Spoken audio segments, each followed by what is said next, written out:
so admirably over many years. I'm Josh Ward, hosting Pregame. Thank you for tuning in, whether that be on 98.1 Radio Eastern FM or on the EFNL's Facebook and YouTube page. I'm joined by Matt Spider Lee, Scott Hardy and Blake Tonsils Tennant. Spider, I'll go to you first. You've probably seen many of these ANZAC Day matches. It's become such a great tradition for these two clubs to play off against each other on this day. Good afternoon, Josh, and good afternoon to everyone. Great to be here. And yeah, really looking forward to what is an exciting afternoon of football. It's all ready to go, and picturesque conditions out here at South Croydon. They've done a fantastic job with all the facilities. The ground looking absolute fantastic, and I have seen a lot of games over the years on ANZAC Day, and I think it's a very special day, and people really understand the significance and the opportunity to play. So if you're not attending the MCG today and you're looking for something to do, come out here to South Croydon and actually enjoy local footy at its best, because you'll be treated to a real, enthralling game here this afternoon.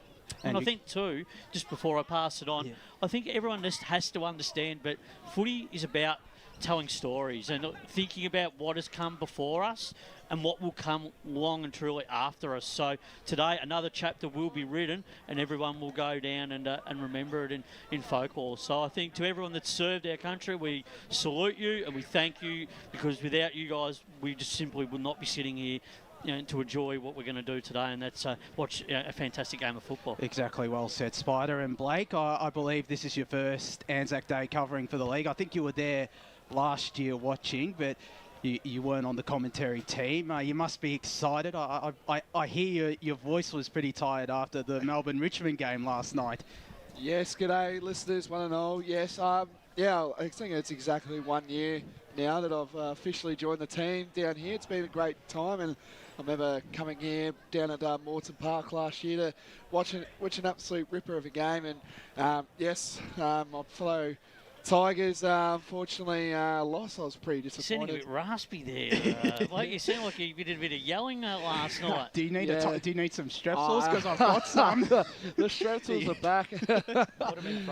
But it should be an exciting game. It's always good. I think this is 2018 was the first time, I'm pretty sure on top of my head, or 2019, that these sides play on ANZAC Day. It's an amazing thing to watch. And as Spider touched on, if you're not at the MCG, get down to Changon Park today, because you're going to witness some very good football, and it's a very exciting day. Crowd is brewing as well, which is good to see local footy at its peak. Yeah, it is. There is already a nice crowd indeed. And Scott, this is definitely your first ANZAC Day. You joined after the ANZAC Day game last year. You must be excited to be roaming the boundary with Tonsils over here as well and covering this match. Yeah, it's really exciting to be down here. Thanks, Josh. And really looking forward to it. To a good contest between two sides that generally match up well and presented well last year. But you couldn't ask for more perfect conditions. Obviously, as I'm on the boundary, I generally try to avoid looking at the weather forecast. But when I saw it was sunny, I thought, I better run down to the park. So here I am. Don't worry, you're not the only one who avoids looking at weather conditions or try his best to jinx weather conditions as well. But yeah, it is a spectacular day. There's already a game being played out here. The Women's Premier Division game between South Croydon and SBL Wolves. It's South Croydon who lead at half-time 4-3, 27 to 2-2, 14. If you want to watch that match, you can check it out on the EFNL's YouTube stream, Ryan Long on special comments, and then you've got Trent Callan and Jono Van calling the show. But yeah, Spider, I'll throw to you first. This match, I think it's been around since 2016 from memory as well. It could have been a bit longer, but it has become such a great. It's become such a great tradition, as I keep saying, between these two clubs. And they're not the closest results usually, but I feel like today could potentially be different and be a close result.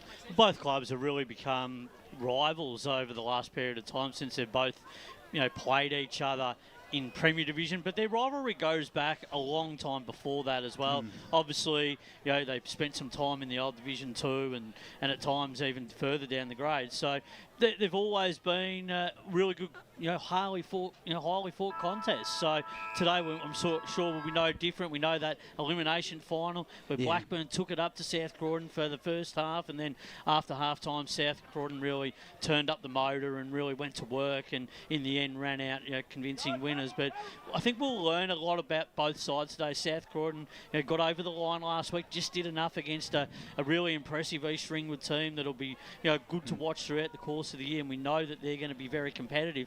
And then on the flip side of that, Blackburn, who against Baldwin, they were just totally outplayed, particularly in the first half, but then showed some fighting qualities after half time, got themselves back into the game, but unfortunately they just couldn't draw the margin back any further. But today they need to show other facets of their game. They need to be they need to start well, and they need to do things a little bit cleaner and a little bit smarter and a little bit better for longer periods in the game. It'll be interesting, and it'll be interesting to hear Brendan Allen's thoughts as well on what they will look to change this week.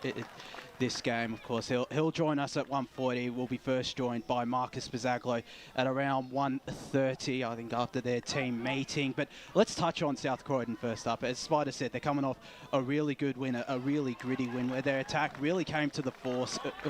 Scott, 9 goals for, and whereas East Ringwood, I think it was the 7 goals for team which cost them that game. But they'd probably be really happy as well. And come into this game with a little bit of momentum, having been able to hang on to victory against the Division 1 premiers from last year. Yeah, and I guess they only sort of just did, though, because they fell away in that last quarter, really, and they'll want to sort of rectify that, because like Spider's touched on as well, Blackburn found some really good fighting spirit against Baldwin, and if South Croydon allow them to have that opportunity, I think they'll take it. They're a good side, Blackburn, this year, and obviously it's the start of the season, so you're always bound to find sort of different ways and different things or movements through the play. So I'm really looking forward to the contest, to be perfectly honest. But yeah, I think South Croydon would have liked it, probably a little bit better result against East Ringwood, only scoring the one behind in the last quarter down there. But yeah, look forward to seeing what happens today.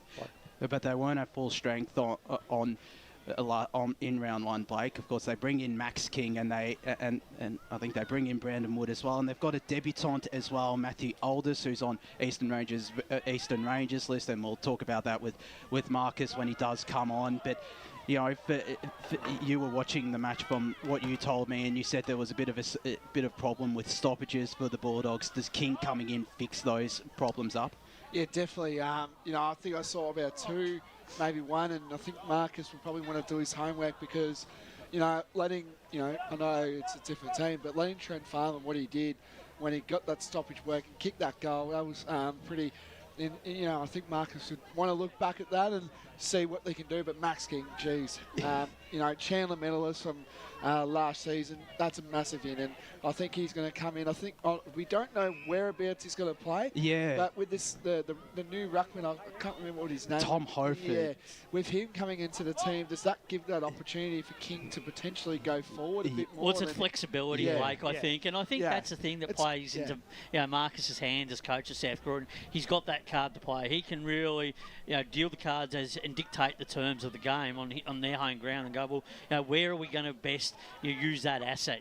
We know that Max can go forward and be so damaging, kick some really quick goals and put scoreboard pressure on, because we know that Blackburn are a little bit undersized in the defensive part of the ground. We know their intercept marking can be good, but we know that from an undersized point of view, that was certainly proven against Baldwin a few weeks ago. We had to look at what Josh Walker did in that early part of that game, just to rip that margin out to an early lead. So they're going to have to be very careful, Blackburn, in the first part of the game when Max, if he does go down there. And to have that as well, Spider, with King, like it's sort of like it's the Grundy Gorn sort of combination, to have that available to them. When Max last year did that anyway, sort of rotated from ruck to forward to back, he's such a versatile player. To have him in your side, he's a man mountain of a man. So to have him available is just brilliant for South Croydon. And that forward line, if he does play in, it's a really strong forward line. You've got James Wilson down there, Tom Sheridan, who's on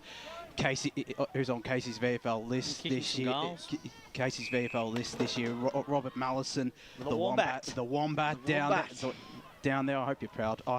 Matt Fodia, that we've stuck with that nickname. Dano King and Liam Cox as well. We'll slightly sidetrack from South Croydon, and we'll go and have a chat with Blackburn coach Brendan Allen, who's been good enough to join us in pre-game once again. Brendan, thanks for coming on and having a chat with us before your big game against South Croydon. No worries, all good. So it's been, I think, 18 days since you last played on Good Friday as well. Just what's been the main message during those 18 days? What's the recovery been like for you and for the boys? We had plenty of time to recover, so it hasn't been too bad. But no, it's just obviously the tale of two halves against Ball. And the first half, we were just half asleep. I don't know what it was, but to play that type of footy in the second half actually was what we've been doing all pre-season. To bring that against arguably what looks like going to be one of the better teams in the comp, and to outscore them in the second half and outplay them in the second half. We've got to bring that for 4 quarters today has been the main message. And I spoke to you actually at that game at quarter time when they sort of jumped out ball in at the start, and you still had belief obviously in the group that you knew you could peg it back. It was just finding that sort of rhythm. Is that sort of where it comes in the next sort of couple of weeks, finding that groove and then hopefully there's a little bit of round one blues, if you like. Watching the vision back, we had a lot of guys just trying to get kicks, trying to do their own thing, and then obviously started playing a bit of team footy in the second half, and then it obviously turned around straight away. But like that, for example, a couple of the goals that Walker got in the first quarter, we didn't have a player on him. I mean, next AFL comp, I mean, seriously, you defend first, then attack. So a few of our boys are just getting a little bit too offensive, trying to get a lick of the icy pole, and it hurt us. But pleasing also to see the group respond in that second half, and I really felt like your quickness, and even at 3/4 time, your boys sort of spoke about, we feel like we got the run here, and your fitness levels are quite good, obviously, for round one. Oh, correct. We're pretty lucky. Our strength and conditioning coach is actually, he's now Richmond's strength and conditioning coach. So I met him at St Kilda, Marcus Bizaglow, and he's been doing it for last 7 years for us. So, and just a bit of a shout out to him. He's going through a bit of a tough time with his second born child, so I hope everything's going well with Marcus there. A little bit of a tragedy going on there. So, but he's been fantastic for us as a group, and we always know that we're going to be at a level, probably better than most in the comp. And to run it out, we were always confident that we'd be across the ground in the last quarter. Brendan, great to have you on board once again. A couple of weeks ago against Ball, and I felt at times, particularly in the second half, you started to get that chain running of quick handball and get that long kicking back into your game. But out on the big ground here at South Croydon, you're going to have a lot more space. You won't be as congested. Do you think that might suit your comfortability here today? Well, yeah, I hope so. It feels like that ball when you play in the centre square and that's it. So we've got a little bit of space to kick the footy and move the footy. But you've got to be also careful. It's pretty wide out here. You can get caught wide. So it's probably about the same length as our home ground, Moreton Park, but just a tad wider. So you do have to straighten up at points, which is what they're very good at. They'll kick the ball inside and then start their chain run from there. So we've got to stop that as well. And also being able to eliminate I suppose the defensive rebound, that's something that they're so good at, South Croydon. We saw it so many times, particularly last year in that elimination final, but also on the replica game on ANZAC Day at your ground last year, being able to rebound so quickly through the corridor, and they just scored so quickly, which put that game away pretty quickly when it looked like you were on top in both those encounters. So that's something you're going to have to be really watchful, because they've got so many options at both ends of the ground. Oh, correct. They've got some quality players out there, and if you turn the ball over in a shit spot, you get hurt. That's the way it works. So, and they're pretty good at forcing you into a bad area and then being able to rebound quickly off that. One more from me, and I'll pass it back down the chain. ANZAC Day, very special day. We spoke about it a few weeks ago, and you didn't go too much into the hooks of other things. But it's a very special day, ANZAC Day. Do you mention stuff like, obviously we're going to have the last post? It's a great opportunity. Not many people get to play on ANZAC Day. It's a very special time for two football clubs, South Croydon and the Blackburn Football Club. Do you mention it today? And just because it's something that these players will remember going forward in their lives, and they get to have a bit of a think while the last post's going on. It's something that they're representing. They're representing their local community. I mean, there'll be people from the Blackburn RSL, that will be making the journey up here today. There'll be people making the journey from a lot of the RSLs that have gone and marched this morning, but follow their Eastern Football Netball League, and they watch, and they'll come here wanting a big game today. So that's a great chance to be on display and recognise those people as well. We're lucky to have the two marquee games early in the year, every year. Obviously, it's great. we've got that rivalry between South Croydon and Balwyn, but to be able to come out on a day like today with perfect conditions and have a massive crowd and standalone game, it's not lost on us. We mentioned it probably a little bit during the week, but we're actually good with our 19s. They all go to the dawn service, and it all starts at a 19s level with us for the footy club. So they sort of get a few of the older guys like Fiery Edwards, our old trainer, comes in and talks, and that's been going on for years, well before I even got to the club. So they're well educated in the fact that A, it's a special day, and B, that we're really privileged to have it. And then hopefully we can get ourselves on the board and do everyone proud today. G'day, Brendan. Blake here. Good to have you back again. You relied heavily on Patrick Laura and Sam Hart, and your midfield kind of got a lot of goals for you last week. Is that you want to try use a bit more of your forward line to hopefully kick more goals for you this week today? So there's 6 blokes up there we need kicking goals, so can't rely on our mids to do it. But yeah, no, look, Sam in that last quarter, he was more of a permanent forward.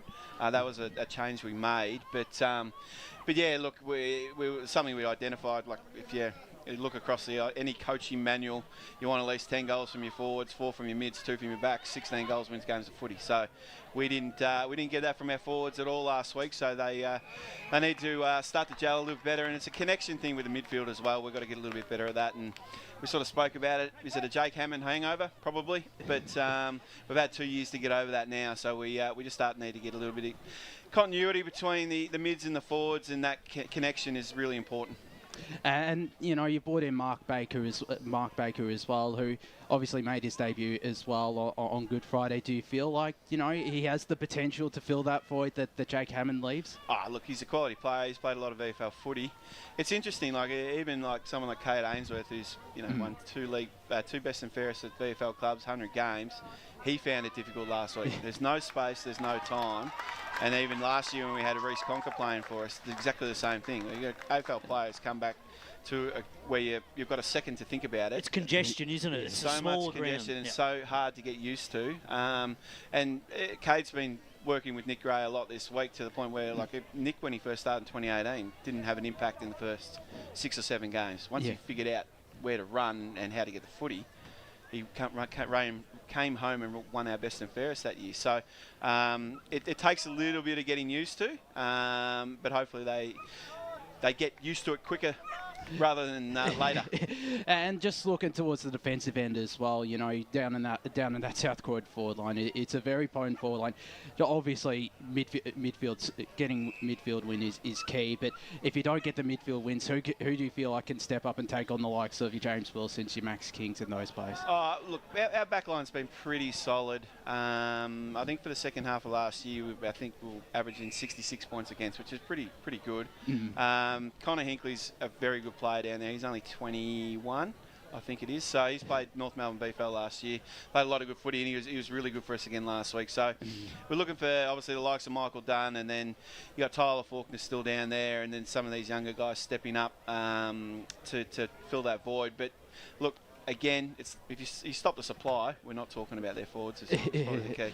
Yeah, definitely. Well, Brendan, we better let you go. Get back into the thick of things with your team. Thank you for having a chat with us once again on Pregame, and good luck for today and for the rest of the season. No worries. Thanks, guys. Cheers. Great to chat there with Brendan Allen, a terrific coach. He's been a terrific coach for many years. It's a bit of a wreck down here briefly, but he's done a great job with Blackburn since 2018. Spider, he's led them to a grand final, and he's signed on for this season, and I believe next season as well, and he could be the key for Blackburn's future. Well, it is, and they've got tremendous confidence in him down at Blackburn, so you don't make reappointments if you're not confident with someone at the top. And I think with Blackburn, it's that stage of process at the moment. They've got so many good young players coming through at under 19s level and reserve level, or development level as we talk about. And we've spoken about the development side, had a very good win on the weekend. So they do have some promising players that are on the fringes and on the cusp of senior selection. So they're not short of options. It's just a matter of performance. And I'm sure that Brendan and his match committee, if there's players that are not performing at senior level, then he's not going to be afraid to throw the magnets around at reserve level and develop development level and bring those players in and give some opportunity, because we're seeing it too, because there's other players that probably haven't had that opportunity that have spread themselves out and gone elsewhere for another opportunity, because not everyone can fit into the regime. It's just impossible to give 30 guys a game into 18. Yeah, definitely, but that's a positive as well, having that depth. Well, sometimes you become a victim of your own success, but then sometimes you've got to see the future and go, well, hang on, there's 15 or 16 guys that are really going to be a part of the next generation of Blackburn, and he's trying to identify that now so that that problem doesn't happen over the next 3 to 5 years. Yeah, definitely. And, you know, they've got the juniors as well down there at Blackburn, Scott. It's one of the strongest junior programs going. Well, I feel like they don't utilise that enough, as Marcus Bizaglow is about to join us, quickly changing tempos to South Croydon. He's been a terrific coach. He's also signed on for two more years as well. Get him onto a headset here, Marcus. Marcus, thank you for having a chat with us on Pregame. And, you know, just what's been the feeling at the club for the past 10 days, really, ahead of this clash, being able to host ANZAC Day for the first time in 4 years? Yeah, it's exciting. It's obviously a real privilege to play. I'm sure Blackburn feel the same. But, yeah, it's been a couple of years for various reasons we haven't been able to host. But I think you can sort of see now there's going to be plenty of people here, and hopefully a good game of footy. Yeah, and just how are the boys feeling as well, and some of those new boys as well who haven't played on ANZAC Day, how are they feeling about playing on the big occasion? Yeah, look, no doubt they're excited. I've even spoken to a couple of assistant coaches, so it's just it is an exciting day. And for some reason, when the sun's out, when you wake up on a morning like this, it makes it all the better. So yeah, we sort of had different conditions a couple of weeks ago up there at East Ringwood, but still a big crowd. So we've had a guy called Big Tom Hofer, who's his second game with us now, and both times have been pretty big games, so he's going to be wondering what this local footy stuff's all about. And it's obviously it's not bad to come down here and face this competition, and obviously Blackburn had sort of match up last week as well against Bourne as a marquee. Obviously your game last week, that sort of last quarter faded a little bit maybe, or it might have been weather conditions. Do you sort of feel that Blackburn sort of can attack if you let that door open to them? Yeah, absolutely. I mean, it's a pretty tough start for to be honest, it's a tight comp anyway, but really tough start for Blackburn. Sort of ball in there, and then obviously a 17-day break is difficult as well. Sort of at our level, trying to sort of gauge the workload you get into players and all that sort of stuff. So we're sort of coming off 10 days, which isn't too bad, and a pretty solid hit out. I know the guys are pretty sore after last Saturday night. So yeah, I think the start for us is going to be really important. Really important. And they're a side that's got some of their VFL players back full time. An opposition we really respect. They compete really hard, and yeah, as I said, it's going to be a tough, tight contest.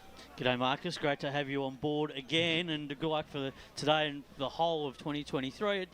You must just be really excited about some of the new players that you've been able to strategically bring into the footy club over the pre-season, and that must give the group just a little bit more confidence after going out of the finals, which would have been a little bit disappointing for yourself and the match committee last year and the clubs in general, because you probably felt that you had a little bit more to offer at the back end of last year. But to go out and get a guy like Matt George and a couple of others to re-energise the group, that gives you something to take that extra platform through to the start of the season. Yeah, I think it's good to see, Spider. I think when you finish sort of third as we did, and not only that, but there were reasons for it. Like coming off, it was a pretty tough. We were sort of done by the end of the year. I think we had a pretty tough sort of few weeks coming in. But we lost that prelim by 10 goals, and Noble beat us out here during the year by 10 goals. So you need to improve. You need to find a way to improve. They're not going to stand still. They've, Roval are going to improve. Baldwin have, Donny East have. So we need to find a way as well. We thought our list was good. Our depth needed improving.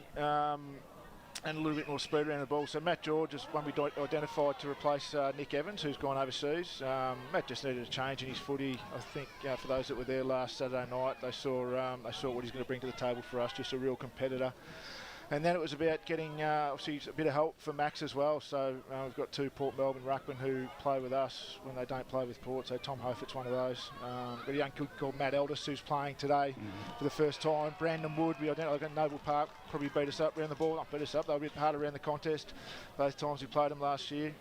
So Brandon Wood will stiffen us up. And that's the thing, you can't stand still. You've got to keep building that list for the next charge at a flag, because if you stand still, everyone will just come running over the top of you, as you just said. But I suppose when you look at today, at least you've got that ruckman option of two. You've got both Max and Hofert as well. So your defensive rebound is something that is a key weapon to you. And that's something that you can use because in the similar game last year, in both games against Blackburn, you were able to score very quickly off turnover. And that's something that, I suppose in one sense, it's a little bit of your A-grade weapon, isn't it?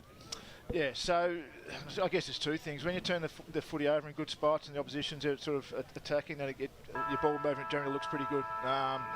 So for us, again, it's about defending first and trying to turn the opposition over as close to our goal as possible. I think last year we probably didn't win as much from set of bounce as we'd have liked, so we played a lot of the game. We sort of played, a lot of our transition stuff was done from the back half. We've tried to change that a little bit this year. We probably didn't really get to put that on show at East Ringwood because of the conditions, but I think you'll see a slightly different way, a mode of playing with us today. We're going to try and play a little bit more in our front half.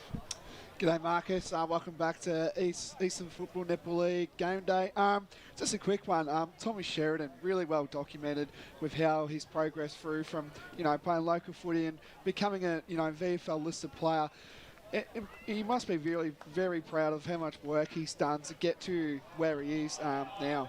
Yeah, I am, Blake, and that's part of, I guess, coaching's important. We talk here about what we're going to do tactically today and whatever else. I still find the most important, the most enjoyable, the most important part of coaching is you can have an influence on players. I'm not saying certainly I had that influence, but it's encouraging guys like, Tommy Sheridan, who wasn't really off the rails, but you need to understand and know that he's got some real talent, some real tricks, and if he put his head down and knuckle down, that he could sort of take his footy somewhere. So he's certainly done that. Sam Lawson was another one at East Ringwood many years ago who sort of put a bit of time into, and now he's playing some real good footy at North Melbourne. So just in regards to Tommy, it's a real credit to him that he sort of knuckled down a bit. I know you know him reasonably well too, Blake, and he's sort of a bit of cheekiness and a bit of fun about him, but he's super fit, really enjoying his time at Casey. They've been really good for him, and he's thriving in that environment.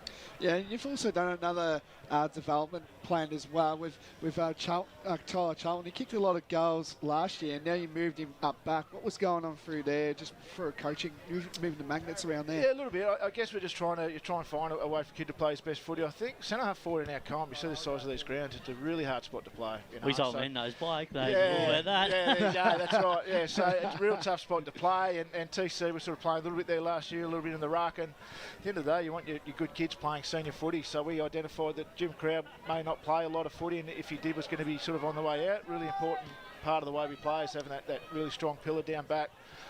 So yeah, TC trained there over Christmas, so it's one to sort of ask him to do that, but it's another thing for the player to really take on, that instruction and that advice, and he's sort of thrived in that role. He's going to have a match up today on Baker, who's a pretty good forward for them, we think, and we look forward to seeing how he goes. And just touching on that tall duo of Tom Hoford and Max King, it must be such a luxury and potentially being able to push Max up forward and team him up with the best full forward in the league in James Wilson. Yeah, we've just got to make sure they stay out of each other's way a little bit. They're both, they both want the footy in similar ways, but Max is outstanding in the ruck, but he can sort of probably play anywhere, Max. He's 200 centimetres, but he gets it around the ground so well. I think that's a real strength of his. And just, I guess you'll see today, having someone to be able to give him a chop out. You see Tom Hoford's ruck craft is really good. And hopefully they can, if we play a card right, they can be dangerous forward as well, but they've got to be selfless and isolate.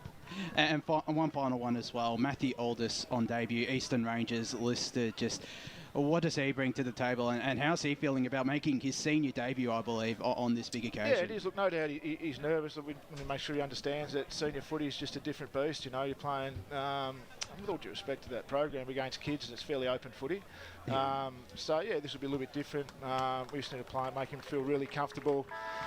And it's about him enjoying the day. I think he's going to enjoy playing amongst a good crowd and a big crowd. We play a brand that should suit him. We don't mind hitting up. So it's about him getting out. He's going to have that support too, because you get the older blokes that pull it on the box for you. They run into the space for you. You get a lot of protection. So he'll enjoy that. Yeah, and I think getting back to that club environment as well. I think sometimes in that system it's dog eat dog a little bit. There's sort of guys sort of after their own their own little piece of the pie. So getting back and playing in a club environment, I think, is something he'll really enjoy. And yeah, we just hope he enjoys it and goes well. And he's got Mason Halloween as well, who I believe he would have been a teammate with last year at Eastern Rangers. Has he helped him ahead of his senior debut today? Yeah, they call Mason the Rabbit, so if we've got the Wombat and the Rabbit to play today, so yes. You guys should enjoy that. So, yeah, look, Mason had a big part of Big Stadium coming down, and Mason's another one. I think he really enjoyed the occasion today. But, yeah, we're looking forward to seeing how Matt goes. Well, Marcus, we better let you go get back into your pre-game routine. Thanks for having a chat with us, and good luck for today and for the rest of the season. Thanks, as well. Guys. Enjoy.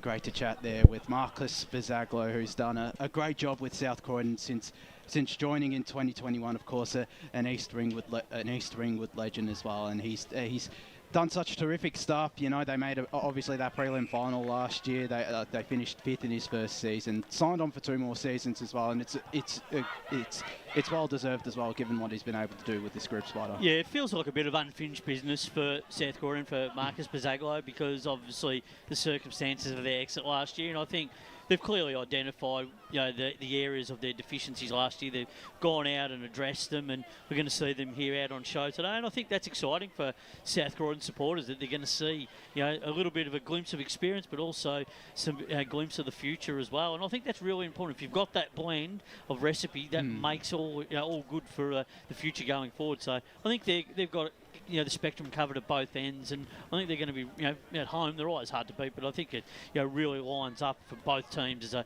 fantastic clash ahead this afternoon. And speaking with Marcus before the season for the South Croydon in Focus, he said they were hungry to get another premiership. It's been 6 years since their last one, of course, that famous 2017 grand final victory. Well, they probably just feel they're one short compared to all the success that they've had making finals consecutively. So and clubs do feel that. Sometimes you feel like you maybe should have get one more in that little era, you know. So for them, this is their opportunity. Do you feel like they can definitely challenge for a premiership spot at their best? Yeah, I was really bullish of them last year. I really liked the way they play their football, having that now option within the ruck and sort of being able to use Mexico probably forward, probably a little bit more than they did last year, really helps as well. So no, they're in the perfect window. They just need to perform and get a win here at home when they can. And one player we haven't really mentioned, Brandon Wood as well. Blake, VFL experience, adds toughness. You know, he's played over 50 games at the VFL level with Richmond, with Frankston, with Box Hill Hawks as well. Just, you know, it's a pretty handy, and he hasn't played since 2019, but it's a really handy in getting someone of his quality into the side. It is, and you know, I think Marcus did touch on about it. They did need that little bit of midfield kind of depth kind of thing, because he said he touched on about how Noble and, you know, all these stronger teams, you know, beaten by 10 goals, I think he said. So bit of that. It's kind of, you know, obviously he's been around the state level for a long time now from your reports, Josh. Yeah. And, I guess that's what South Croydon do need. They need a little bit more depth as well. So it'll be interesting to see where he's going to have a go. And, you know, big stage, and let's see if he can make a statement. Yeah, it'll be interesting to see how he goes on debut. We're going to go to a break here on the Eastland Match of the Round. When we return, we'll continue discussing a bit more about this matchup between South Croydon and Blackburn. As Sarah opened her best friend Jackie's wedding invitation, she was overcome with a wave of emotion. While her 2 young boys wrestled on the floor, tears of happiness rolled down Sarah's cheeks as she saw the words she'd been longing to see. Please note, this wedding will be a child-free event. Well, Sarah, looks like we're off to Eastland for a new frock and some heels.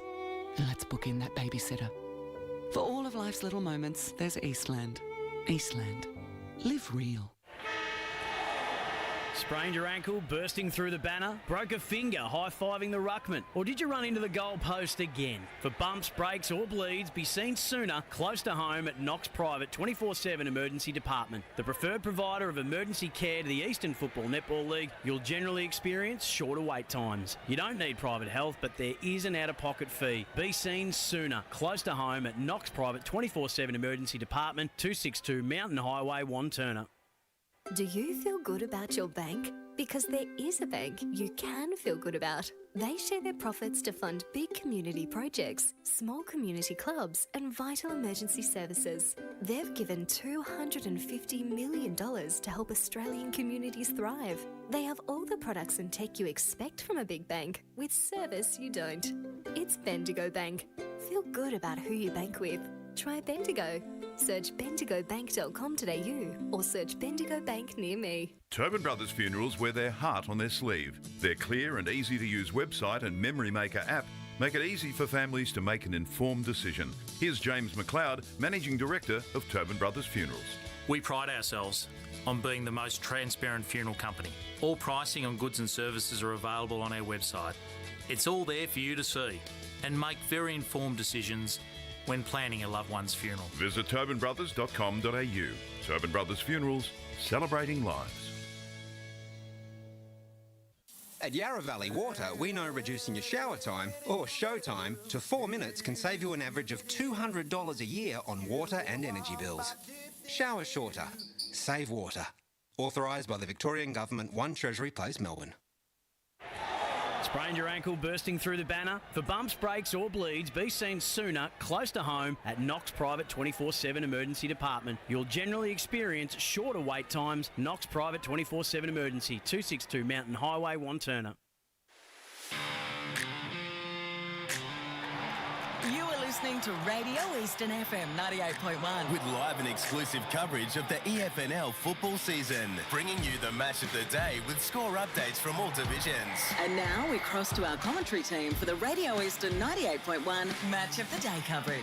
Welcome back to the ANZAC Day edition of the Eastland Match of the Round, live from Cheong Park, South Croydon against Blackburn out here in Premier Division. Josh Ward here alongside Scott Hardy, Blake Tennant and Matt Spider Lee. Just a reminder as well, we've got the women's match being on right now. South Croydon and SBL Wolves. South Croydon, they've extended their advantage to 46 points, 10-6, 66 to 3-2, 25 minutes into, just under 5 minutes into the final quarter here. So you'd think they're safe, but if you want to tune into that, you of course can check out the EFNL's YouTube pages. Let's continue on with South Croydon. I want to do one final topic is on talk about Dano King, because whenever you come down here, you have to talk about one of the greatest one club players in the EFNL, Spider, and Dano King, who's built just such a great resume.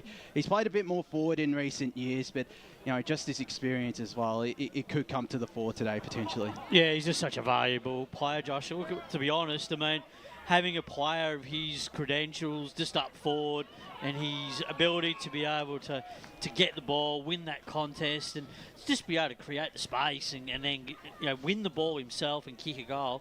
He's someone that Blackburn are going to have to be really diligent and right on this afternoon, because he's the sort of player that can get under the guard, and if he can kick a couple, well, that's something that's that can really work in South Croydon's favour, because they can just exploit. Because if you're putting all your work in to other players such as Wilson, and you're putting all your other efforts into to Max King, etc., and the other players that are coming down and formulating, Sheridan formulating that forward line, and then you let other players get off the chain, that's when things can come untidy for you from a defensive point of view for Blackburn. So South Croydon, they've got a lot of weapons, both talls and smalls, and everything to go with it. They've got a good blend. So for me, that's why I think Daniel King's such a vital player for them, and I think that's going to be an exciting part of the afternoon. And let's touch on their experience as well, Blake. You've got the likes of Braden Kilpatrick, Liam Cox, Jordan Walker, all with experience at the VFL level, and of course Matt Jones, who has plenty of experience at the AFL level. Do you feel like they'd be hungry as well to add a premiership? I don't think Braden Kilpatrick, he's obviously won that 2018 VFL premiership with the Box Hill Hawks. You've obviously got plenty of others as well, a couple of others as well that were part of that 2017 VFL 2017 South Croydon premiership. It's such great experience, and will only hold them in good stead for the rest of the year. Yeah, indeed. And, like we touched on about Daniel King, we don't know how long he's actually got left in the tank for him. So correct. We don't know, like, half these players. You touch on a lot of these players, but some of these players, it could be, coming up to their final. Yeah. Well, it's the pointy end, isn't it, Blake? I mean, we've seen it. I mean, this is pretty much getting to the back end of their their era in that sense. So the next era has to start coming through. But this era is the group that's going to get it done. So if they're not going to get it done now, then they're probably going to have to wait a little bit of time for the next wave to come through. And they probably, they haven't got that yet. But this is why it's so important to build those blocks now. To touch on as well, we had a look at their reserves, and they're kind of on that mid-patch kind of table, that 6th to maybe 12th kind of scenario. So again, another depth issue could happen down here, but if one or two go down, they've got to rely on more of their reserves kind of players. So it's going to be interesting to see, but as Spider touched and you don't want to have to go out and get players and source players from other clubs. Because as we know, salary cap, point system, etc., that can have problems later down the track. So you want to preserve all that. So you still got to be able to bring players through your system and manage it from both ends. Yeah, sure, you'll go out and get a player to top up and maybe fill a gap of desperation, or maybe needs basis. So we need something. We need a ruckman. They've addressed that with Hofer. Or we need a key forward or a key defender. You can always get one or two of them, but you can't go out and get 6 or 7. It just doesn't work in this modern way of Eastern football, netball league, the way the points and salary cap operate. Yeah, and that is definitely a big issue. And it didn't come into effect last year, especially towards the back end when they had all these home games out at Cheong Park, where they went on that massive winning streak. But it could come into effect today, for this season. But let's touch on Blackburn now. We've talked enough about South Croydon. I think it's time we touch on the Burners. Again, they fought really hard on Good Friday, and as we mentioned with Brendan Allen, they had a really good second half and really took it up to Bourne. Do you feel like they can take a lot out of that second half, Scott? Oh, they have to, because that's the learning outcomes you get from a loss like that, and against a side that Bourne's sort of obviously showing that they're going to be a top tier sort of contender. So they have to take something out of that. It'll be interesting to see that run that they did have.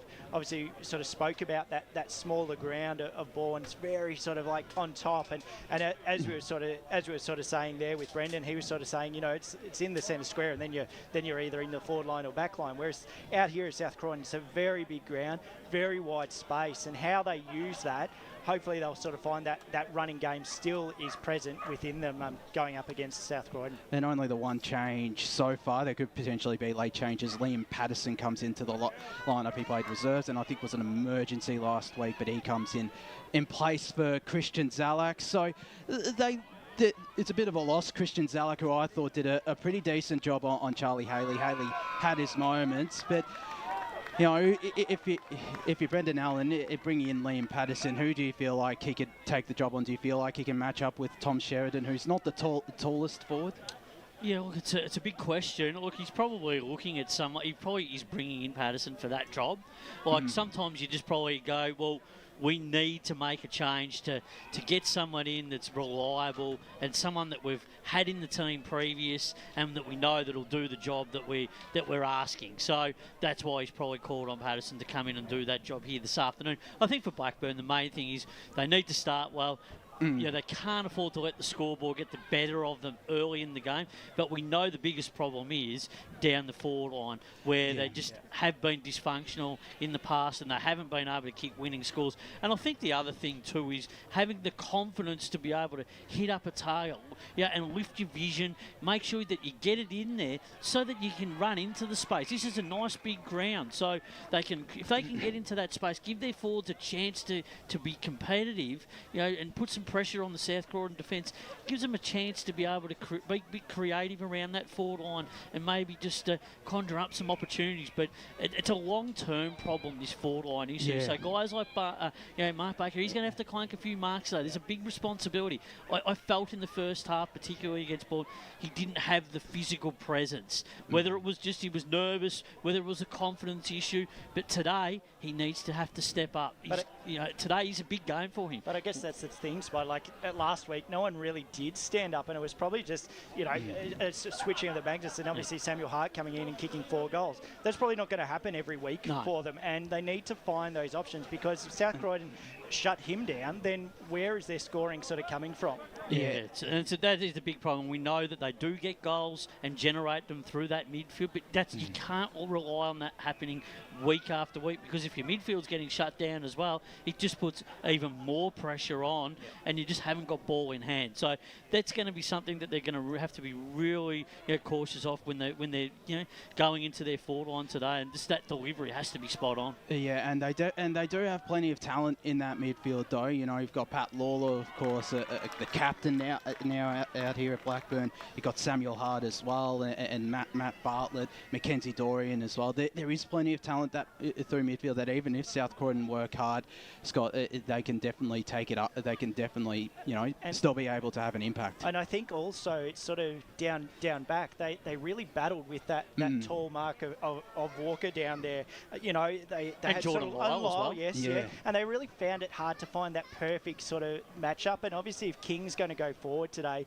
which I presume he will, where do they sort of stop those goal sort of options? And then obviously South Croydon have got some really nice little forward crummers as well to score those goals. And Lockie Harry's going to play a really important role in the ruck as well. He's got to give them first use, but have that ability also to be playing that role where he runs back and takes that mark, if he drops back across that half-back line to give that run, so that they can get that, that chain of handballs moving as well. So I think there's a lot to think of, what to work with Blackburn today, but it's got to be for 4 quarters. They can't leave it just for a quarter here and a quarter there, because it's just not going to work against a high-quality team like South Croydon, because they will punish you on the scoreboard, as did Blackburn, as did Baldwin a couple of weeks ago. And that's been an issue for that's been an issue for plenty of sides that are challenging for finals in recent years.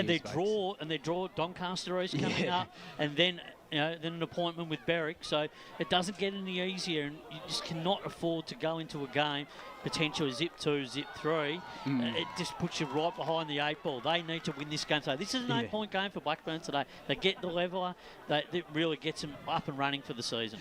Yeah, and do you feel like that would have been the message drilled in by Brendan Allen during the week, that this is a big game because they don't want to be 0-3, which, given Doncaster East's performance, it could potentially happen if they lose out here, Blake. Well, it just diminishes the confidence so quickly. Like it can deflate you very quickly. We only have to look at it at AFL or any form of football or sport. Once you lose the first couple, the confidence can really slide out of a group straight away. So it's really important for Blackburn to put all their efforts in today to ensure that they get the victory. They've just got to play 4 quarters of football. They've got to really step up to the plate today. And this is a finals-like game for their footy club. They've got to treat it accordingly, and they've got to make sure at the end of the game that they walk off winners and really take it off to South Croydon, because South Croydon will be waiting for them. Yeah, and that's the problem as well with having such a young side. Like, there is that experience as well. You've got as I said, Pat Lawler, Max Sodden, who's come back to the club, and Liam Patterson, Michael Dunn, and Tyler Faulkner. But there's still a really young side with Connor Hinkley, Samuel Hart, Matthew Bartlett, Mackenzie Dory, and there's still a lot of youth. And I think that'll give them some doubt heading into the rest of the season if they lose here. Yeah, definitely. We touch on about their good players as well, and Mackenzie Dorian, of course, he's got a lot of VFL experience about him as well. With I think he played for Box Hill, I'm pretty sure, and Northern Bullants last year as well. Yeah, so that that's a bit more experience. But you need, from what we gathered on Good Friday Footy, is that obviously they didn't kick many goals from their forwards as much as we expected, but they've just got to get all their superstars involved in the game. They can't just leave it up to Lawler and Sammy Hart, and Jason Reid, who's also a very reliable player. He's very talented. Michael Dunn as well, who's been pretty much the general for the last couple of years down in Blackburn. So it's going to be interesting to see, but it's got to be an all-team performance, I think, today, if they want to, as Spider touched on, this game could be an 8-point victory if they can get up. Yeah, and Scott they've got Mackenzie Dorian as well. He's has that VFL experience from last year. I think he's played the 25 games with the Northern Bullants, and Box Hill Hawks in recent years, and I felt like he was really kept quiet by ball on Good Friday. He's one in particular I feel like needs to step up today. Oh, there's a number that needs to step up, and the conditions here at least allow everyone to show their best sort of foot. Obviously, those conditions last week, especially in round one, it's always going to be hard to play your best football and show your skills. So hopefully today, I think they're going to need a lot of them to step up and not just rely solely on those sort of couple.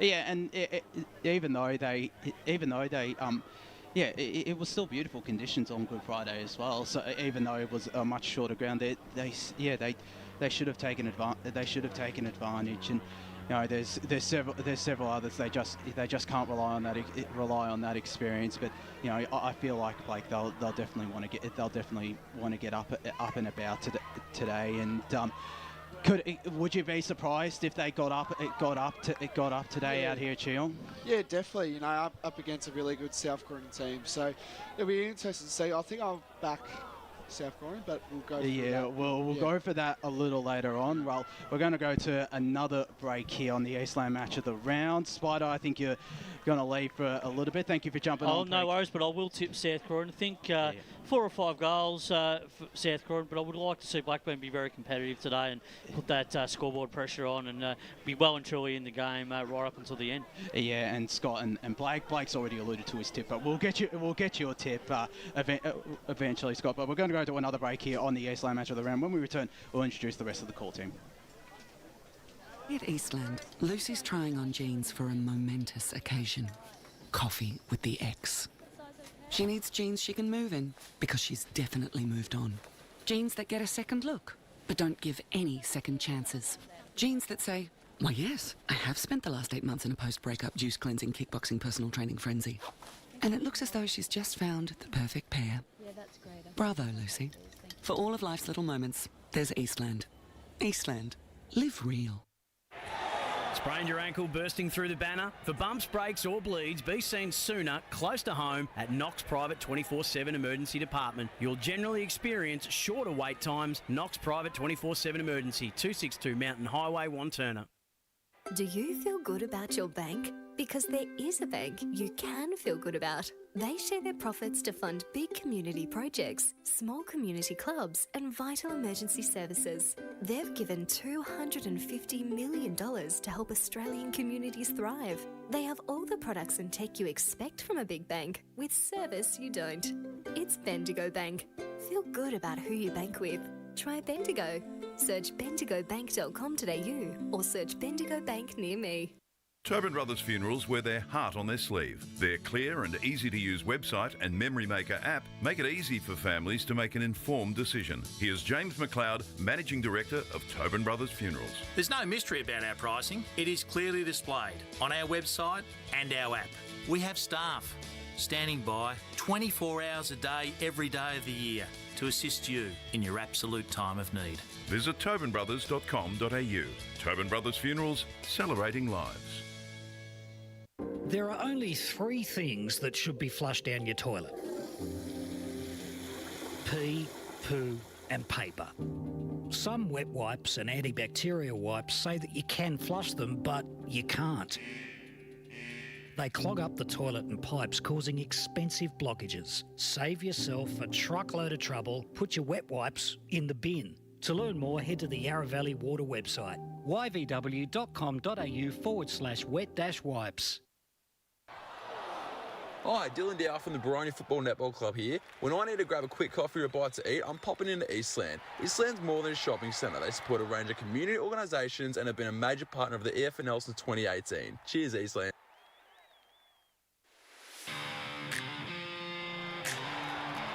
You are listening to Radio Eastern FM 98.1. With live and exclusive coverage of the EFNL football season. Bringing you the match of the day with score updates from all divisions. And now we cross to our commentary team for the Radio Eastern 98.1 Match of the Day coverage. Welcome back to the ANZAC Day edition of the Eastland Match of the Round, live from Cheong Park, South Croydon and Blackburn. The traditional standalone senior men's clash in Premier Division on this day, and it's a beautiful day for some Anzac Day footy. We've run and done pre-game. It's time to introduce, well, almost the rest of the commentary team. First up, my co-caller for today, who's doing double duties this week. He did the Baronia Waverley Blues game and I believe this is his first Premier Division game, Jared Beanland. So absolutely zero pressure on you, much like me when I did Noble Park Roval. Thanks, Josh, and g'day to all the listeners. Yeah, no pressure at all. I'm very keen to sort of like see the speed of this game. Actually, get into it with some Premier Division calling. I'm very keen, and it's a beautiful day for footy, as you mentioned at Geelong Park, for this very special Anzac Day fixture. Wayne Brasher, one of the doyen of special comments on the EFNL media team and in the eastern suburbs. Good to have you back for Anzac Day. Brash, I'm sure you're looking forward to this one, mate. Yeah, thank you, Josh. Thank you for those kind words. Look, always an occasion. I think I might be in for about... I think I haven't missed one of these contests yet, and they're still as good as what they were when they first started. Obviously, the importance of the day should not be overlooked. Two sides that have made this day their own, and look, I think it's going to be a very interesting clash this afternoon. Good pre-match. There was a lot of good questions and a lot of good debate on the pros and cons of who's going to win this game. And look, I think... I just think that on the overall balance of things, I think South Croydon are going to be who I'm going to select this afternoon, Josh. Yeah, me too. And I'll introduce our beloved leader, EFNL Media Manager Ryan Long, who's done double duties today. Special comments for the women's match of the round, and he's doing special comments here today. It's a big day, isn't it, Ryan, on the EFNL calendar? I'm sure that EFNL house has been buzzing well yesterday because it was not a public holiday in this last week. Yeah, absolutely. Anzac Day's a big day for this country, of course, and I'm sure you guys have touched on this across the pre-game. It is something they do really, really well, clubs. And as you can see on the stream right now, both the South Croydon women's side and the South Belgrave Listerville Bulls teams there about to line up. I think they'll be lining up with the men's for the ceremony there. About to take place shortly, and it's something, as I said, clubs do it really well. Yeah, and of course, it's a perfect time to remind listeners tuning in on 98.1 Eastern FM that we will be going silent as well during the Anzac Day pre-game ceremony. So don't tune your radio dial away. But if you can't hear any audio, that's why we've got the Anzac Day ceremony, and it's become such a great thing for not just this game, but for this weekend as well. We're going to cross down boundary side to Blake Tennant and Scott Hardy, who did a great job on pre-game. Blake, you've got the mic in hand. What are conditions like down on ground level? It's a picturesque day. Is there any wind to speak of as well? Yeah, g'day all.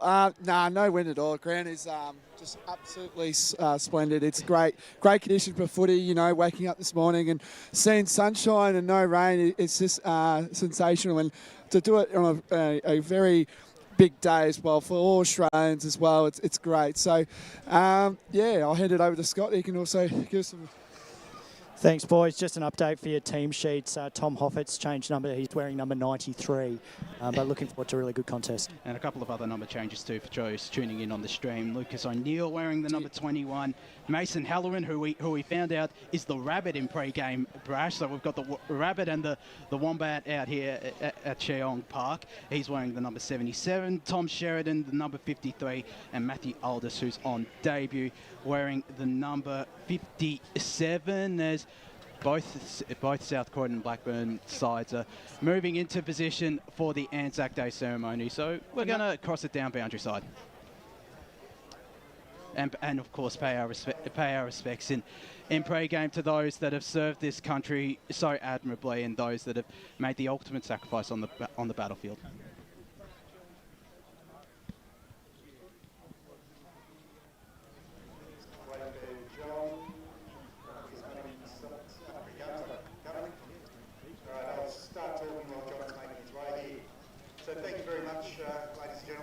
Coming along on behalf of South Croydon Football Club, Blackburn Football Club and South Belgrave Wolves. I'd like to welcome everyone here today to Geelong Park as we honour the Anzac and all the men and women who fought for us and gave their lives and served the country. It's a privilege to play for you today, and hope you enjoy the curtain raiser between South Croydon and South Belgrave rules and the Premier Women's competition. Our women's program is very important to us, and we'll continue to look for opportunities to showcase the women's game.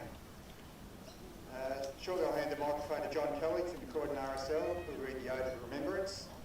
John served in Australian and overseas with the Royal Australian Air Force, spent 25 years with the Victoria Force before retiring. And Phil Cuthbert has volunteered to play the last post on this bugle. We thank both gentlemen for their time today. Last part, we followed National Anthem.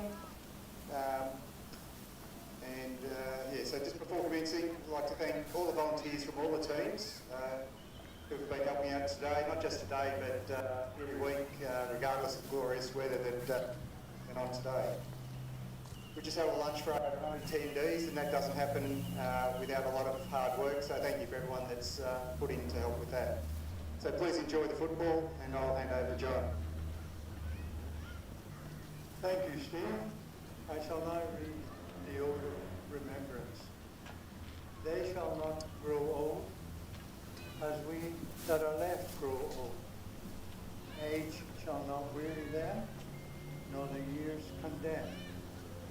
At the going down of the sun, and in the morning, we will remember them, lest we forget.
lest we forget what a always so moving the ANZAC Day pre-game ceremony, whether that be out at the MCG or at your local footy ground, such as out here on a day like this. Well, I'll get your thoughts briefly on this match, Ryan. South Croydon and Blackburn.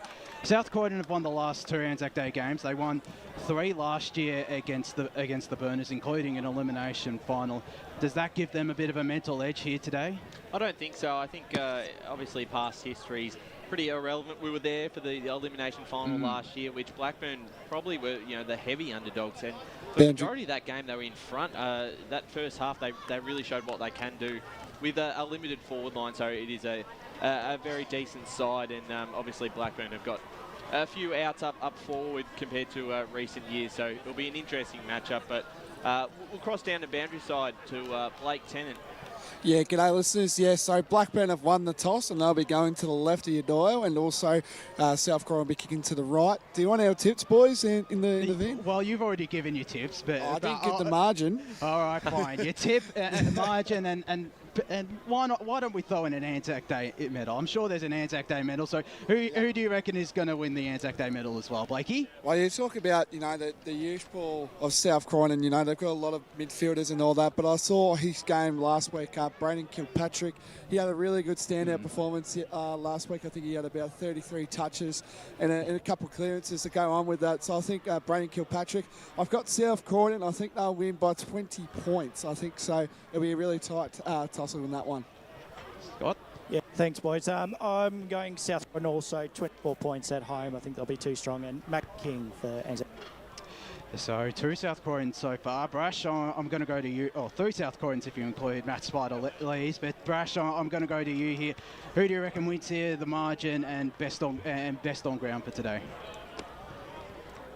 Sorry, I'm going South Croydon to win by 24 points. And my man of the match is going to go to Braden Kilpatrick. Ryan? I'll go Blackburn to be different. Yeah. I'll go Blackburn by a goal, and let's go with Jason Reid. Had a fantastic game against Baldwin a couple of weeks ago, and I think he'll be certainly racking up the disposals again this afternoon. My co-caller for today, Jared Beanland. Yeah, I have to go with South Croydon here. To be honest, I can't be different like Ryan, unfortunately, in this case. But I want to put up Tom Hofert. For the best on ground performance. He was best on ground last week against East Ringwood, and I think he might be able to have the wood over Harry in the ruck for Blackburn, and I'm also going to tip them by 32 points. Yeah. And Josh Hofert is now wearing number 93. That is right. So he was originally wearing number 12, and now he's gone to number 93. And just looking at come down there. Yeah.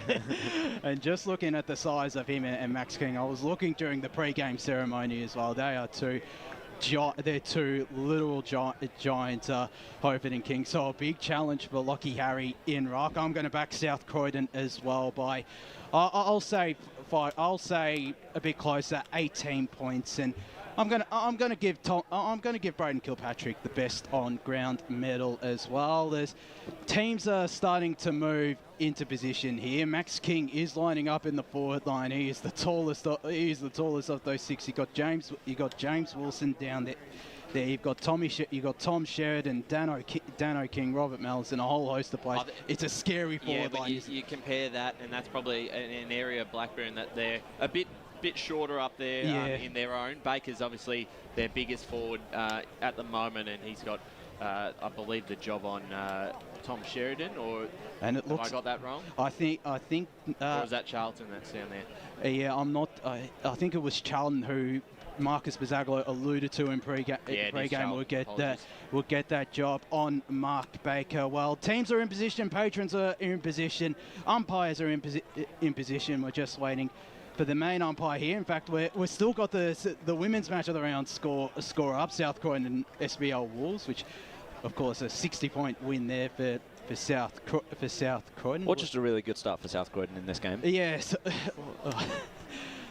Couldn't have scripted a better start as. Well, we're giving them points in now, are we? As we just wait for the scoreboard.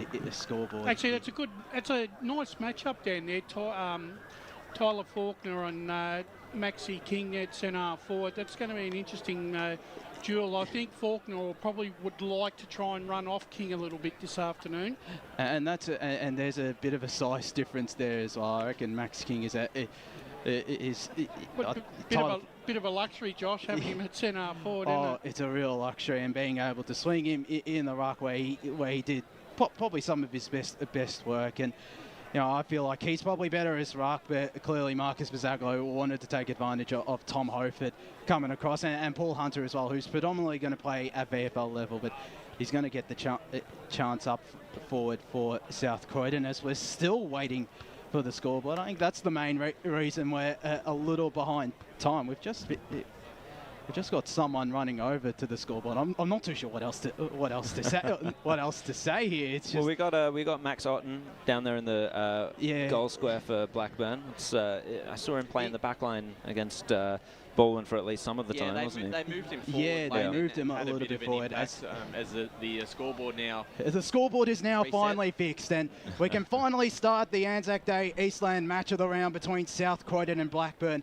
Jared Beanland on Premier Division debut to get us underway here. So it's going to be Hofert versus Harry in the ruck here. Hofert for South Croydon, the big man in the big number. He taps it down. He got it to Wood. The whistle's gone. It's been wrapped up. We'll get a secondary ball up here on this ANZAC Day game on a Tuesday afternoon at Cheong Park. George again did well there, but Blackburn scoop it away. Good hands to it there by Baker. Couldn't quite take it. George for South Croydon kicks the ball into space out on the wing there. The ball just beats them all. Blackburn scoop it up. They're going to try and come forward once again. It went through the hands of Answorth there. Bartlett, good use of the body, but was disposed of there. Blackburn run onto it anyway. The handball was turned over. Kilpatrick gets the kick down towards Dano King. Can he beat the boundary line? No, he can't. Tailed by Patterson there for Blackburn. And it's gone out in front of quite a large crowd. A lot of red. I reckon there's a lot of red down where that ball They travel went well, out. don't they? They travel extremely well. So back into play there on that wing. Tapped down by Blackburn. That's Kilpatrick chasing it. Tied up by two, including the captain of Blackburn, Paddy Lawler. And we'll get yet another ball up. No scores so far. Just a minute and a bit into this ANZAC Day game. Hofert wrapped up there in the ruck. The tap down went pretty far and it came to Birch, and it's his kick inside the forward 50. Good. Ooh, not quite a mark taken there by Blackburn, so they're going to have to share it round. Short little kick out of defence, and it comes to Reid. Jason Reid assessing his options. A little hemmed in here by South Croydon. Good little chip, however, to Answorth. They're trying to find their way around this defence, and it's Oglethorpe going out wide here. Now, they've done this well. They've worked it to the wing. Good control of the ball by Blackburn early until that moment, and it was cut off by Schnick. He gets it there to Jones. South Croydon just working it out nicely. Got it to Max King. And he handballs to the runner there in Liam Cox. And the ball is going to trickle from that marking contest over the line for a boundary throw-in. So boundary throw in here, and just a correction for us up here in the van. It's Tom Schnick, Schink, I believe, from from what we heard. It's a boundary throw in here. Harry got front position. Was he pushed out of it? Yes, he was by Tom Hofert. So yeah, a former under-19 best and fairest winner in 2019 for Blackburn is going to get the free kick here, half-back flank here for the Burners. He's looking to go long down the line, not a whole lot of options. Hofert was the big one for South Croydon. It trickles out the back here for Matthew Burt, and they're going to get a clear. Matthew George with a penetrating kick forward, a good spoil from behind there, and Pat Lawler was nearly going to pick up the ball. Hoop Hubber, I think that was, with the kick away, but it's intercepted by Tom Schink, who pushes further down the line here. He's got a man on his own, but a really good mark taken there by Jason Reid ahead of the Wombat, Robert Mallison. Just remember that as well, listeners, the Wombat and the Rabbit out here at South Croydon as Jason Reid goes to short kick to his captain, Pat Lawler. That's a really good mark. Pressured well by Brandon Wood, but took a really strong grab there did the ex-Box Hill player. He's looking to go to the broadcast side here He's found Matthew Bartlett. He's got an option over the top here. It's a 2-on-1, but it was a really good kick, and taking the mark there, Tyler Faulkner, and I thought there might have been a 25 paid there, but Tyler Faulkner, he's pushed up the ground. Not a whole lot. He's got plenty of options inside 50. A couple of leads. He just bombs it to near the top of the square. Nearly took the mark. I think there was Baker. Dorian out the back. Nearly got the handball away, but a great tackle there. And South Croydon will rebound from defence here. Short chipping ball. They go out wide right in front of us here, and taking a good mark in front of his bench as well is Alex Birch, the big centre half forward or utility for South Croydon. Not a whole lot of options. He instead goes short, couldn't take the mark there, so they take advantage to Blackburn through Matthew Bartlett going inside 50, couldn't take the mark. Answorth picks up the crumbs, good smother there by Tyler Charlton, and he picks up the ball here. He could be set to rebound here as well, South Croydon, but Blackburn applying really good pressure, but good smother there from Matthew Bartlett, and holding the ball, says the umpire, Jason Reid. He could have taken advantage, but taking the free kick here is Thomas Mars. So he's not got a whole lot of options. He's going to centre half forward, picked up the ball well, handball to Reid, who's had plenty of the ball early on, goes the snap, goes to the square, couldn't take the mark there, Max on, and it's going to be a scrap here in the forward pocket for Blackburn. It's a ball up inside their attacking territory, Brash. Yeah, look, both sides are really feeling each other out here in the opening minutes of the game. They're running wide on both sides, and they're stretching each other. So, ball up in the goal square there, tapped down by South Croydon. Chasing it was Wood, but it was bitten to it by Bijaya. They're working their way backwards into space here, South Croydon. Good smother there, and it falls for Wood once again for South Croydon. Kilpatrick finds the man on the outer side. It's Cox. Cox gets the kick down, defensive side of the wing. I think this is King that's worked his way up, and it looks like a long kick down the line for them. Bit of safety. Oh, nearly a good one-hander there taken by Wilson, but he was paid the free kick anyway. Wilson going to run round onto that right boot, and he's found a man in space in their forward 50, and it was a good mark taken. And he's just played on with a short chip to Dan King. And South Croydon will get their first shot at goal here, the first shot at goal for the game, coming 6 minutes into this first quarter. Just can't afford to be giving Dan King any space like that. No. And that rebound as well from South Croydon, that was brilliant ball movement from their defence. That was very impressive. So Dan King, the veteran, moves in, and he's just skewed it to the right there. So just the one behind to open the scoring. That's 0-1-1 to Blackburn, no score on the Bendigo Bank scoreboard. We're 6.5 minutes into this ANZAC Day game. So on kicking duties here is Connor Hinkley, who I think was named best on ground for Blackburn in their Good Friday clash with ball, and a really impressive performance from the ex-North Melbourne player. Not a whole lot of options. Goes the short chipping ball in the direction here of Cade Answorth, who's also had plenty of the ball early on. He's got a short option here in Kieran Hubber. They're doing well here, South Croydon, to cover the ground. He's forced to go wide and long to the far side here. Hubber, and a good spoil from behind there from the ever-reliable Dale Walker for a boundary throw-in here right in the attacking half for right South in front of Max Gorn there. Boundary.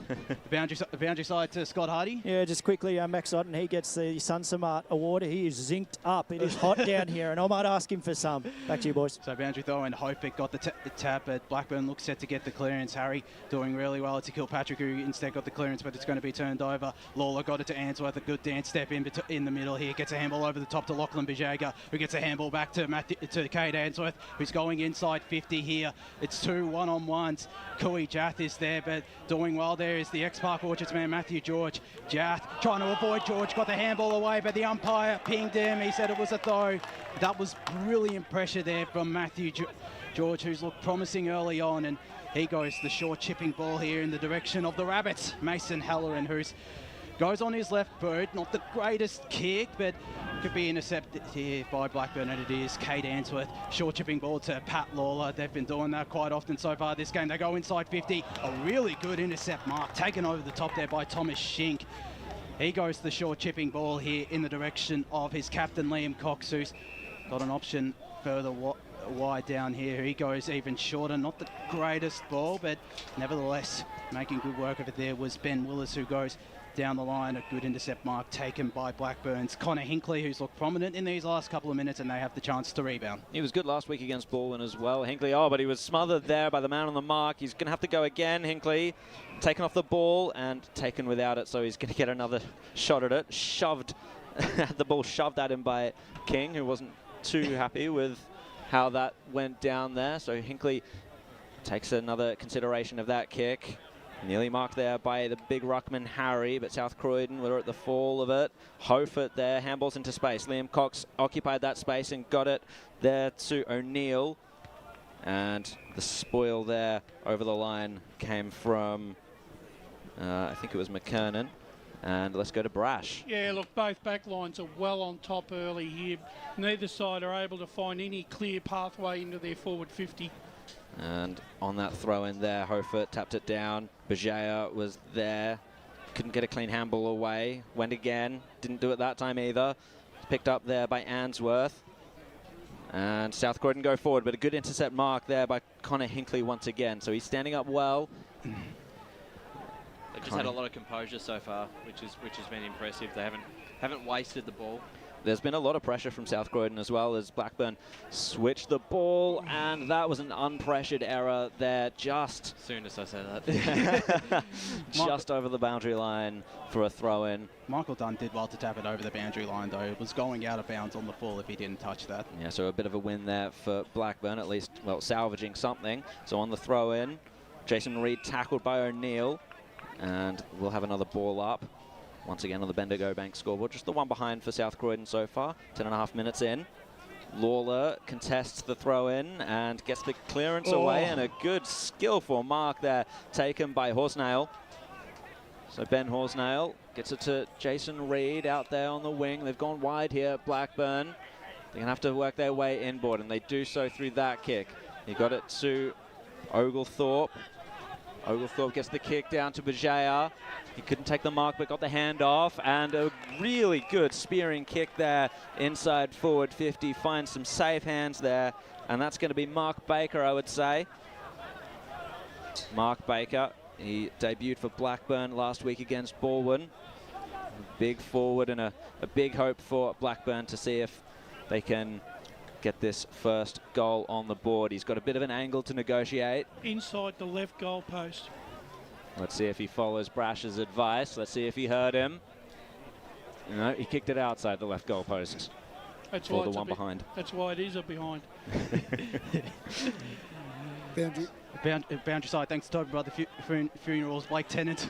Yeah, you know, Mark Baker, that's what you want him to do. You know, last week he was, you know, maybe a little bit shy, but that's an early start for him. So that's good for Mark Baker to finally get a hold of the ball. And, yeah, unlucky he missed there. I think that's also due to Baldwin's pressure down back last week or 2 weeks ago. That really made it hard for the likes of Baker. As a long kick from Jordan Walker was intercepted there by Connor Hinkley. What a game he's had so far. He's going inside 50 here, one-on-one and doing well there. Tyler Charlton on Max Odden.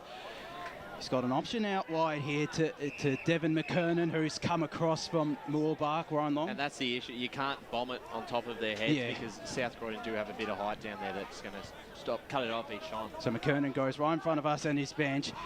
Couldn't take the mark there, the Blackburn man. That was Liam Patterson, and it's just going to go out. No, it's a free kick. It is a free kick. Yeah, it is a free kick going in the direction of Liam Patterson. Good eye there. Brash is the only inclusion for Blackburn today. He's going to go inside 50 to a big pack of players. They get it down on the ground.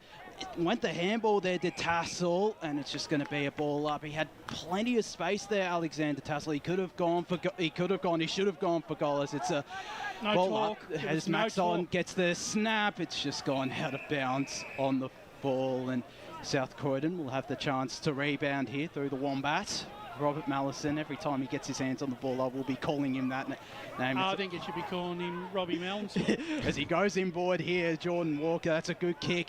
And inboard here to Matthew Jones, who's got an option out wide here in Ben Willis. They're looking to go inside 50 here, South Croydon. This is brilliant ball movement. A good spoil there from the Blackburn defender, picking up the ball. Mark Baker, who's gone back, and it's just going to go out of bounds. Right into the cricket nets here at Cheong park. And again, that quick ball movement from South Croydon, that was brilliant from defence to attack, Brush. Yeah, it is. And look, at least Blackburn have addressed one issue from the previous game. They're not allowing the opposition to run off them. They've really gone back to a one-on-one, man-on-man sort of contest, and are hoping to use their own skills to get a clean break. So Wilson took it out of the ruck, didn't get a clean kick, but it's gone down the line here from Kate Answorth. A good intercept mark taken over the top there by Tom Schenk, who's looking for options. He goes inside 50 here in the direction of Wilson, who's got a one-on-one, nearly took at the mark. Advantage is paid. Mason Halloran is going to walk into an open goal and kick the first goal of Anzac Day. The Rabbit gets the goal for South Croydon. They take the lead here, 1-1-7 to Blackburn, 1 behind. We've played just over 14 minutes here on the Bendigo Bank scoreboard in the first quarter. Smart thinking there by Halloran, front and square, exactly where you want your crumbing and small forwards to be. Perfect positioning. I think he's kicked 13 goals in 8 games as well when he played for South Croydon last year. So he knows how to find the big sticks, and that's a good start there for South Croydon, who again 14.5 minutes played, 1-1-7 Blackburn, just the one behind here in the first quarter. A very even first quarter, Jared Beanland. And that's what you want from your small forwards when the defence of the opposition is going to be on top, to read the ball front and centre when it comes to ground. So from that throw up in the middle, there's a free kick, and it's going the way of Blackburn. So they get a chance to go forward again. The kick is going to be inside the forward line. No mark taken there by Otten, and South Croydon will rebound. The ball just went straight past Heaton there for a throw-in. No such rule in the EFNL. Delivered out of bounds. The umpire's definitely a lot more lenient here than they are at the top level. I think Blake Tennant tried to get his hands on the ball there as well, trying to get a feel of the leather there, Tonsils. Montrose isn't playing, unfortunately, for Blake. He can't influence the outcome of this one. So, on the throw-in there.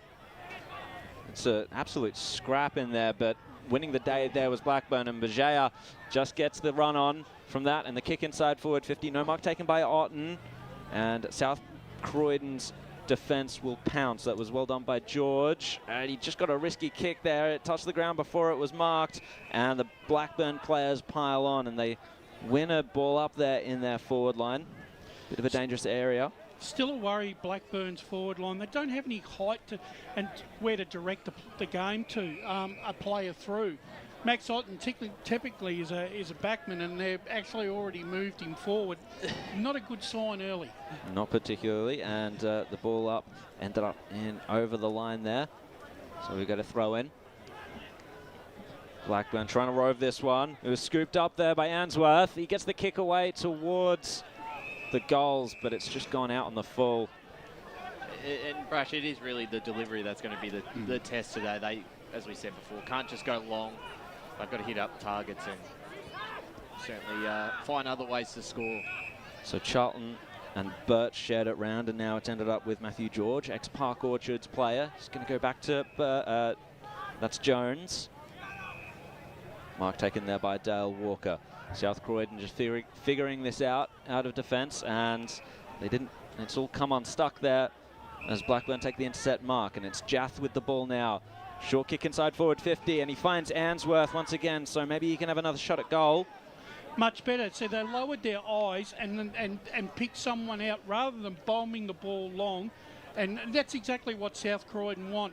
They want that ball coming into the square where they can throw 2 or 3 blokes at it. Yep. They've just got to move the ball around a lot more, Blackburn. They've got to be prepared to take the game on a little bit. So credit to Jath for that inside 50 as Answorth comes in. And it's a straight kick there. Blackburn get there first on the board. Well done, Cade Answorth. Brilliant finish there as well for Cade Answorth, who's looked very prominent in this first quarter as well, alongside Pat Lawler and Jason Reid in midfield, and they need that experience to step up as well. And also throw in Connor Hinckley, who's done a great job down in defence. And Killy Jath as well, I've noticed it looks like he's been swung up forward. I think he played defence last week maybe, but a bit more of a forward role here. So we're back in the middle here, 1-1-7 apiece, 18 minutes gone on the Bendigo Bank scoreboard in the first quarter. Ball up here. It's Max King being thrown into ruck. He gets the tap down, looking to pick up the ball, but it's going to be his teammate who gets the clearance, and he gets the handball back here to Matt Jones. Just kicks it into wide open spaces. Matthew Bartlett was there, as was Pat Lawler, who did really well, looking to go to Ben Horsnell down the line. Was he being held, or was it a high free kick? It's going to be a South Croydon high free kick here, going in the direction of Matthew Bird, who's looked very promising these last couple of minutes for the Bulldogs. He's looking to go the short chipping ball. It's a dangerous kick, but luckily the Chandler medalist Max King was there, who's looking to go inside 50 in the direction of Wilson. Couldn't take the mark. Good effort from behind there, and on debut, and that was Tom Sheridan trying to get the crumbs, and Mason Halloran's out the back here, and he got his second. Mason Halloran with a great finish there, and South Croydon immediately respond. 2-1-13 the Bulldogs, 1-1-7 Blackburn. Just over 19 minutes played here in this first quarter on the Bendigo Bank scoreboard. You just let him get goal side there, which was the perfect position for him, but unfortunately Hubbard got caught out there, and a big goal, the second one there for the Dogs, obviously gives them that little bit of a break, because I think they've started to be getting on top of the game through the midfield. I think too many numbers there for Blackburn jumped in that contest as well. So back into the middle there. Harry gets the tap down. Berger off the half-forward line. We've called his name a lot. Reed gets the handball out to Bartlett, who's going to have to track it there towards the boundary line. Gets control of it. Kicks it inside forward 50. Is this a long bomb that they don't need? It's gone out the back, and once again, South Croydon will rebound. It was just a kick and a hope there, and it was a good mark taken by Harry, I believe. The big ruckman for Blackburn. Gets the kick down the line, and it was just aimless there. And cut off well there by Ben Willis. I'm not even sure. I'm not sure who the target was there. Oddham was in sort of the area, but there were three Dogs. So South Croydon to rebuild from the back line once again. The handball has now found O'Neill, and he's got a one-on-one in forward 50. Good punch over the top there by Blackburn, but it's ended up in a tackle and a ball up. No, it was in the back there. So Blackburn once again to rebound, and Pat Lawler, he's got a man on the outside here. This is Mackenzie Dorian in space. He's got time to get it down to Otten. No mark taken. Oh, but he's just scooped it up at ground level. Lost a handle on it. Was tackled, maybe without it, but the umpire was blindsided. And South Croydon defenders pile on once again. Just a lack of touch just eluded Max Otten then. Yeah, a lucky bounce, and that might have been a goal. But here we are. Back in the Blackburn forward line. No ruckman contested that. A smother there from Blackburn on the South Croydon kick, but South Croydon will come away with it again. Mark taken by Ben Willis, just out of defence there. And a short kick. Oh, it was a risky one, and Pat Lawler's cut that off. He gets the kick inboard now to Berger. Once again, called his name a lot. And out in the wing as Blackburn try to stretch that South Croydon defence and find a hole inside forward 50. Baker couldn't get hands to it. And so South Croydon pounce once again. Dan King is there to get the handball away. It was cut off. Baker tried to get it again. Dan King gets a second option. Chance even. Kilpatrick found the ball. And now South Croydon have worked it out there to... it was Aldous. And now a tackle there laid. Well done by Blackburn. Just to stop that advancement by South Croydon once more. So they're going to share it around the back line once again. Mark taken now by Hinkley. He's had a good early start to the game. Bit of a height difference in that marking contest. Didn't matter for Dorian. He was fast enough to find it out the back. And a high kick towards who? The intercepting mark of Tom Schink. So Robert Mallison picking up the ball. Another failed South Croydon attack. He gets it to Dano King, who got the handball over the top here to Matthew Aldous, who got the handball away to his teammate, who's looking to go inside 50 here. Intercepted there from the Blackburn defender, and they look set to rebound. Handball away there to Kate Answorth. Trying to pick up the ball there was Tyler Faulkner. Pressured well there by Mason Halloran, who's looked very threatening early on here. We've played just under 23 minutes here on the Bendigo Bank scoreboard. Just repeating the score, South Croydon leading by 6 points, 13-7, as Max King just takes it out of ruck, looking for James Wilson, who tries to pick up the ball. Michael Dunn doing well here, but it's Kilpatrick who gets the handball away to Liam Cox. It goes the snap. It's just drifting to the right, and South Croydon had another behind to their score there, 2-2-14. Blackburn 1-1-7. Just over 23 minutes played here in this first quarter on the Bendigo Bank scoreboard. I think Brendan Allen would be happy that they're limiting South Croydon scoring. They've been composed down back so far, Blackburn. Yeah, I've liked their back six. It's just their delivery inside 50. That improves. It's game on. It's going to be a closer game, isn't it? And so Jordan Walker just marks that. I think that's a worry, though. If they don't fix that soon, South Croydon could get a bit of a run on. So the target down there was King. Couldn't quite take that. Blackburn to rebound once again. Kick and a hope there. Ben Horsnail came across to bring it to ground, but it was picked up there by Walker. High ball towards the half-forward line for South Croydon. Scooped up there by Birch. He gets the snap around the body. It's going to fade over the boundary line in the pocket for the Bulldogs. If you're going to play and stretch your opposition like Blackburn are trying to do with South Croydon, when you get the ball inside your forward 50, you've got to make sure that you make every foray count, because you're doing a lot of running for not a lot of scoring. Hofert set himself there for that out of bounds free kick in from Blackburn. Took the intercept mark and will send it forward again for the Dogs. It's just fallen into space there. O'Neill couldn't handle it. Picked up by King. He's just going to muscle his way through. Not sure how he got rid of it. Helleran, O'Neill, Kilpatrick. Oh, that would have been a hell of a goal, but just the one behind.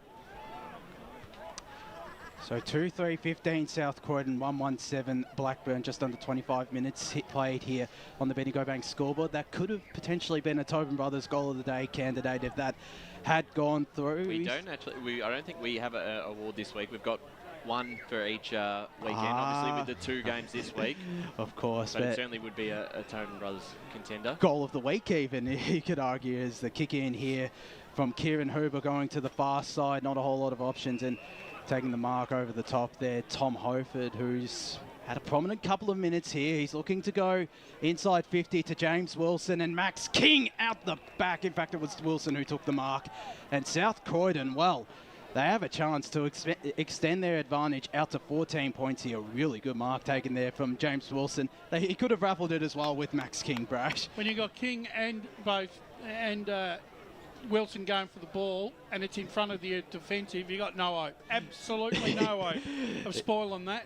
Yes, Wilson, he kicked 3 in South Croydon's win against East Ringwood. This will be after the quarter-time siren, and he has slotted that, so South Croydon extend their advantage out to 14 points here at the quarter-time break, 3-3-21. Blackburn 1-1-7. The major goal kickers, Wilson with 1, Mason Halloran with 2 for South Croydon, and for Blackburn, the single goal kicker in Cade Answorth. They're going to go to a break here on the ANZAC Day edition of the Eastland Match of the round. When we return, we'll have one of the coaches and we'll bring you the second quarter of action here between the Bulldogs and the Burners. Sarah opened her best friend Jackie's wedding invitation. She was overcome with a wave of emotion. While her 2 young boys wrestled on the floor, tears of happiness rolled down Sarah's cheeks as she saw the words she'd been longing to see. Please note, this wedding will be a child-free event. Well, Sarah, looks like we're off to Eastland for a new frock and some heels. And let's book in that babysitter. For all of life's little moments, there's Eastland. Eastland. Live real.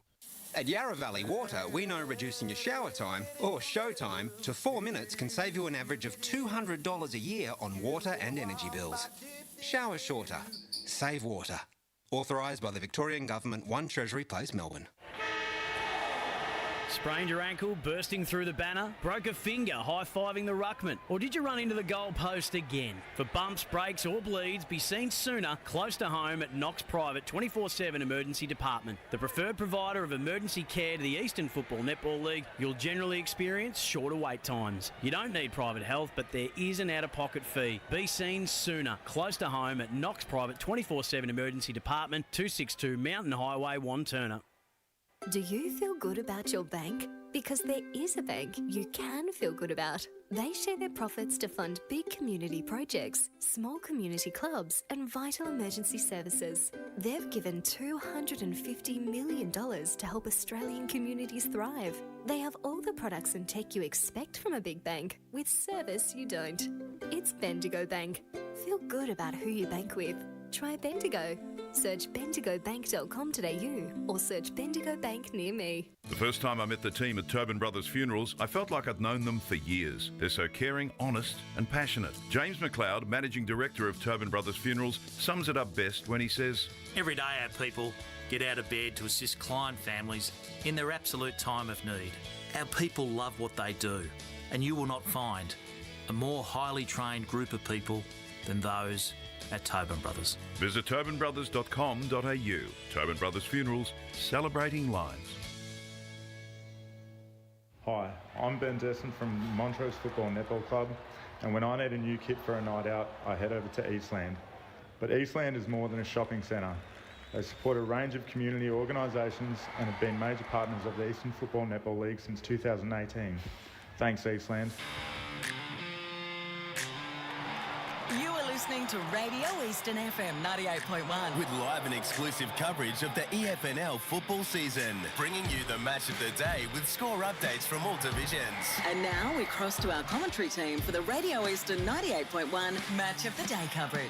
Welcome back to Cheong Park, the Anzac Day edition of the Eastland Match of the round between South Croydon and Blackburn. The Bulldogs hold a 14-point advantage at quarter time, 3-3-21 to Blackburn.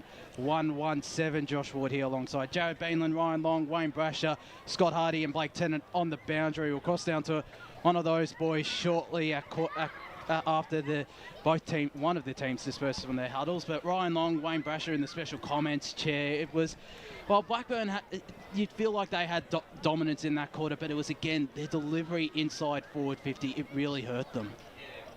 Yeah, it certainly was, and their back six probably held up pretty strong for the first 20 minutes, and it was just the constant pressure there. They were at the probably that last 5 minutes were struggling to clear it out of their back half, and they're really under the pump, and that's where some of those the regulars for South Croydon, the guys who are always on song have been really strong. I've really liked Matthew George's game so far, and you're right, going inside 50 for Blackburn is a bit of an issue when they just bomb it long, because South Croydon have a lot more height down their brash, and it's not an option. It's what happened last week. We saw that with Pendlebury cutting a lot of those kicks off for Baldwin, and a similar thing today in that first quarter. So something's got to change there with their delivery. Well, that's the problem. You can't afford to be too predictable. And the thing is, you can tell with Blackburn's type of play, whilst I understand they're trying to play possession and probably more likely try and play a bit of tempo football. It's all right to be playing the switch back and forth and across the ground, but at the end of the day, that takes your toll. And the thing is, you've got to maximise every sort of delivery, because if you're delivering the ball into your inside 50 and you're not hitting a target, and you're just giving South Croydon just chances to get around the number, contest the ball coming in, and then they've got a 360 clearance around it. It's just that they've just got to lower their eyes, Blackburn, and some of their players just need to probably start leading a bit more. That's the thing. They've got to create some movement, right, and even probably come and go short and try and force the South Croydon backmen up the ground a bit. Yeah, you mentioned lowering the eyes there, and the one goal that Blackburn did kick from Kate Ainsworth, that was when Jaff managed to lower the eyes, find a man in space, and it paid dividends for them. And it's an interesting question as to why they're not doing that more frequently. And that's maybe because the opposition's not allowing them to do it, Jared. And from a South Croydon side of things as well, one positive for them, again, it's been that rebound from defence. They just move the ball so quickly from defence and then get it quickly into the likes of James Wilson and Max King. And well, we saw that goal right on quarter time from James Wilson. You can sort of see it happening, in the next probably 10 minutes of this second quarter. They could really stretch it out if they continue that sort of delivery inside 50. So it's a tough ask, and it puts a lot of pressure on Blackburn's midfield to certainly win the centre clearance battle. And it's a very, and you look at that midfield that South Croydon have got in there now, a very experienced midfield, as against what Blackburn have got in there. Harry's a young up and coming ruckman, so they really they've got Reed in there, but the thing is, he needs help, and that's where they're. This is where the experience of South Croydon they just know where to position themselves to win the clearances, and I think they're controlling the stoppages around the ground as well. Yeah, they are, but they've had their moments, the Blackburn midfielders. You know, you look at Pat Lawler, who's had some good moments. Jason Reid looked promising, but their defence did hold up as the Blackburn huddle finally dispersed. 7.5 minutes in that huddle, it looks like, and I think I have a feeling Scott Hardy may have the Blackburn coach Brendan Allen with him. We'll cross down to him shortly, but yeah, that's the thing they need to lift up, that midfield, and others like Mackenzie Dorian and Sam Hart need to get that delivery in as we do cross boundary side to Scott Hardy with Brendan Allen. Brendan Allen from Blackburn. Brendan, a tight first quarter, but obviously enough to work with it going into the second. Yeah, I think we just played too quick today. It's just played in their hands a little bit with their drop-off. We had so much inside 50, but just not the reward on the back of it. When they went forward, they scored that a couple of times. But, yeah, look, obviously it's going to be an arm wrestle, and hot day, it's going to be a bit of a war of attrition out there. And the defence is holding up strong, obviously. Yeah, a few late goals there, but just getting it forward, you're trying to find a few more options up forward? Yeah, we're just going too quick, which is forcing us to bomb the ball in, which is playing in their hands. They've got the two tall backs down there. So we just need to have a little bit more method when we're starting to go forward. Thanks very much, Brendan. Thanks. Jared, let's get us on the way in the second quarter. So Blackburn going to the right of your dial this quarter. It's a holding free kick right from the get-go, going to Blackburn. So it's going to pass it off there to Answorth. High ball inside forward 50. Another bomb. No one-handed mark taken there. Jath scoops it up, passes it to the captain, and Lawler just lost a handle on it. Kicks around the body. Paddy Lawler. Is this a captain's goal to start the second quarter for the Burners? Yes, it is. So they move to 2-1-13. 3-3-21 on the Bendigo Bank scoreboard. Let's go down to Blake Tennant on the boundary line. Yeah, just heard from Marcus Bizaglow, South Croydon coach, on what he had to say. He said he wanted his players to lower his eyes a bit more and don't look for that 50-50 kick. And he really praised as well was the young rabbit of Mason Halloran. He said he's having a horrendous start to the game, and he just, and also said that also Tyler Charlton played his best quarter for the season. So really, he was really positive, and let's hope they can get up to a good start this quarter. Thanks to Open Brothers Funerals, Blake Tennant on the boundary there as Blackburn looks set to get another clearance here. A good kick in the direction of, I think it was Charlie Oglethorpe, but South Croydon looks set to get the intercept here, picking up the ball.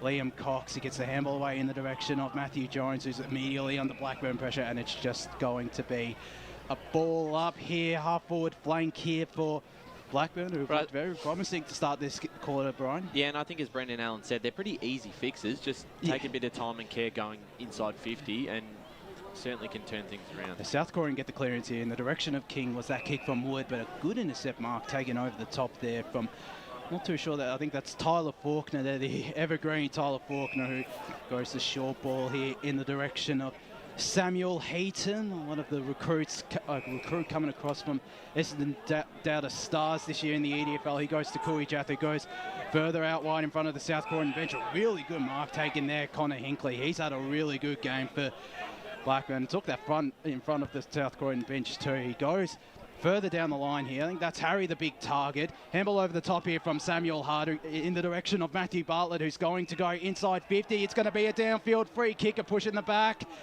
on Bartlett, and a big chance here for Blackburn to kick their second goal of the quarter inside only the first 3 minutes, and the free kick is going to go in the direction of Max On here. And well done to Sam Hart, who stayed at ground level. 3 dogs went up. He was in the front position, and then inside 50, the free kick gives him a great chance to have a perfect start this quarter. So Max On, not a renowned goal kicker in his time at Blackburn. Kicked a couple, I think, at Templestowe when he was there last year. He comes in, it's just drifting to the right, and just a minor score, but of Blackburn, they move to 2-2-14. South Croydon 3-21.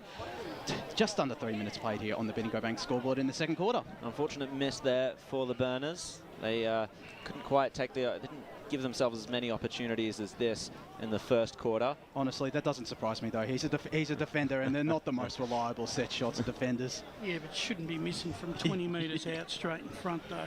No, you're not wrong. So Jones takes the mark there from the kick in. South Croydon move forward. Dan King, 280 games plus for South Croydon. Gets it to the man on the wing, and South Croydon move forward once again, but the kick was a little overcooked there and the Blackburn defender was able to see it over the line pretty safely for a ball in there on the scoreboard wing, which reads 3-3-21. South Croydon to the Burners 2-2-14. Nearly 4 minutes gone here in the second quarter. The throw in. South Croydon trying to get the clearance, but the handball was broken up well by Blackburn. Kick down the line there. Baker trailing it towards the boundary line. It's just going to go over once again. So far, Blackburn have got ascending, have won all the, are in front here on the clearance and stoppages. They've controlled that since the in the opening 4 minutes, and they've got some benefit out of it.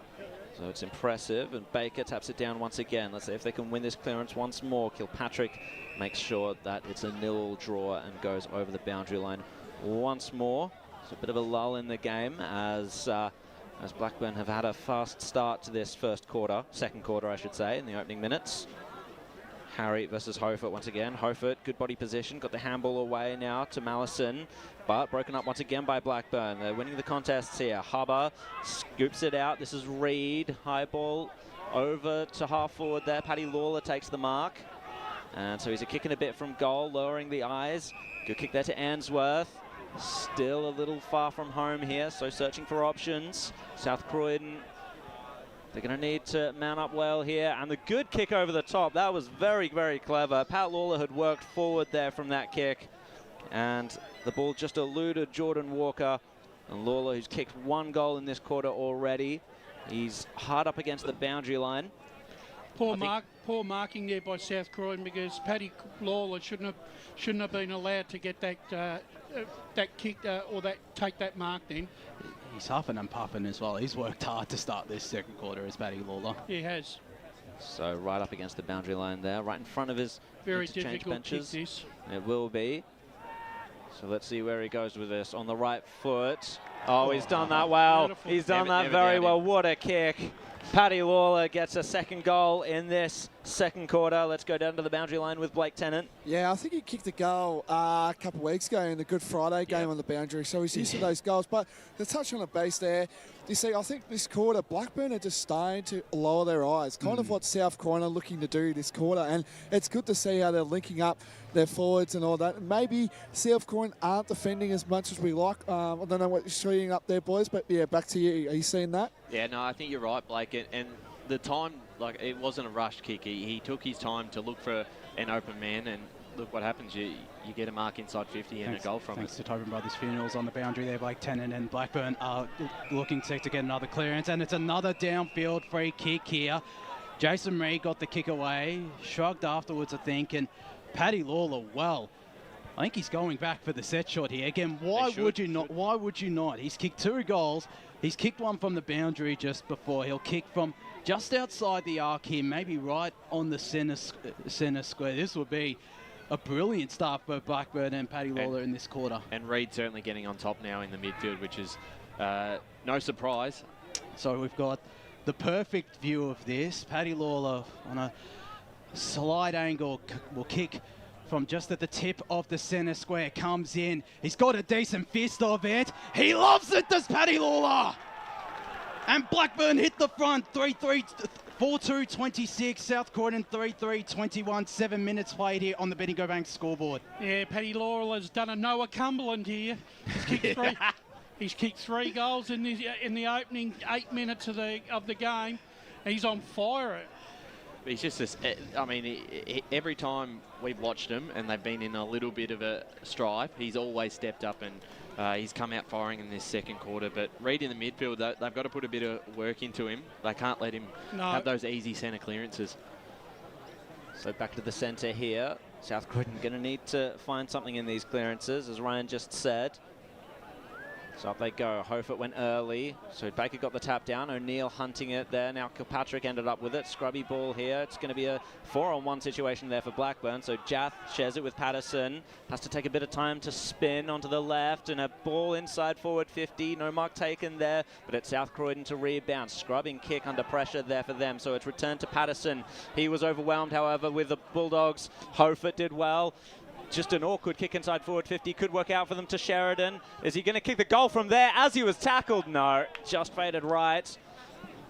He did well there, Sheridan, but Not well enough to get South Croydon's first goal on the board for this quarter. So the scoreboard reads South Croydon 3-4-22, Blackburn 4-2-26. That's the Bendigo Bank scoreboard. 8 minutes 45 gone in this second quarter. And we'll have Connor Hinkley playing a great game to take the kick in and Josh Ward to take us away. So yeah, he is playing a great game. Is the ex-North Melbourne VFL man Connor Hinkley. He comes in here, goes right in front of us, and again the South Croydon bench, it's out the back here, and Alexander Tassel could have picked up the ball. Good tap there from Max King. Mallison pressured well there by Tassel, and it's just going to be a ball up here right in front of the South Croydon interchange bench here. Harry going up against no one, so just gets a decent fist of that forward, and immediately under pressure there, the South Croydon defender holding the ball, says the umpire. Ben Horsnell getting the free kick, handballs it off to Mackenzie Dorian, who's looking to go near inside 50, but the intercept mark taken there by Tom Schink. Wasted the ball, Dorian, 2 or 3 times already in this match. He's been under a bit of pressure though there, so it was not the greatest decision as they're going to go inside 50 here. Blackburn, Kate Answorth, and guess who? It's Pat Lawler. A chance here to kick his 4th goal of the quarter and the game.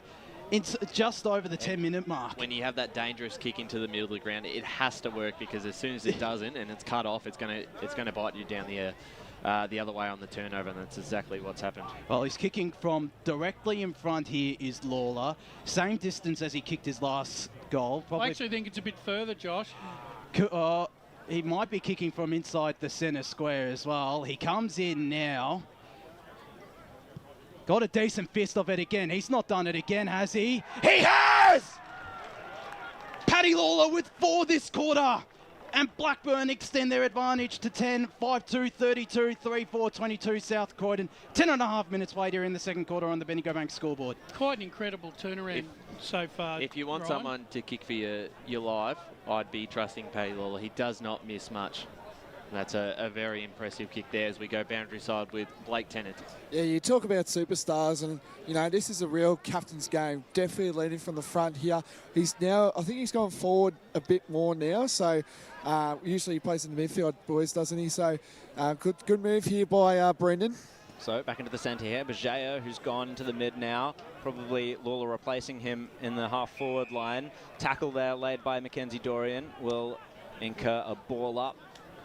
A secondary ball up here. Marcus might need to look at a change here shortly. Tapped down by Hofert. Once again, Blackburn look to get the clearance here. They've done this well. Scrubbing kick forward. However, Mackenzie Dorian will track it first to it. However, South Croydon, that was a good tackle laid by McKernan. But it's Blackburn. Oh, not quite a goal there. That was very well done. But Dorian. That was Mackenzie Dorian once again. And they've done well to put the South Croydon defence under a lot of pressure this quarter. All of a sudden, Blackburn's outside runs come into the game, and they're starting to run on top of the ground. South Croydon have been a little flat-footed in this quarter. So, bringing it in, South Croydon, Liam Cox. They're hemmed in here. O'Neill taking that mark, just handballing it off. So, South Croydon's run. They're trying to get it started now. However, oh, it's just spilled out the back there for South Croydon. So it's a one-on-one here. Wilson versus Dunn, and Wilson just outmans him, outmarks him. He's done that well. Safe hands. And South Croydon just to kick us steadier here. They really need this one. When you get him when you get James Wilson one-on-one, you'd be scared if you're Michael Dunn, and that was just all too easy there for the leading goal kicker in Premier Division last year, Jared. Indeed. So Wilson will come in to try and kick the Doggies' first goal of the quarter. They really need this. They've got it. And the South Croydon home crowd breathe a bit of a sigh of relief here as they stem the bleeding. James Wilson gets his first goal on the board for the game. I believe that's his second, actually. He kicked the one or yeah, he's kicked 2. Oh, he's kicked 2. Sorry, my bad. That's all good, Jared. I gave that one to King. I think Marcus has gone back with King now, back into the midfield. They've got to try and generate some centre clearances here, South Croydon, because Blackburn have taken control here in the early part of the second quarter. And no better option than to bring in the Chandler medalist from last year alongside Blake Pearson. Just repeating the scores, 5-3-33 Blackburn, South Croydon 4-4, 28, 13.5 minutes played here on the Bendigo Bank scoreboard in the second as Mark Baker, I think, has been thrown into ruck here and immediately pressured there by the South Croydon defender. So we'll get a secondary ball up. We go boundary side thanks to Tobin Brothers Funerals. Blake Tennant. Yeah, just want to talk to you boys about this potential move. Braden Kilpatrick is now playing as a high half forward. That's an interesting move. He can kick goals and create goals, but Blackburn are going to get the clearance here through Jason Reid. Another clearance. They go inside 50 here. Ben Horsnell and Pat Lawler there. Shink was there for South Croydon. It's just going to be a ball up here in Blackburn's forward 50 though. So danger signs looming again potentially for South Croydon. King got the tap down. Dano King got the clearance into the middle of Cheong Park. Couldn't take the mark there, but he'll pick up the ball. Tommy Sheridan, all the time in the world now, did really well. He's gone in the direction of James Wilson, who takes another mark. Looks like he's going back here, taking on the responsibility himself. And like Pat Lawler, why wouldn't you? When you kicked 73 goals last year, you kicked 3 goals last week. Why wouldn't you take on the responsibility yourself, James Wilson, as he'll kick from just out of the centre square here to... He's a very reliable kick, James Wilson. He is as reliable as it gets. He comes in now. He'll kick it from inside the centre square. Has it got the distance or the accuracy? It doesn't. Was the mark taken? No, it's just going through for a minor score. 4-5-29, South Croydon, Blackburn 5-3-33. 15 minutes played here in the second quarter on the Bendigo Bank scoreboard. Sam Hart to take the kick in for Blackburn. At the other end of the ground, last week he kicked 4 goals for the Burners. Same amount as Paddy Lawler has kicked in this quarter. And a starring performance. So Walker couldn't quite take the mark there for the Bulldogs on intercept. Tackle laid there by Wilson. And we'll get a ball up just in front of the South Croydon interchange bench. King in the ruck here against Baker. Baker gets the tap down. Blackburn can't quite find their supremacy in the clearances, but now they can with Apple, a high ball, and it's just floated out of bounds. So the clearances really are going Blackburn's way. South Croydon struggling to stop them. And we'll get a kick in here from the Bulldogs. They went backward to try and go forward. Mark now taken. Jordan Walker just assessing the situation. Maybe need to add some tempo into the game, and that's a 25-metre penalty against Blackburn for infringing on the protected area. So Walker will take this opportunity to send a long ball inside forward 50. The Blackburn defenders fly at ground level there. The kick along the ground outside of defensive 50 for the Burners just trails off once again over the boundary line. And speaking of the boundary line, let's go down to Blake Tennant, who was right there. Yeah, that was Charlie Oglethorpe there, just stepping over the line there, number 19 for Blackburn. Thank you for that, Blake, for the Tobin Brothers. So ball in for South Croydon there. Helleran got it to a teammate. Now that teammate tried to find O'Neill, but the handball was wayward. That was a throw, basically. Umpire blindsided, as is sometimes the case. Straight over the boundary line once more for another throw-in right there. Once again in front of the South Croydon interchange bench. King got the tap down. Dano King tackled, holding the ball. And so that was Blackburn to take the free kick there. Kieran Hubbard did well. Just on the defensive side of things for Blackburn. Gets it to Apple. Just a slow play now for the Burners. Bit of movement up the ground, but not too much. So it's a long bomb. Oh, mark not quite taken there by Baker. Jaff piles on, and South Croydon send it over the boundary line once more. And as we look at the Bendigo Bank scoreboard with 17.5 minutes gone in this quarter, the Bulldogs 4-5-29, Blackburn 5-3-33. Josh Ward, take us away, mate. So Lachlan Harry up against Max King. King just took it out of ruck, tried to handball it to Robert Mallison, but it's going to be Answorth who gets the handball away here in the direction of Kui Chiath, who goes to the top of the goal square. Lawler was one out. Answorth got the handball away here in the direction of his teammate, and that was Sam Hard, who just misses, goes through for a minor score. Loves a goal, Sam Hart. He does love a snap too. 5-4-34 Blackburn, South Croydon 4-5-29. 18 minutes played here on the Bendigo Bank scoreboard in the second quarter, as it does look like the Wombat is taking kick-in duties here. Plays on. Goes to short chipping ball in the direction here of Jordan Walker, who gives it back to Mallison, who was looking for Tom Hofert. Nearly took the mark, but out the back there was Shink, who gets it back to Hofert, who goes in the middle of the ground. Dangerous kick. South Croydon will end up with the ball, though. No, they won't. Lachlan Harry pressured well there by Dano King. Lucas O'Neill tried to get the handball away. Lachlan Harry intercepted that, but they're going to get it inside 50 here through Dano King of South Croydon. James Wilson in a 2-on-1. They get the spoil there, do Blackburn, but it's out the back. He couldn't control the ball there, could Brandon Wood, and trying to bustle his way through there was Liam Patterson. It's plenty of pressure applied by both sides, and it's just going to be a ball up inside South Croydon's attacking 50 here. So they're looming large. Again, quick ball movement from defence to attack as King got the tap down, but in the direction of a Blackburn player who gets a handball away here to Eppel. He gets the handball away here in the direction, I think that's Hubber, who gets the kick away, but it's intercepted here by Tom Hofert, who's looking for options inside 50 here. Blackburn covering pretty well, so he's forced to go along in the direction here of Tom Sheridan and James Wilson. Wilson from behind couldn't take the mark. Sheridan tried to kick it off the ground, but both teams applying good pressure. Blackburn are going to get away with it, though. Eppel kick over the top here to Paddy Lawler. What a quarter he's had. He's quite down the last couple of minutes, but he's still had a terrific quarter with the 4 goals. Takes his time, looking for options. He goes the dangerous kick inboard. Not the greatest kick, and taking the intercept mark there was Tom Shink, who's had a really good game. Gets the kick away to South Croydon flag, but not the greatest kick, and plenty of pressure applied from both sides in the middle of the ground, especially Blackburn, but South Croydon are going to go inside 50 here through the Wombat, Robert Mallison. Max King with the mark, and South Croydon, through the Chandler medalist from last year, he got 23 goals in 21 games last year, Dick King. He has a chance to kick his first of the season and first of the game as well, and gives South Croydon back the lead.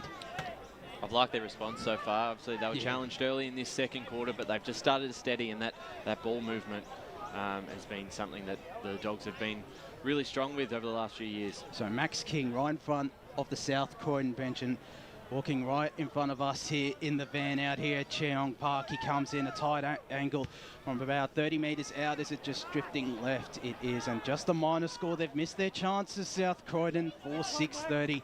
Blackburn 5-4-34. Just over 20 and a half minutes played here on the Bendigo Bank scoreboard in the second quarter. Well, the game really now has settled down, and it's really going to be a game of attrition here, because who's going to have the most amount of legs to run out this second half? So it's Connor Hinkley to take the kick in here. Gets the kick. Ooh, nearly intercepted there by Hofert, but it was Blackburn at ground level to take it. South Croydon turn it over with a great spearing kick there inside forward 50. Oh, King, he just got it off to Dano King. Sheridan led the goal through. No need to intercept that. And Dano King gets the goal to send South Croydon back in front. 5-6-36 to 5-4-34 on the scoreboard there. Let's go down to Blake Tennant for Tobin Brothers. Yeah, you can definitely tell South Croydon stars are starting to lift. You know, Kilpatrick, his field kicking has been tremendous today. Really good stuff there. And Max King has definitely started to lift in this game. And, geez, you never get old with Dano King just loving to kicking goals. It's good to see. So, yeah, like I touched on, South Croydon stars definitely lifting this quarter, which is good. As Braden Kilpatrick is now back in the middle here. Hofert against Harry. Harry got the tap down, but it's going to be the clearance here for Blackburn. No, it isn't.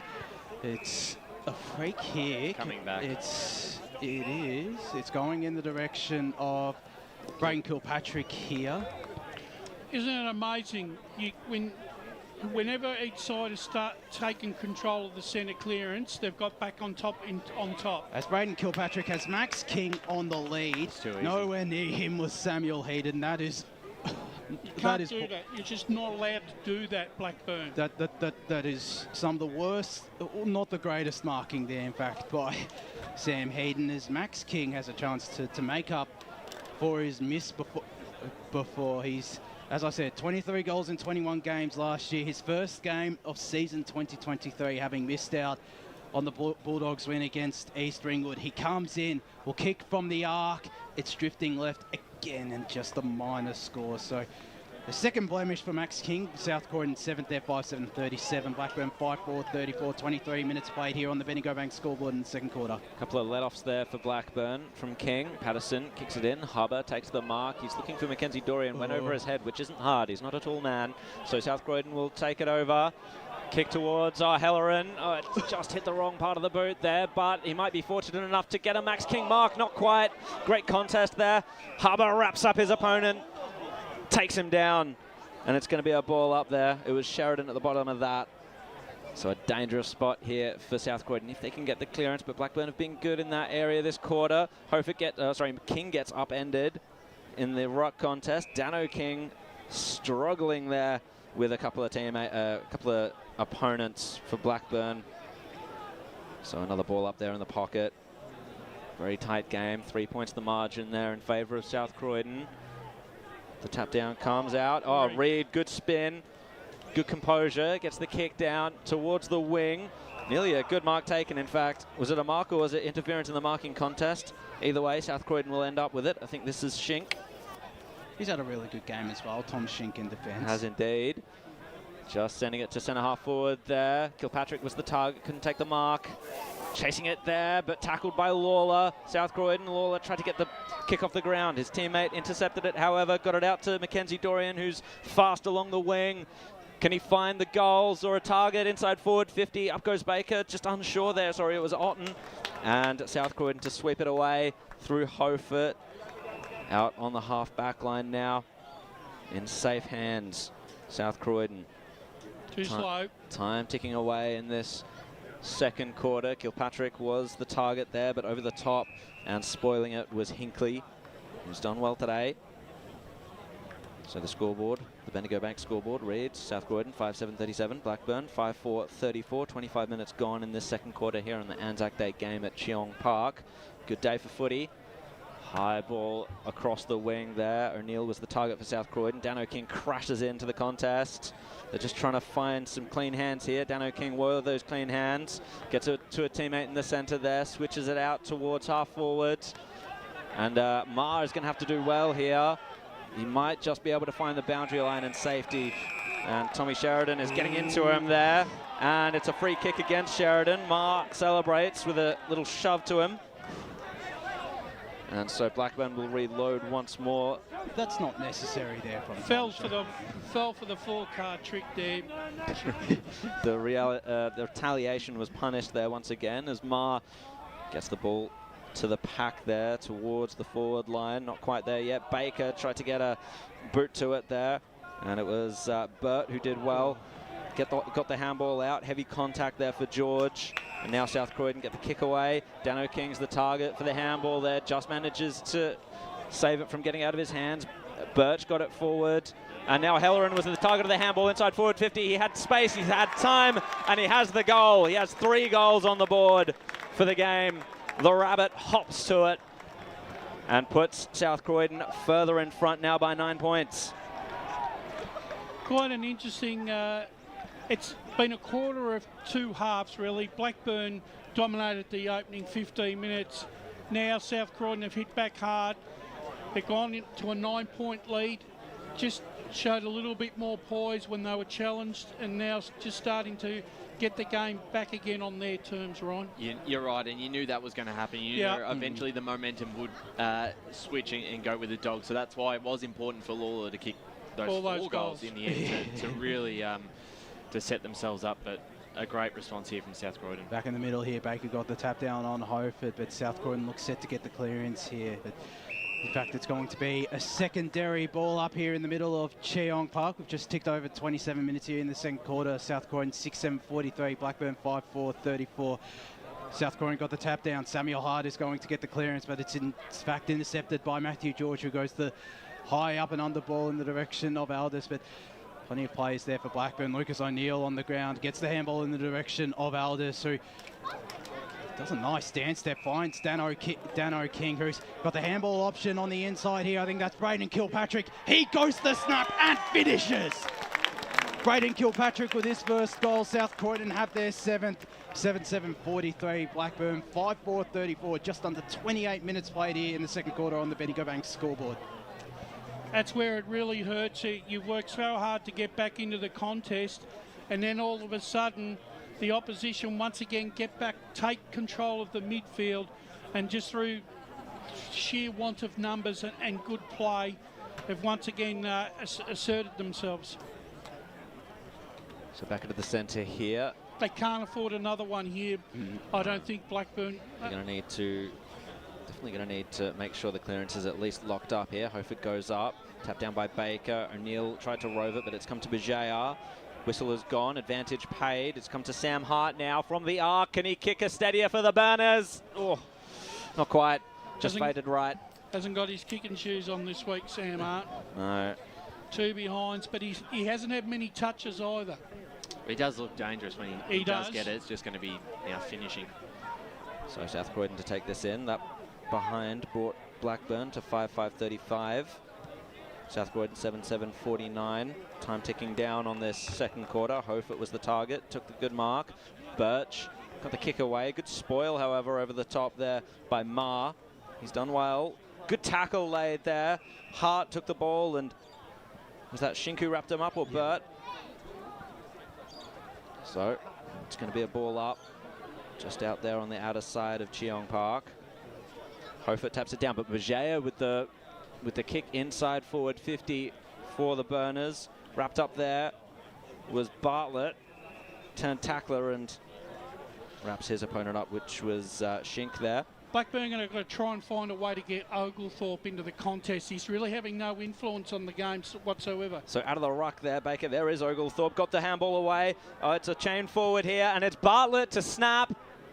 And it was way too wide. He just rushed it, didn't he? Probably had time to steady and straighten up, but this is what happened. That was a missed opportunity. This is what happens like in last night's game. The opposition kick goals, then you've got opportunities to kick a couple yourself and you only kick behind. So it really hurts your momentum. So, short chipping ball there. Boundary side, thanks to Totem Brothers Funeral, Scott Hardy. Samuel Hart coming off with a right hand complaint that is in the hands of, in the hands of the trainers. So I'll get back to you after the break. That's a bit concerning there for Blackburn as South Croydon have possession here on their half-back, playing a short chipping ball in the direction of Matthew Aldous, who's on senior debut. Looking for options. There's not a whole lot to go to. Blackburn again covering the ground well, so he's forced to go down the line in a 3-on-1. And that's the half-time siren out here at Cheong Park. South Croydon, they were challenged early on, but they fought back and head into half-time up by 14 points, 7-7-49. Blackburn 5-5-35. The major goal kickers for South Croydon, Mason Halloran, the Rabbit with three, Dano King, James Wilson with 2, Dano King and Braden Kilpatrick with singles. For Blackburn, Paddy Lawler with 4 and Cade Answorth, the other goal kicker. We're going to go to a break here on the Eastland match of the round, the ANZAC Day edition. When we return, we'll have the halftime show where we'll dissect what's been an interesting first half out here in the ANZAC Day clash. Sarah opened her best friend Jackie's wedding invitation. She was overcome with a wave of emotion. While her 2 young boys wrestled on the floor, tears of happiness rolled down Sarah's cheeks as she saw the words she'd been longing to see. Please note, this wedding will be a child-free event. Well, Sarah, looks like we're off to Eastland for a new frock and some heels. And let's book in that babysitter. For all of life's little moments, there's Eastland. Eastland. Live real. Sprained your ankle, bursting through the banner? Broke a finger, high-fiving the ruckman? Or did you run into the goal post again? For bumps, breaks or bleeds, be seen sooner, close to home at Knox Private 24/7 Emergency Department. The preferred provider of emergency care to the Eastern Football Netball League, you'll generally experience shorter wait times. You don't need private health, but there is an out-of-pocket fee. Be seen sooner, close to home at Knox Private 24/7 Emergency Department, 262 Mountain Highway, Wanturna. Do you feel good about your bank? Because there is a bank you can feel good about. They share their profits to fund big community projects, small community clubs, and vital emergency services. They've given $250 million to help Australian communities thrive. They have all the products and tech you expect from a big bank, with service you don't. It's Bendigo Bank. Feel good about who you bank with. try Bendigo. Search bendigobank.com.au or search Bendigo Bank near me. Tobin Brothers Funerals wear their heart on their sleeve. Their clear and easy-to-use website and Memory Maker app make it easy for families to make an informed decision. Here's James McLeod, Managing Director of Tobin Brothers Funerals. We pride ourselves on being the most transparent funeral company. All pricing on goods and services are available on our website. It's all there for you to see and make very informed decisions when planning a loved one's funeral. Visit tobinbrothers.com.au. Tobin Brothers Funerals, celebrating lives. At Yarra Valley Water, we know reducing your shower time, or show time, to 4 minutes can save you an average of $200 a year on water and energy bills. Shower shorter. Save water. Authorised by the Victorian Government, 1 Treasury Place, Melbourne. Sprained your ankle bursting through the banner? For bumps, breaks or bleeds, be seen sooner, close to home, at Knox Private 24/7 Emergency Department. You'll generally experience shorter wait times. Knox Private 24/7 Emergency, 262 Mountain Highway, Wanturna. You are listening to Radio Eastern FM 98.1. With live and exclusive coverage of the EFNL football season. Bringing you the match of the day with score updates from all divisions. And now we cross to our commentary team for the Radio Eastern 98.1 Match of the Day coverage.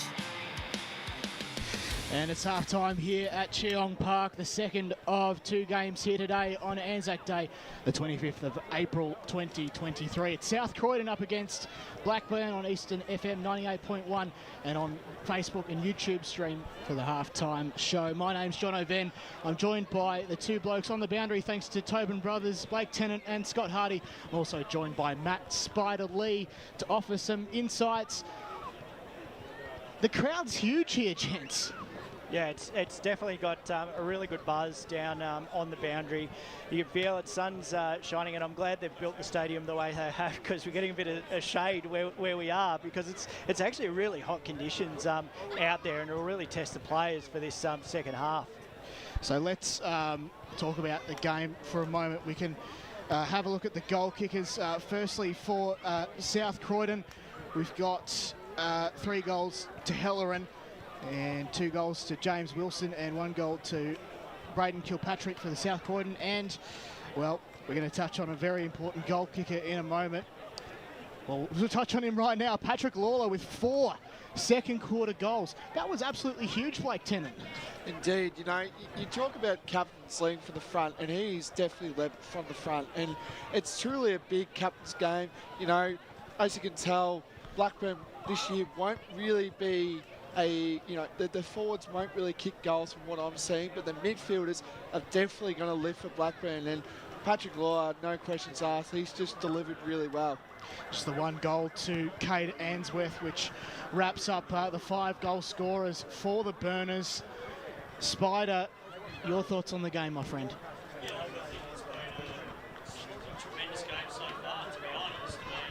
Both sides of it. I think it's been a really tremendous game so far, to be honest. I mean, both sides have really worked really hard in the conditions presented. I mean, Blackburn started really well and really positively. They've defended really well. They really put early pressure on through the midfield, but also internally in the defensive part of the ground. I thought Tyler Faulkner was really good. I thought Heaton was really good across half back, and also I thought Dunn was also really good early.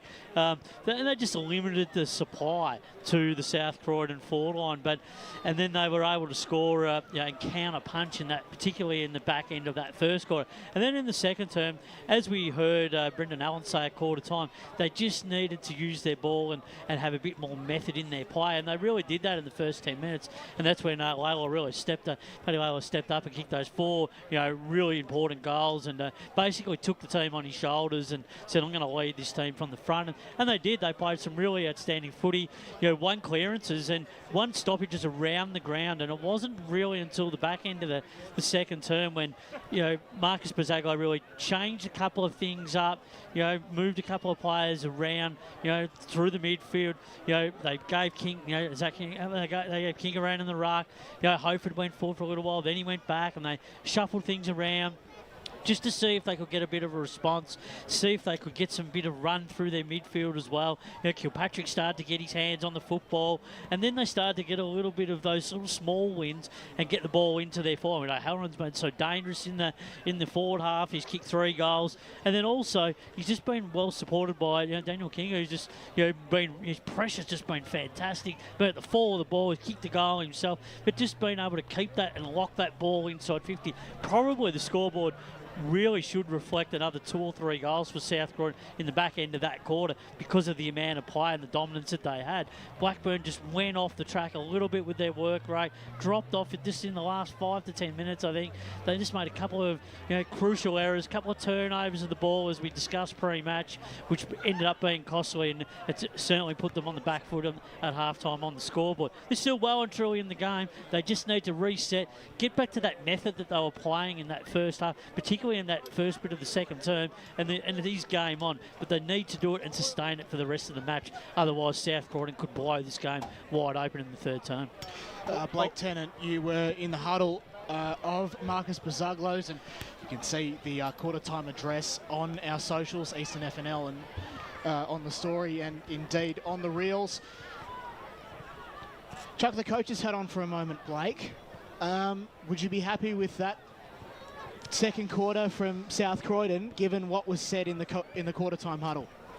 Yes and no. I'll start off with the no bit first. They didn't really, because obviously I don't think they worked out their matchups as much as they liked. Like when Lawler pushed forward, I don't think they had a matchup for him, because obviously he got on the loose a bit and started to find the scoreboard a bit. Well, who was accountable for him? So you're in that. Yeah. Who was the direct opponent, Blake? Well, what was discussed in that? That's the thing. I don't know. Was that the question that he asked? Yeah. Well, because he moved forward, and they didn't know who was going to go on him. So, because obviously he's a midfielder, he's a proven midfielder, and he's gone forward. So, obviously you got to think, right, who's going to get on him, but I couldn't really find who in the matchup. And the yes bit is that they started to lower their eyes.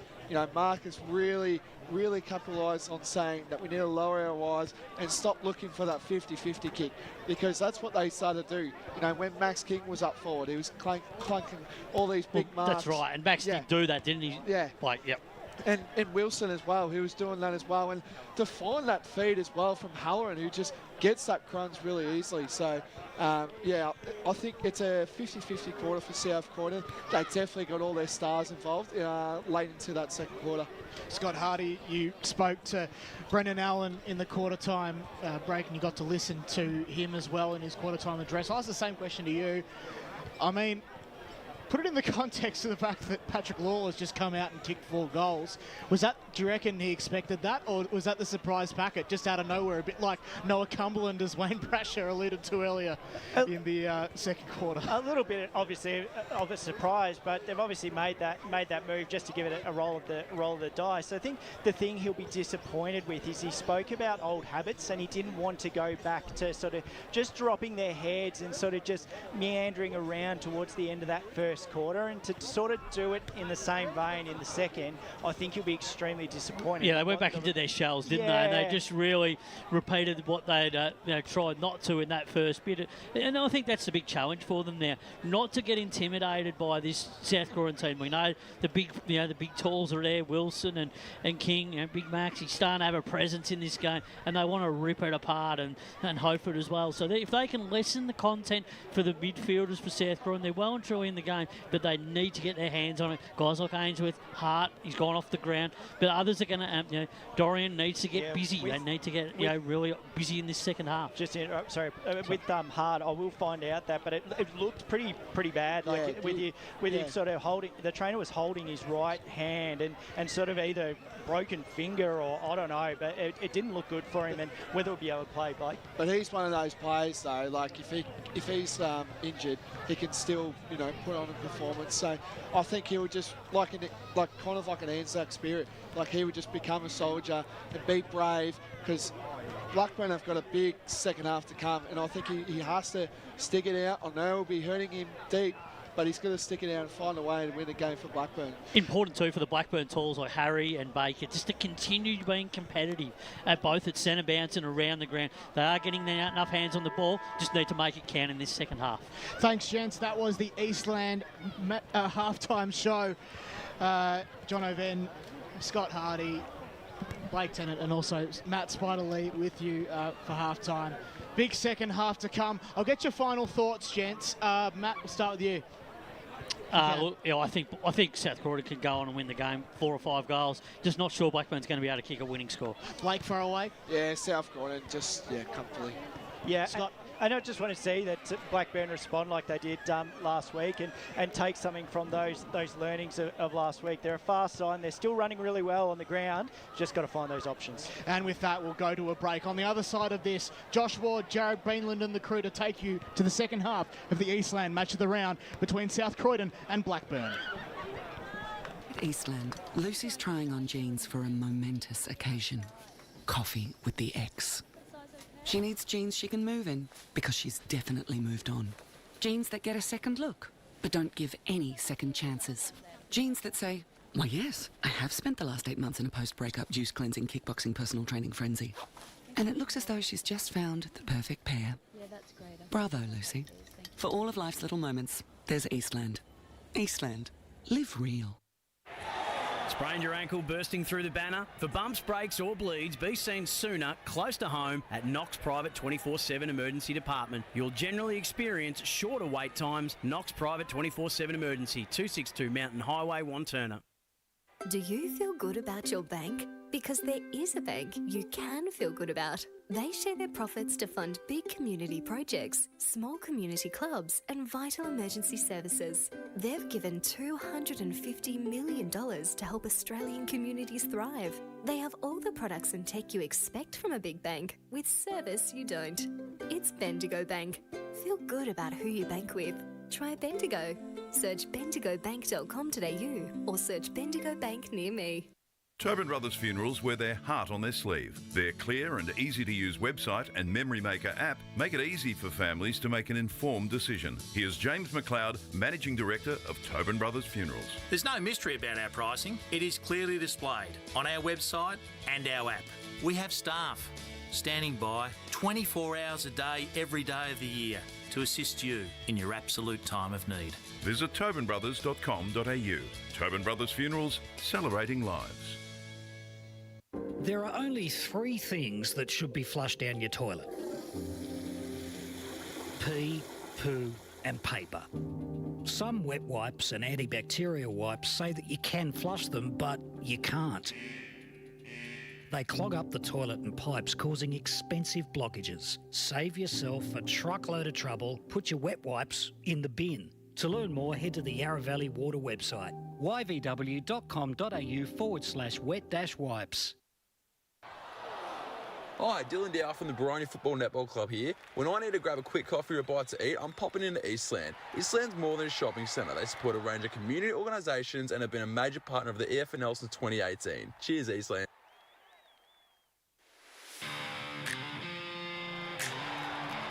You are listening to Radio Eastern FM 98.1. With live and exclusive coverage of the EFNL football season. Bringing you the match of the day with score updates from all divisions.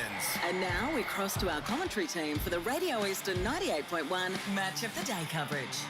Back to the ANZAC Day edition of the Eastland Match of the Round, live from Cheong Park, South Croydon and Blackburn. It's South Croydon who hold a 14-point advantage here at half time, 7-7-49 to 5-5-35. Josh Ward here alongside Jared Beanland, Ryan Long, Wayne Brasher, Blake Tennant, Scott Hardy, the latter two on the boundary. Brash and Ryan, just what do Blackburn need to do in this second half to keep up with South Croydon, who took control in the second half of that second quarter? Well, obviously they're going to have to come out and play another opening 15 minutes like they did in the second quarter, but they're going to have to play another 10 minutes on top of that, because I just don't see how they're going to be able to hold South Croydon out for the rest of the game. One thing that I would like to see with Blackburn is maybe get young Oglethorpe back into the contest, maybe push him up onto a wing, or maybe just get him to go off the half-back flank. See if he can get a couple of cheap touches just so that he can get his hands on the ball and get his legs running, because at the moment they're not playing through him, and he's just finding it really hard to position himself on where he should be. And that's because of the way that the ball's coming in. And I think that's one way Brendan Allen could look at trying to get him into the contest. We'll go boundary side thanks to Tobin Brothers Funerals with Scott Hardy. Yeah, just quickly, Samuel Hart, dislocated finger. They've managed to pop it in, but it took quite some time. So being a bit of discomfort, but he's out there and looks like he's going to the mid at the moment. So he'll be playing somewhat under an injury cloud as well, Ryan, which is a bit of a blow given what he was able to produce in the second half on Good Friday. Yeah, I've done one of those before. It's not nice, but wouldn't want to cop another knock on it though. No, you've got to be careful. But I think he's a little bit of an X-factor play if he can get off the chain, and it might change things for Blackburn. I believe we've got Scott Hardy on the boundary side. Yeah, sorry boys, I led you astray. I said he's going to the midfield. He's just pushing right deep into the forward line. So I think he's going to rest the hand up there and try and find a goal or two. Jared Beanland to get underway in the second half of the ANZAC Day clash between South Croydon and Blackburn. So here we are back at Cheon Park, back into the centre. Tom Hofer got the handball down. Good clearance here for South Croydon straight away. Dano King gets the kick inside forward 50 to the leading man in Sheridan. Good mark taken out in front. He's going to kick this. He's on the right side for a left footer too. He is. He's going to kick these. Get a bit of an angle to negotiate there, right in front of the Blackburn interchange bench. This is going to hurt Blackburn straight up. They can't afford to let South Croydon get the opening 2 goals here. Not with the great start that they had in the second quarter. If they had hopes to do that this time, Tom Sheridan might be able to extinguish those. It's a bit of a wonky looking kick, but it's straight, it's true. And the Bulldogs get the first on the board here in the second half. Yeah, not the start that Blackburn would have been after. And again, their big time players are starting to get a real hold of this game, and a 20-point lead makes it difficult.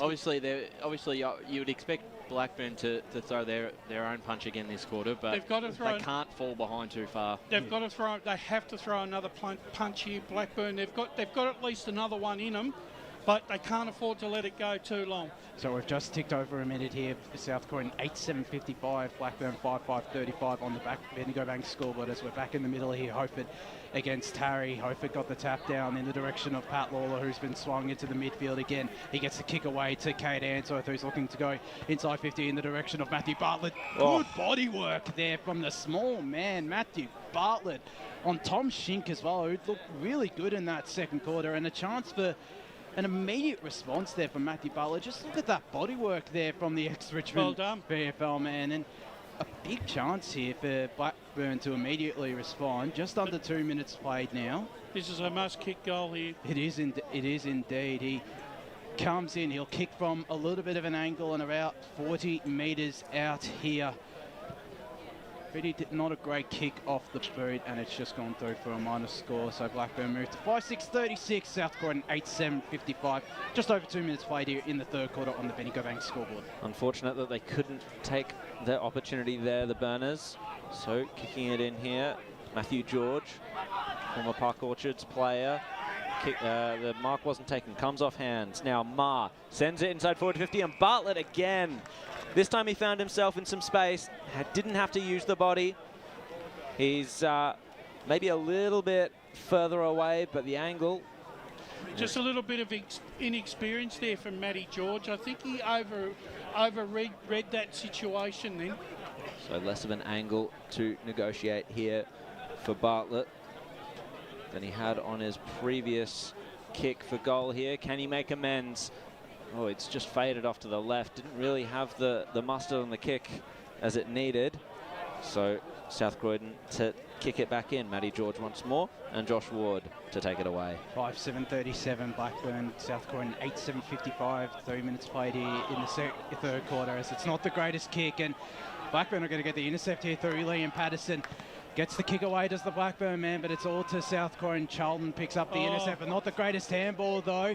Picking up the crumbs there, going in the direction of Maxon. Not 15, says the umpire. Apple picks up the ball under pressure from Dano King, and it's just going to be a ball up. A comedy of errors there from South Croydon. It was a darting kick, but just not the greatest one as Hofer leaps over the top of on, but it's going to be Samuel Hart who gets the clearance, gets the handball away here in the direction of Jason Reid, who just misses to the right. So Blackburn not taking advantage of their chances. 5:8:38 are the Burners. South Croydon 8:7:55. 4 minutes played here on the Bendigo Bank scoreboard in the third quarter. So taking the kick in this time was Matthew Jones. You can almost predict what's going to happen here. South Croydon in the next minute or so probably take the ball into their forward 50 and score a goal. Yep, it always seems to be the way when all these missed opportunities occur. But the kick in went astray once more as Harry took the ball, got it off to a teammate, and the Burners get another mark inside 50, and that was Samuel Hart. It was Patterson to get the kick into him. It was a really, really good kick, good vision to find Hart. And Hart with that dislocated finger. Another opportunity here for Blackburn to try and get 6 points. Hand bandaged up. Sam Hart pushing away the pain. He's going to kick just beyond the arc here. Only a slight angle, and he's kicked it. Sam Hart gets the Burners back in touch with the Bulldogs. And as we look to the Bendigo Bank scoreboard, it's 8:7:55 to Blackburn, 6:8:44, 11-point lead here for the home side. 5 minutes gone in this quarter. Sam Hart with an important one. Yeah, certainly had to capitalise with this little bit of a few minutes of dominance here and test out his finger. Yep. Strong hands with the mark, so it was impressive. Really he's doing okay still, and as we said, he's just a dangerous forward that can get on top of a game with. So back in the middle here, Tom Hofer against Lachlan Harry. Hofer got the tap down, but Ainsworth looks set to get the clearance. Dano King in his way. Is it going to be ball up? No, holding the ball, says the umpire. Ainsworth is going to get the free kick here. He's looking to go inside 50. The tall timber there is Maxon. Couldn't take the mark. Out the back here for Samuel Hart. He couldn't control the ball. Gets the handball away here in the direction of Apple, who goes backwards to Kate Ainsworth. A grubber kick and intercepted here by Matthew George, who... Good intercept mark taken there, and he goes out wide here to Brain Kilpatrick. Couldn't take the mark. Is it going to be a push? Yes, it is. Going in the direction here of Mackenzie Dorian. Gets a handball over the top here to Oglethorpe, who's looking to go inside 50 to Baker. Couldn't take the mark. It's out the back here for Maxon. High up and on the ball. Lawler went for the mark. Couldn't take it. Zal Walker under pressure from Apple, but he gets a handball away, and it's a bit of a scrimmage there, and South Croydon managed to get it clear, but not for long. Looks like Mackenzie Dorian with the ball there. Patterson couldn't control it. Wasn't the greatest handball. And South Croydon looks set to rebound here. Rebound kick from their defensive 50, and it's a 2-on-1 in favour of the Bulldogs. Halloran and Sheridan. Halloran was taken high, and South Croydon will have another chance to go inside 50 here after Blackburn had plenty of chances inside that last minute and a bit. He's looking for options inside 50. He goes deep to James Wilson in a 2-on-1, shrugs his opponent, but a decent spoil there. Picking up the crumbs though. Got the handball away, but straight to a Blackburn man, and they have a chance to rebound the Burners. Taking the mark there, Jacob Epple, who gets the handball away here to his teammate. He pushes further down the ground in the direction of Baker, but it's nearly intercepted. Couldn't take the mark there, Walker, but it's a bit of a scrap here in the middle of Cheong Park on the far side, and it's just going to be a ball up here. So quick ball movement from both sides just then. 7.5 minutes played. South Croydon 8:7:55. Blackburn 6:8:44 on the Bendigo Bank scoreboard in the third quarter. Harry got the tap down in the direction of Ainsworth. I think that's Oglethorpe with the kick away. Gets it in the direction of Ben Horsnell, who goes the short chipping ball. And taking a good mark there, Matthew Bartlett, who's kicked the two behinds this quarter. Third time lucky, is it? Do the doubts sort of weigh on you? It's sort of similar angle to his first set shot in the third quarter. Well, you never know. You might have just put the jinx on him though, Ryan. I'll blame you if you did put the jinx on him. It's basically the same as his first set shot. He comes in now. We'll pass the 45-metre arc here, we'll call it at Cheong Park. Manning the mark there, Tom Schenk. He comes in. It is third time lucky. And Blackburn are well and truly back in this game. 7-8-50 the Burners. South Croydon 8-7-55. 8.5 minutes here on the Bendigo Bank scoreboard in the third quarter. Been a good contest, Brash, but defensively they held up well and they were able to get the ball on the outside, and their ball use back inside 50 has been much better again in this third quarter. And a few of these guys, Bartlett, certainly Hart as well, that they're looking a little more dangerous, and they've got to use this momentum though, Brash. They've got it now at the moment. Well, Got they to did. Put a couple more on. You're right, because last week against Baldwin, they outplayed Baldwin in the second half because they had a lot of fitness on their side. So from the stoppage here in the middle, no clean ball there taken away by either side, so we'll get another ball up. So if they can improve their delivery a little more and be a little bit more direct, they're still in this. Harry got the tap down to Bajaya. His kick was intercepted by O'Neill. Got it to Mallison. So South Croydon go forward this time. One-on-one situation down there. Jones just beat his opponent, Hubber. Now needing to contend with the 2-on-1. Escapes with the ball. Gets the kick on the boot. And that's a goal. That was well done there. Matty Jones. So South Croydon respond to the punches being thrown by Blackburn with another goal. 9-7-61 to 7-8-50. The home side leading. Nearly 10 minutes gone in this third quarter. He doesn't need too many touches, Jones, to hurt you in the past. Quality player. Probably just hasn't had that. Hasn't been much in the contest this afternoon, but just shows you only need one chance, and if he can hurt the opposition, he will. So back in the middle here, both teams getting into position. I noticed before as well, in fact, Charlie Oglethorpe has gone into the midfield here, Brash. So Brendan Allen has thrown that magnet around us. King got the tap down to his teammate, couldn't get the clearance though under immediate Blackburn pressure, and South Croydon in turn applied the pressure, and it's a secondary ball up here in the middle of Cheong Park. Baker against King. King got the tap down, but it's Reid who looks set to get the clearance, but under pressure though was Reid. They managed to get it forward. Answorth looking to go inside 50. Horsnell tried to use body work, but he couldn't shrug off his opponent. It was a good block, but Blackburn immediately pressure inside their forward 50, and they get a ball up inside there. So a chance for an immediate response for the Burners here, who trail by 11 points, 61-50. 11 minutes played here on the Bendigo Bank scoreboard. South Croydon got the tap down, but it's just gone out of bounds here for a boundary throw in here in Blackburn's forward pocket. Max on forward ruck duties whilst Mark Baker takes secondary ruck duties up against Max King. King got the tap down. Liam Cox will get the clearance here, but on a immediate Blackburn pressure, they did well there, did Ainsworth, to block the path there of Brandon Wood, and it's just going to be a ball up here on against King again. On just try to take it out of ruck. He will. He gets the kick away inside 50. They go again, Blackburn. Samuel Hart off the ground, just misses to the left. And Blackburn moved to 7-9-51, South Croydon 9-7-61. Just under 12 minutes here played here in the third quarter on the Bendigo Bank scoreboard. Thought he had time to pick it up there, Sam Hart. Might be a little bit ginger there with those hands though. So a high ball towards a 2-on-1 situation there, and it was South Croydon in advantage. Who took the mark, Alex Birch. It was well worked there, the big man. Gets it down the line, and he kicks it to a 2-on-1 situation against his team. And the mark's been taken very easily by Michael Dunn. Gets it off to Hinkley. Hinkley confronted there by Dano King on the mark, but nothing doing. So Blackburn really trying to build from here. It's a slow play there from Hinkley. He's got Jaff free. Has that gone out on the full? The umpire was right on the mark there. Didn't say so, despite protests from the South Croydon boundary interchange. That time they get their way, and the kick has gone out in the full, and so we're going to start it all over again here with Birch. Alex Birch gets it inboard. O'Neill was the target. South Croydon trying to find their ball use that they're so good at. They're slowed up here by Blackburn, however. Gets it to Shink, and he's going to weigh his options up. I don't think Marcus is really happy here with the way that his players are spreading at the moment. I think there's too much slow ball movement. So Burt got it again slowly over to, this is Matthew Jones.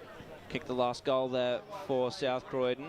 And he's found the man on the wing there out. It's Liam Cox. So Liam Cox goes for it. It's a spearing kick, but it's gone straight into the chest of Bijaya. So Blackburn to steady now.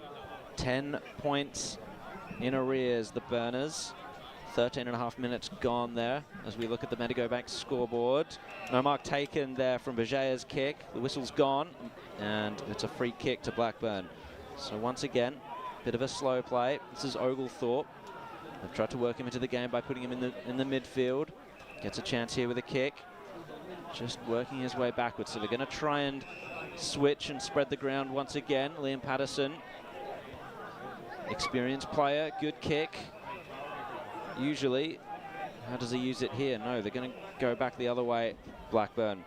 Now they're going that other way. Yeah, they're really indecisive here, Blackburn. So South Croydon have done well to close the gap, close the difference. And you go back the same way. Yep, so Hubber gets the kick back, and now this is, I believe, Dunn. And he's just trying to direct traffic. So we've had a bit of a kick-to-kick situation here. It's gone nowhere fast in the past minute, and he's just going to send it down the line. Was that a barrel that I saw? And the mark's been taken there, and that's why they weren't sending it down the line, because the mark easily taken there by Matt Burt. That was a kick and hope. Yeah, it really was. So Matt Burt returns it back to whence it came. No mark taken there for South Croydon. In there was Reid, and I think he's drawn a free kick there, Reid. So Belgrave. Blackburn just getting a getting a situation here that they've seen before. Now switching the ball once again. Now they've finally found the outer wing. It's Jaff running down the side there. Hart is the target. He was confronted really well there. Great stuff by Matthew George to spoil it away. Not give away the free kick for interference in the marking contest. That was well done. Yeah, give him a tap for that one. Yeah. Let's go down to the boundary line quickly with Scott Hardy. Yeah, Brash is spot on. Marcus is not happy. He's been pacing up and down, yelling and showing sheer frustration just at what they're sort of delivering at the moment. So back into play here. Dan King wrapped up. We'll get another ball up here. Once again, South Croydon 9-7-61, Blackburn 7-9-51. Credit to Blackburn here. I think all of us were sort of waiting at half time for South Croydon to put this game without reach, but they won't go away. Yeah, they've kept their hands on the ball there. So, and that was Jordan. Just got the Jordan Walker. Just got the handball away, and drawing the free kick that time was Liam Cox. So Blackburn to try and defend this thrust here.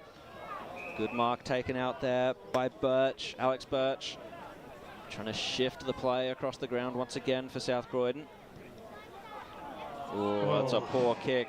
Great intercept by Bijaya under enormous pressure from O'Neill, and he's hurt down there, Lockie Bijaya. It's courageous mark, though, to jump in front there in such a dangerous spot. So under duress, he's done that well. Finds a man out in space. It's Tom Marr out by the scoreboard. As I said, keeping their hands on the ball here, Blackburn, and that's definitely to their credit. So now, inside 50. It was on the target. It's gone front and centre there to Reid, and the kick around the body there for the Burners. Oh, that's gone through, has it? It has. That was impressive. I think that was Samuel Hart. Sam Hart kicked the goal. That's his second for the quarter. Boundary. And let's go down to the boundary line with Blake Tennant. Yeah, just got some two things to talk about. Our good Sam Hart definitely showing a lot of heart for Blackburn today, but the big issue as well for South Croydon. We saw Matthew George do that amazing spoil on the boundary. He's actually in trainers right now. He limped off coming off when he was coming off the ground. So I'll keep you guys updated. He was limping really heavily, so I'll keep you updated. Yeah, keep an eye on him, and that's. We don't have the Tobin Brothers goal of the day today, but if we did again, that would have been another one for him. I think he's won at least two. He's been well taken care of by Tobin Brothers Funerals. He wouldn't mind a Tobin Brothers funeral voucher now, as it's back in the middle. South Croydon looking to get the clearance here, but I think that's in fact, that was Jason Reid down in the trenches, and he's down in the trenches again. It's a push in the back, free kick going in the direction of Jason Reid, who gets the handball away here in the direction of Answorth, who's looking for Max on. He couldn't take the mark, spoiled there by Tyler Charlton, who I think that wasn't him who picked up the ball. Shink got the handball away. Handball there in the direction of, I'm not sure what that is. There's a short kick there short kick there, and South Croydon will look to rebound, but again, they're taking their time, unlike most of what's been their story today. They've usually gone quickly, but they're forced to go down the line here. Couldn't take the mark there, could Ben Willis, and it's gone out of bounds right in front of the South Croydon bench and right in front of us here in the van. South Croydon 9-7-61, Blackburn 8-9-57, just over 18 and a half minutes played here in this third quarter. Boundary throw in. Hofer from behind got that tap, but in the direction of Paddy Lawler. Good body work there from the Blackburn captain. High up and under kick in the direction of Bajaya, but it's just going to go out of bounds on the full here, and South Croydon have a chance to once more rebound. He's been kept quiet since that burst in early on in the second quarter, as the Blackburn captain is told to play on here is South Croydon's captain Liam Cox. He goes down the line. Lawler picks up the ball here, looking for options. He doesn't have too many, so he's forced to go extremely backwards in the direction of Connor Hinkley, who's under Tom Sheridan pressure. Handball in the direction of Liam Patterson. He gets the handball away, and they're forced to go down the line but they're out here. Blackburn, Harry got the handball away. Handball there to Jacob Ebel, who gets the handball away to Matthew Bartlett. He goes inside 50, but he's Falcon, his own player.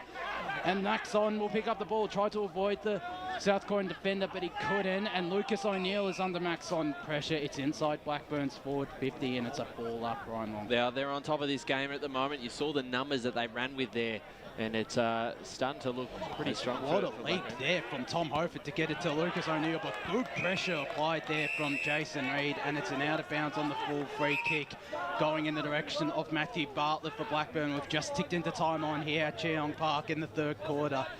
Bartlett will kick it right in front of the South Croydon bench here. Short option here. Boucher, did it stay in? It did.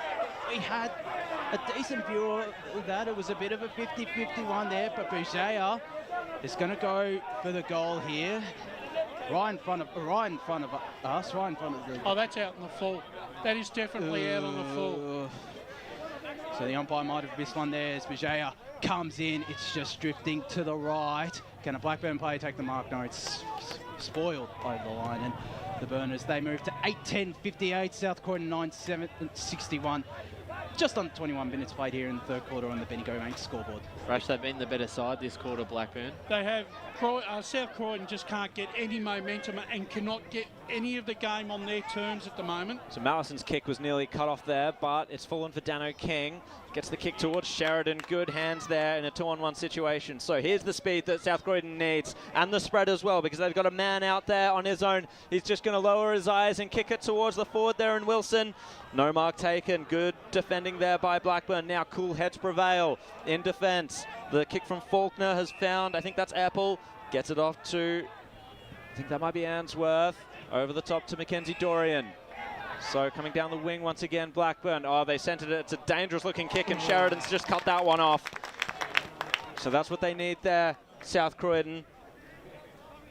Tommy Sheridan, just a short kick towards centre half forward. Not a good one either, and it's just been cut off there by Heaton. Heaton's going to find Bartlett here, who's got Bajaya as a handball option. Doesn't use him, uses Dorian. It was a poor handball as well. Dano King broke that up, got it over to McKernan. McKernan's going to receive it from O'Neill. He's just going to run straight to the boundary line for his life there as he was being tackled. And right in front of Sky Hardy and Blake Tennant man. Finally, Blake Tennant gets his hand on the loop. So one touch for Tonsils Tennant down there. Just watching Wilson up forward, he's getting a bit frustrated there on Dunn. Hasn't quite had the impact he would want. Over the shoulder there. Whistle for a high contact there in the ruck contest. Harry's given that one away, I think. Let's go down to the boundary. Oh, it's gone to Harry, I believe. Let's go down to the boundary line with Tonsils Tennant. Yeah, Matthew George is back on the ground, boys. That's good to hear for South Croydon. So Mackenzie Dorian has had a lot of the ball recently. Gets the kick down to Jaff. Hard up against the boundary line here. Kicking a bit from goal here for the Burners. He's had a couple of good inside 50s today. And the kick is a bit of a bomb. No mark taken there for Blackburn. It's been cut off there by South Croydon. And the mark is taken by Shink, I think, who's in a little bit of trouble there. And so we'll get our boundary riders to keep an eye on this one, because might just be struggling. He might be cramping, yeah. Yeah, definitely a cramp. I bet you'll be cramping from just before Blake. No, it was perfectly fine, boys. Just making sure the players are all safe. All right, so focus back onto this way here. It's a bit of a concern. Tom Schinck has had his moments today. He's looked pretty good in defence today. It looks like it might be his ankle, not too sure. We'll get our boundary riders, thanks to Tom Brothers Funerals on that. The short ball in the direction of Dano King, boundary side. It could be even a hamstring problem. Yeah, he could be right there, Blakey. Good eye there, Blake, as King looks to go to the other back pocket here in the direction of the Wombat. Robert Mallison, who's going further down the line, but not the greatest kick, and taking the intercept mark there. Connor Hinckley, who's done that a bit today. Short chipping ball here, and they're looking to go inboard. Boundary side, Blake Tennant, thanks to Tobin Brothers Funerals.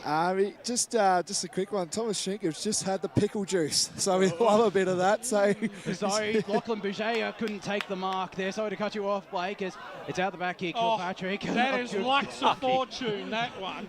That was...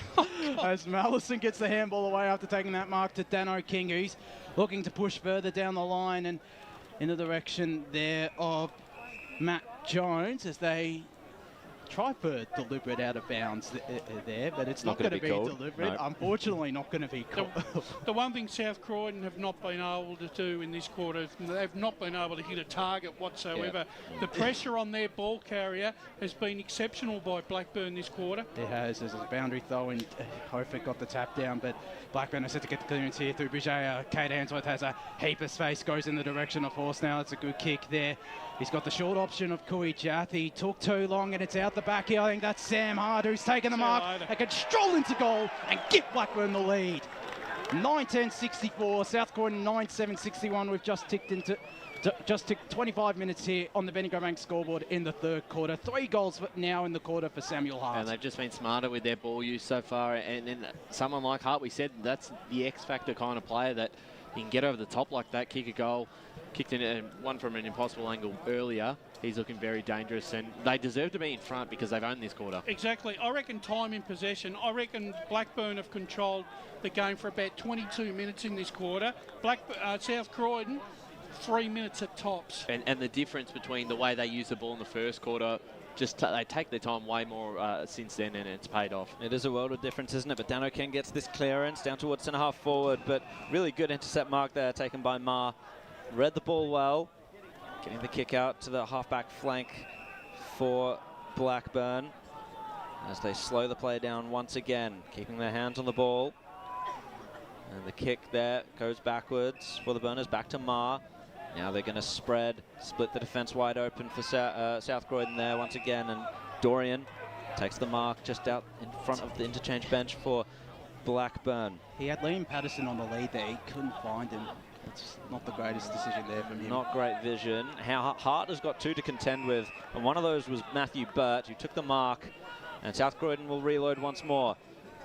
O'Neill, so there's a whistle that's gone, and that mark was taken there by Blackburn. Jath has taken the mark there. It was a good intercept in the middle of the ground by Blackburn. Jath now gets a short chipping ball there to Brigier, I believe. Nope. It's Kate Answorth just at the bottom of that. They're going to make them now the good sides, and if Blackburn are a good side, they're going to make them pay for every single mistake that South Croydon made. Oh, so the siren's gone. The mark's been taken here for Blackburn. Well, you've got to have a shot. He's a long way from home as Kieran Hubbard. Doesn't matter. Have a shot. He's got to line it up and extend Blackburn's lead. It'll be a 9-point lead here to Blackburn if he manages to kick this right on the 3/4 time siren. What's he go? Does he go the big torp? He is or does he go the drop punt? Holding it for the conventional drop punt as he comes in. He's beyond the arc there as he kicks it. It's a high ball towards the goal square, and it's just been punched away harmlessly by South Croydon. So as we tick into 3/4 time, South Croydon, the home team here at Cheong Park, 9-7-61 to Blackburn, 9-10-64 on this Anzac Day special. As we'll go to the break, we'll be back with you for the final quarter. Sarah opened her best friend Jackie's wedding invitation. She was overcome with a wave of emotion. While her 2 young boys wrestled on the floor, tears of happiness rolled down Sarah's cheeks as she saw the words she'd been longing to see. Please note this wedding will be a child-free event. Well, Sarah, looks like we're off to Eastland for a new frock and some heels. And let's book in that babysitter. For all of life's little moments, there's Eastland. Eastland. Live real. At Yarra Valley Water, we know reducing your shower time, or show time, to 4 minutes can save you an average of $200 a year on water and energy bills. Shower shorter. Save water. Authorised by the Victorian Government, 1 Treasury Place, Melbourne. Sprained your ankle, bursting through the banner? Broke a finger, high-fiving the ruckman? Or did you run into the goal post again? For bumps, breaks or bleeds, be seen sooner, close to home at Knox Private 24/7 Emergency Department. The preferred provider of emergency care to the Eastern Football Netball League, you'll generally experience shorter wait times. You don't need private health, but there is an out-of-pocket fee. Be seen sooner, close to home at Knox Private 24/7 Emergency Department, 262 Mountain Highway, Wanturna. Do you feel good about your bank? Because there is a bank you can feel good about. They share their profits to fund big community projects, small community clubs and vital emergency services. They've given $250 million to help Australian communities thrive. They have all the products and tech you expect from a big bank, with service you don't. It's Bendigo Bank. Feel good about who you bank with. Try Bendigo. Search bendigobank.com.au or search Bendigo Bank near me. The first time I met the team at Tobin Brothers Funerals, I felt like I'd known them for years. They're so caring, honest and passionate. James McLeod, Managing Director of Tobin Brothers Funerals, sums it up best when he says, Every day our people get out of bed to assist client families in their absolute time of need. Our people love what they do, and you will not find a more highly trained group of people than those at Tobin Brothers. Visit tobinbrothers.com.au. Tobin Brothers Funerals, celebrating lives.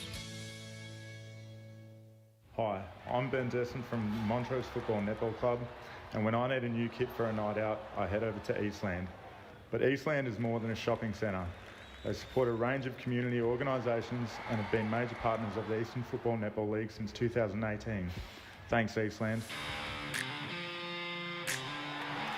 You are listening to Radio Eastern FM 98.1. With live and exclusive coverage of the EFNL football season. Bringing you the match of the day with score updates from all divisions. And now we cross to our commentary team for the Radio Eastern 98.1 Match of the Day coverage. Welcome back to the ANZAC Day edition of the Eastland Match of the Round.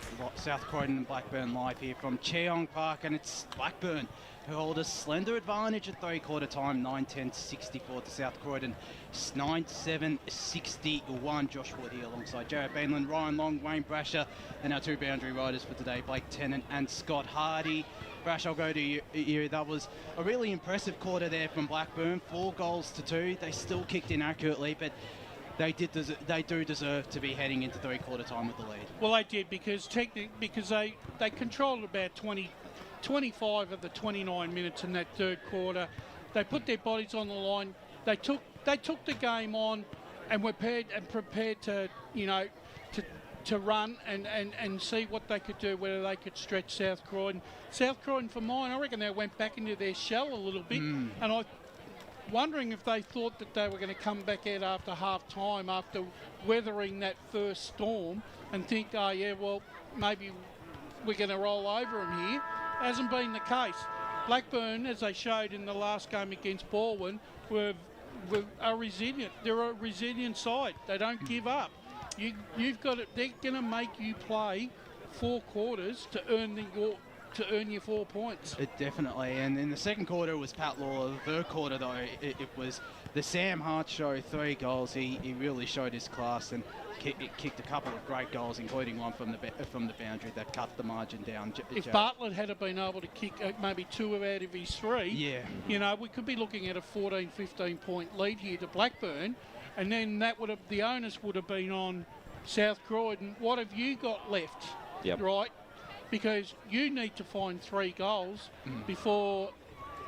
But unfortunately, for all their toil, Blackburn, they walk away with a 3-point lead at three-quarter time, and you think, well, have they given it their best shot? And if South Croydon respond in this quarter and the opening 5 to 10 minutes, have they got another effort left in them? We've seen last year that South Croydon can score very, very quickly, so I'd be worried a little bit if I was Brendan Allen. I think he'd have his trust in the back line because they've stood up well today, especially in that first quarter. It was very, very impressive, and so far, controlled the game in that third quarter. And they've cleaned up their inside 50 work as well. You can see the small forwards kicking those goals, and that's just that's a hallmark of the fact that Blackburn have been lowering their eyes a little bit, used that control that they've had, and made the most of it, at least with their inside 50s. A little inaccurate, however. I think Dunn, Hinkley, and Faulkner have done an exceptional job, really. They have. We'll cross down boundary side thanks to Tobin Brothers Funerals. Blake Tennant has the South Croydon coach Marcus Bizaglow.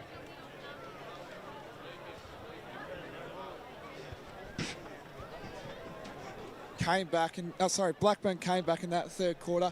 What was the key message in that quarter? Take care of the footy. We just made some silly mistakes, uncharacteristic. Who knows? We've been really poor with the ball, just some lazy decisions, poor handballs, poor kicks, and we just need to get back to using the footy well and spreading when we get it. Did you think that you didn't take as much opportunities as what Blackburn did? No, they probably had a lot more opportunities than that. If anything, I don't think they took theirs. We're probably lucky to still be in the game, if I'm honest, the way we played in that quarter. So hopefully we can turn it around. Yeah. All the best for the quarter, mate. Thank you to Blake Tennant down on the boundary there. Thanks to Tobin Brothers Funerals alongside Scott Hardy, who we'll go down to shortly. But Brendan Allen's message at 3/4 time is, well, teams that are starting to get into position, it is a massive final quarter out here at Cheong Park. Whoever gets the first couple of goals, though, I feel it'll hold them in good stead, especially if it's Blackburn who hold a 3-point advantage. Yeah, and I doubt South Croydon will just die wondering. Definitely they not. will certainly have a bit of a spark, I think, at some point in this fourth term. Jared Beanland to get us underway in the fourth quarter of the ANZAC Day match. So you've had a couple of fast starts to quarters this game. Let's see who gets on the front foot quickly, and it through the clearance. It looks like Blackburn will. Bizaglow gets the handball out quickly to Reid on the wing, who's done well to kick it inside forward 50. It spills out the back. Dangerous situation here. South Croydon defenders close. Just Horsnail doing his best to try and get the ball out, but not going to happen. In fact, it was Otten down there. So ball up there, top of the goal square for Blackburn.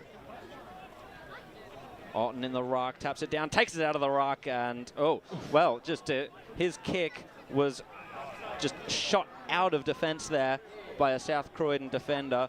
But Mackenzie Dorian plugged the hole well. He's going to load up, he lowered the eyes, but he lowered them way too much. The kick was cut off there by Braden Kilpatrick. And he's going to work his way out of defence through Devon McKernan. Haven't called his name too much today.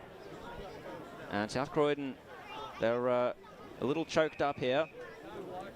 The kick now comes to Birch as they try and work their way down out of defence here. We'll go down to Scotty on the boundary right now, who was with Brendan Allen in the Blackburn huddle. Just wanted to speak to the group. He wanted that work rate to continue. Look for the switch and believe that they're playing really good footy and believe to take the game on. Back to you, boys. South Croydon are looking set to go inside 50 here. Good spoil from behind there for Michael Dunn on James Wilson, who goes to the don't argue. He goes to snap for goal, and that is a brilliant finish, James Wilson, to give South Croydon back the lead.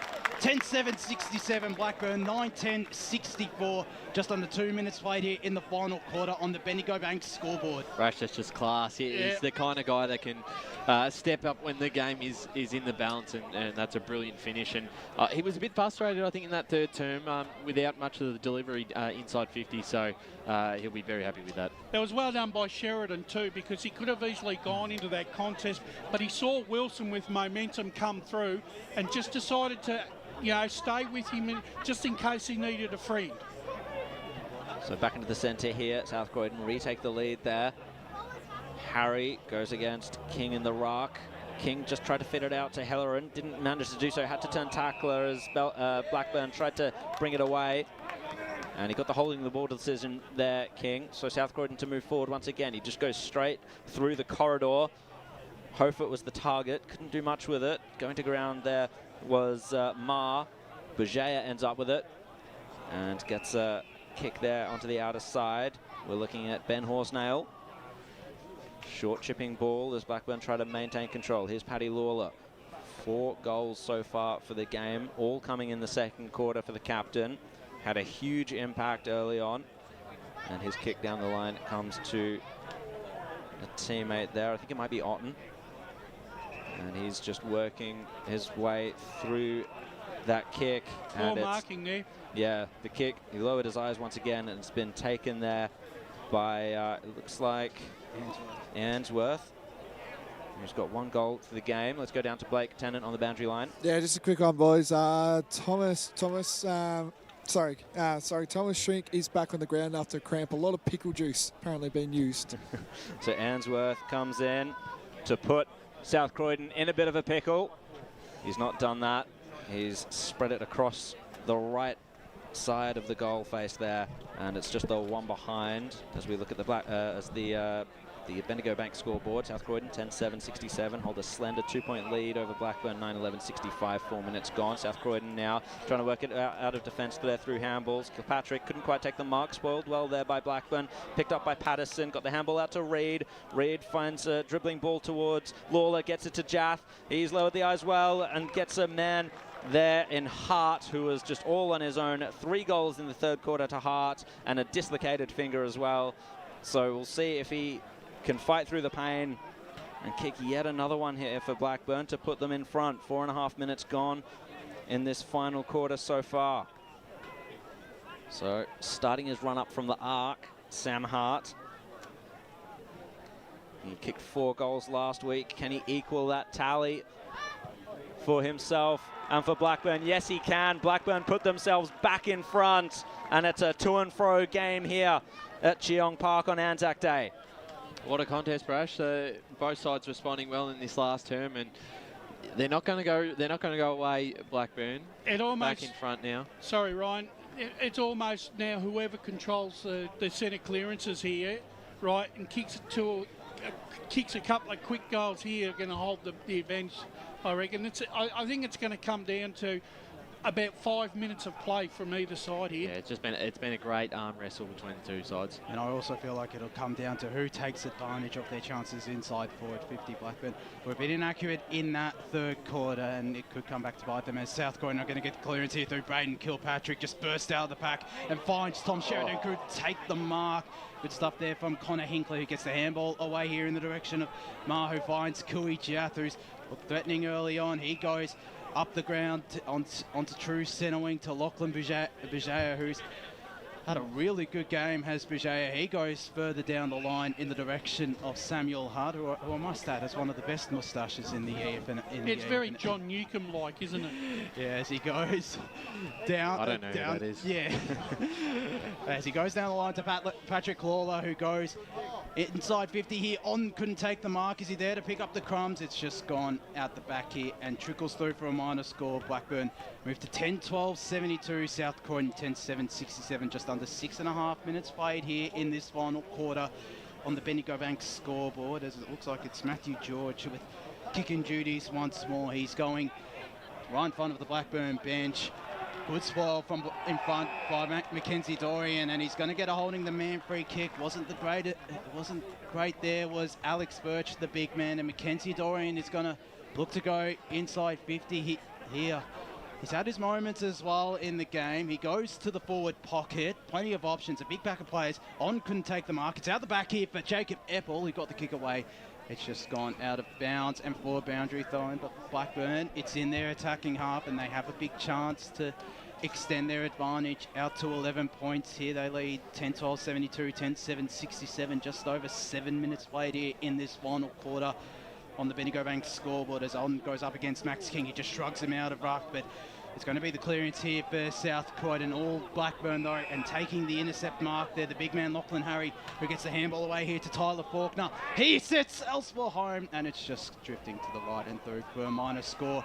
But it's an even 1-goal margin now, 10-13-73 Blackburn, South Croydon 10-7-67. 7.5 minutes played here in the final quarter on the Bendigo Bank scoreboard. Rash, if you had to pick a winner here, who would you go with? I think Blackburn at probably the moment, have the momentum. Blackburn are holding all the aces here. George with the kick in there to Dano King in the pocket. South Croydon really trying to build here. Kick down the wing. It's going to fall on true centre wing there. Bit of holding there. You saw the jumper tug, but nothing doing. Sheridan picks up the ball and gets it out to Jones. Jones puts the handball out in front here. Wilson, couldn't handle it. Hubber goes in.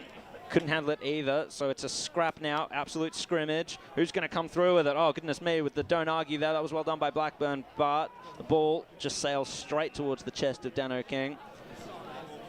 And so, South Croydon to settle and try and respond on the scoreboard here.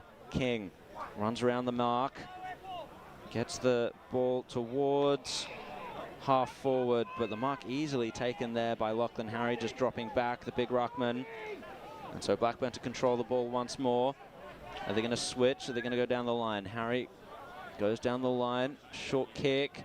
No mark taken there by Oglethorpe, trying to paddle it to keep it in front of the scoreboard, and failed in his attempt to do so. They're falling down across their half-forward line, South Croydon. They just can't find a target at the moment, and the ball's just getting rushed out of their defence too easily. The Blackburn interceptors have done well. Hofert, however, just takes it with a show of strength out of the ruck. Lost the ball there, though, to Reid, to Bajaya. Now a kick from Blackburn into the centre of the ground. One-on-one situation there. Lawler used the body well, but coming in was Matthew George, spinning and crashing. Lost handle on the ball. It's picked up there. That was Eppel. He was tackled as he kicked it. Shink responds, however, and now he gets the kick down towards, this is Jones, and Hofert takes the mark on the outer side there, kicking a bit from goal. And who can he find here? The target was King. He couldn't take the mark. It's fallen to ground. He holds it in, and it's going to be a ball up there in South Croydon's forward line. Nearly 10 minutes gone here on the Bendigo Broncos scoreboard. Thought he had it too there. He had a good hand on it. It was a good grab, but nothing doing from the umpire's decision. He just takes it out of the ruck there. King puts it onto the boot. O'Neill's going to have to endure something there. He did, but couldn't take the mark. Jath scooped it up. Chain of handballs here for Blackburn. Oh, it nearly came unstuck there. Scooped up there by Bartlett. Gets the handball out, and now it's going to be done.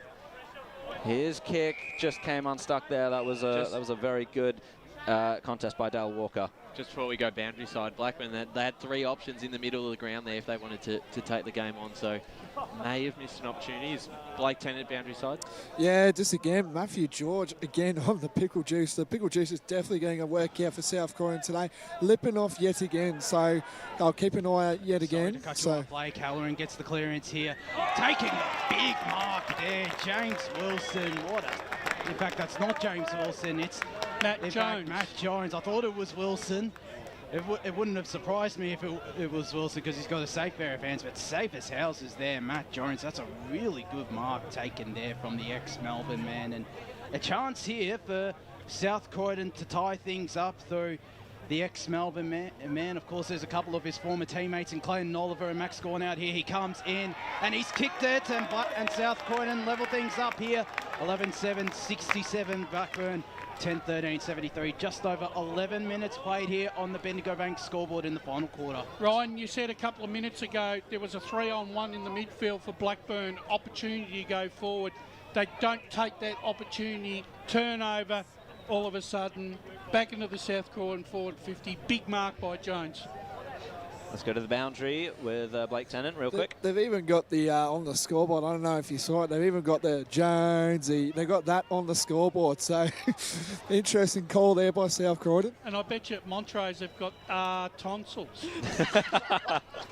So from the clearance there, crashing through. Hubber ran straight into a dangerous Kilpatrick tackle. And it was dangerous, so the free kick given there to Hubber. He kicks it to the man out in space there, which was Lawler. Goodly provided. Who can he pick out here with that kick? Well, he picks Shink, and a really good mark under duress by Thomas Shink. That's a big mark. The intercept that South Croydon needed. And a good kick down the line. Birch couldn't quite take it, and he had to contend with a couple of ground level players there for Blackburn. Reid gets it out to Heaton. Heaton's kick inside forward 50, and another intercept mark taken by South Croydon. This time Matthew Aldous, I think that was. Yep, that's Aldous. Haven't called his name too much, Aldous. His kick outside a defensive 50, no mark taken, spills to the player there in Jones, who just kicked that goal. He kicks it inboard. A willing kick to Braden Kilpatrick, who's going to find a man inside 50. It's Wilson. He was just shoved there a little bit. That was good work by the Blackburn defence. Wrapped up was Reed. He's done well there as the umpire comes in to ball it up. They've lifted South Croydon in the last few minutes. They've looked a bit quicker. Yeah, their ball use has definitely been more dangerous. Once again, they've upped the tempo here, South Croydon. So scores level currently at Cheong Park as Hofert gets the tap down. Helleran trying to come through, bust his way through, just lost the ball though. O'Neill crashing in. Kick off the ground there by Blackburn defence. So it's come to Jones now. Can he kick a second for the quarter? Not quite. It's just gone right of the posts there. And the 1 point lead to South Croydon is what that behind gives them. He's lively, that Halloran, isn't he? Very lively, and Matt Jones is pretty darn lively out there as well as Blackburn just pump it and nearly took the mark from behind there, but they do pick up the crumbs though, and all on his own is Matthew Bartlett. He's got a heap of space, goes to a one-on-one. Samuel Hart out the back here, couldn't take the mark.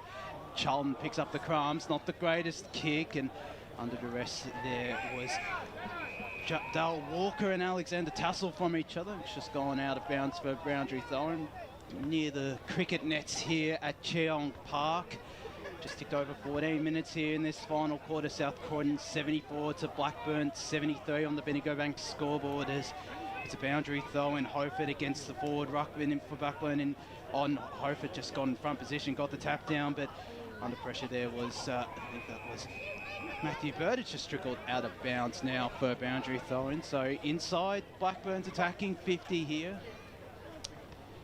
11-8, 74 to 10-13, 73. South Croydon lead just under 15 minutes played here in this final quarter. On then Ruck tried to take it out once again, and Kate Answorth on hands and knees. It's just going to be a ball up here once more inside Blackburn's attacking half.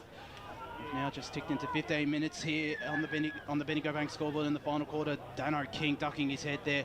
Nearly picked up the ball, but Tom Hofert is going to get it clear, but not for long. Taking the intercept there was Mark Baker, who looks like he's been swung into ruck. He goes back here. He's not got too many options, so he'll probably be forced to go long, or in fact he goes long to the forward pocket here on the big target, couldn't take the mark. On the ground, it's all South Croydon. Out the back there is Matthew Aldous, not the greatest kick. Braden Kilpatrick is forced to thump it out of there. Decent couple of spoils there, and South Croydon are going to get the ball here, and they're out. Here are the Bulldogs. James Wilson on the leg. It just falls short of him. Evades Michael Dunn, gets the kick away in the direction here of Alex Birch, who goes to dribbler. Don't tell me he's kicked it. Don't tell me. Has he? Has he? I reckon he has. Oh, yes, he has! You're joking. Brilliant from Alex Birch. And South Croydon now lead by 7, 12-8, 80 to Blackburn 10-13, 73. The dribbler from Alex Birch, and that would make Jason Dunstall proud. You can't call it a fluke because he actually meant it. So fantastic play there by South Croydon. They're under the pump there a little bit in that last few minutes, but they've managed to find a way to split that Blackburn half-back line again. And well done. That was credit to Jones again. He's had a few big moments in this last quarter, really standing up, showing his experience. Led to a goal, which a handy 7-point lead now. So South Croydon just with 1 foot in front of Blackburn now. So out of the centre there was Kilpatrick. The kick dribbles forward for South Croydon. King comes out, takes it, back to Kilpatrick, kick inside forward, 50, they're looking dangerous here. Dano King takes the mark. It just fell out the back of Dano King. He managed to dive and take an excellent, desperate mark there inside forward 50. And look at the players involved there. King, Dano King, Kilpatrick, the kick to him.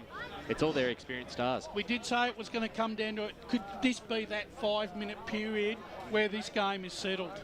Because if King kicks this... Dano King needs to take advantage here. He sent it home. He sent it all the way home. And South Croydon take an 11-point lead at this point. 13-point lead, in fact.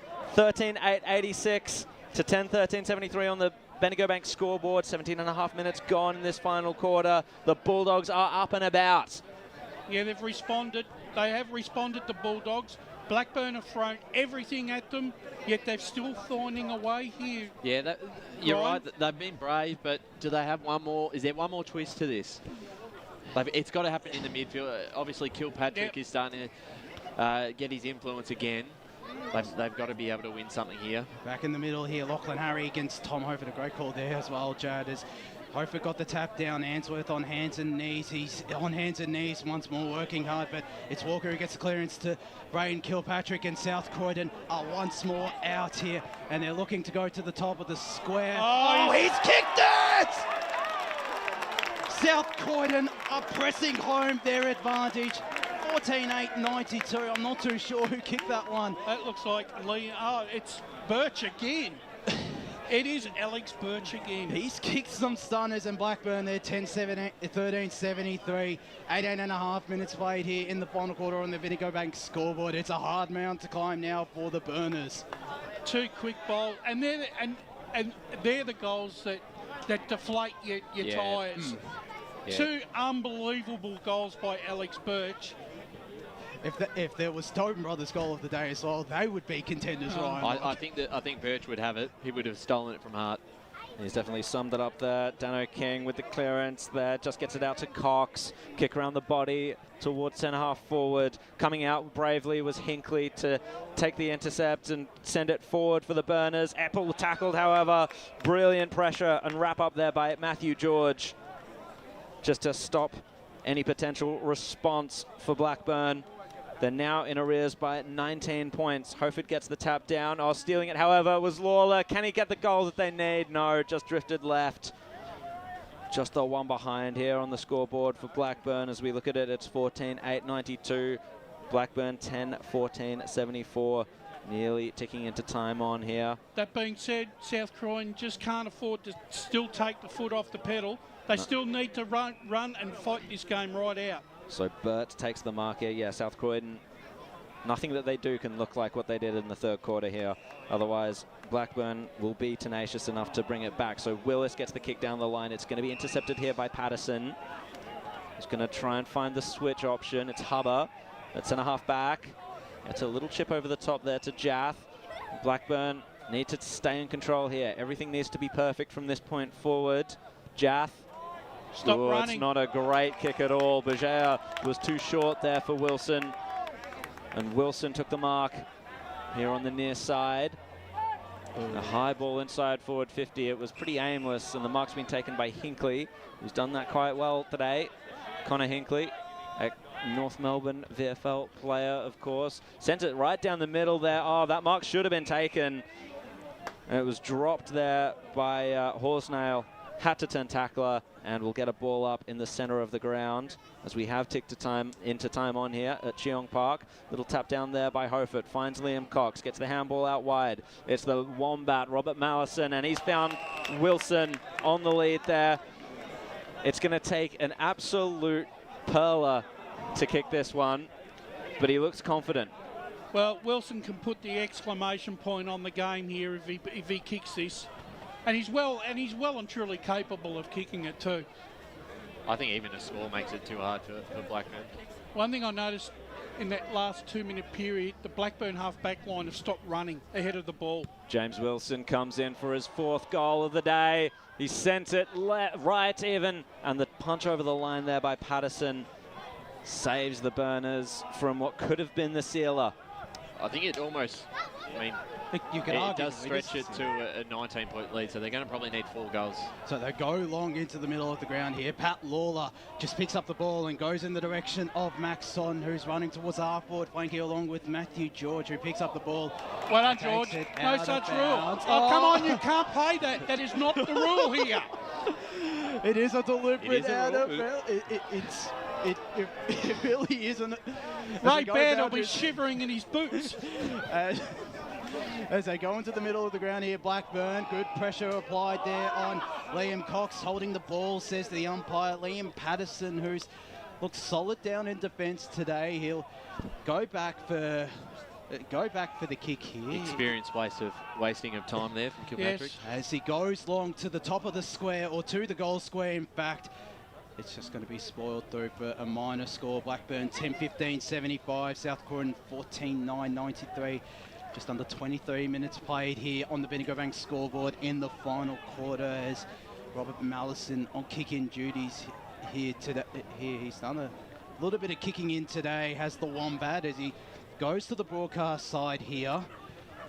Forced to go down the line. Hofert against on, and it just trickles down out the back here for Tom Sheridan, who gets a thumping kick, but it's all Blackburn. The one South Croydon player, though, is James Wilson, but they pick up the ball due to Blackburn. A good shepherd there, and Tom Maher will get the kick inboard here in the direction of Kate Answorth. He had Liam Patterson running. He goes inboard in the direction of Connor Hinkley, who's had a pretty good game. He goes long inside 50. He's forced to go long. Samuel Harden a 2-on-1. It's out the back here. Dale Walker taking the intercept. Matthew George with the thumping kick away there to true centre wing Kiwi Jath there. Up against, I think that's Ben Willis and Liam Cox. Liam Cox came across and did well. Gets a handball over the top. It's going to be intercepted, though, by Michael Dunn on centre wing.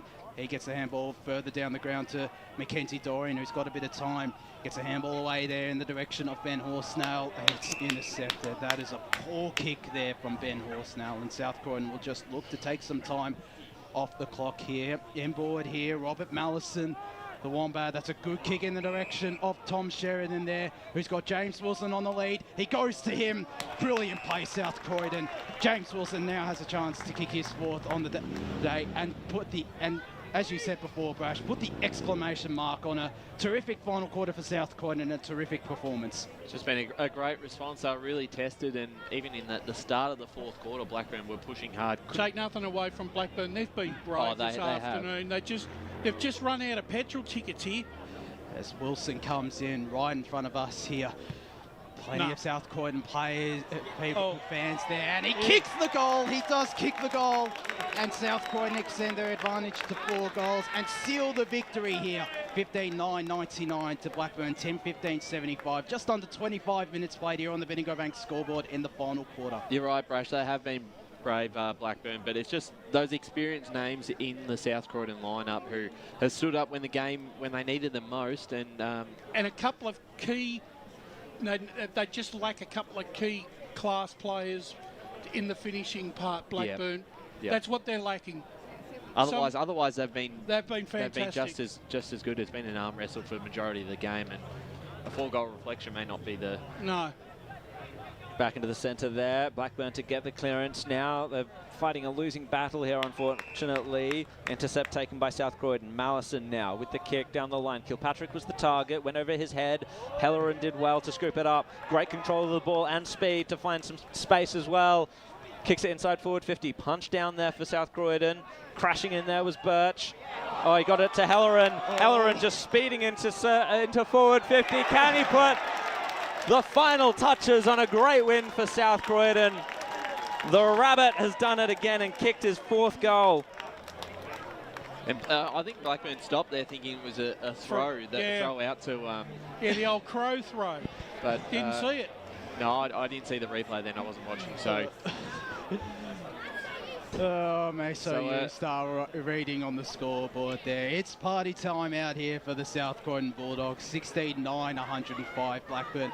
10-15-75, 26 minutes. And there's the Rabbit nickname. We finally got a Rabbit nickname on the score. It's almost a bit of an anti-climax the way this game has ended, because I think Blackburn deserve a lot more out of this game than what they're getting now. As it's a ball up, and Blackburn do get the clearance here. Kate Answorth on hands and knees once more, as he has been for most of this last quarter, and South Croydon are going to get the ball clear here. No, they're not. Lachlan Harry tried to take it away, but doing well there was Jordan Walker, and plenty of pressure applied from Blackburn, and Jason Reid applied good tackle there from Drayden Kilpatrick, and he's rewarded, or I'm not too sure. I think he's been rewarded, Kilpatrick, with holding the ball.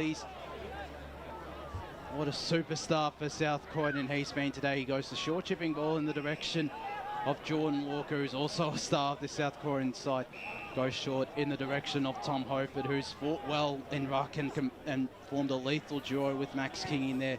He goes out wide looking for the Rabbit, Mason Halloran, but a good spoil there affected by Thomas Ma, and it'll be out of bounds for a boundary zone. Right on the front of the scoreboard, which reads 16,905. South Croydon leading Blackburn 10-15-75. Just over 27.5 minutes played here in the final quarter on the Bendigo Banks scoreboard. Harry against Hofer. Harry got the tap down, but South Croydon looks set to get the clearance. In fact, I reckon 29 a bit, I reckon, Josh. So probably, according to Wayne Brasher, 1 minute left in this game. You're never wrong. You're usually never wrong though, Brash, as it's Blackburn who get the clearance here. Kate Answorth, his kick was smothered there, and picking up the rebound there was Jason Reid. It's intercepted though, and Tyler Charlton, who's fought hard all day in defence. He's acquainted himself well inside his new role. Goes the short ball to Liam Cox. Here he goes further down the line here to Tom Schenk, and there's the siren. South Croydon are 2-0 and win on Anzac Day out here at Cheong Park. 16-9-105. Blackburn 10-15-75. I think it was, in the end, a 7-2 final quarter, and Blackburn only kicked the one that really saw South Croydon home, and it was in the end a dominant victory. And I feel like a similar story to recent years in the Anzac Day match, where South Croydon have just run over the top of Blackburn in recent history out at Morton Park. This time it happens at Cheong Park, right along Wayne Brasher and Joe Beeman. Yeah, they certainly showed plenty at Blackburn, and a 30-point margin won't be a strong reflection of the game they did play, because for the majority of that, they almost looked on top. That third quarter, I think they kicked 4 goals 5. Were right in control. They were running over the top of the ground a lot better than South Croydon. But Brash, it was the experience. The likes of Jones had a few big moments in that last quarter. Birch there, Kilpatrick got on top in the midfield. Really strong performance from them. As we go boundary side with Blake Tennant.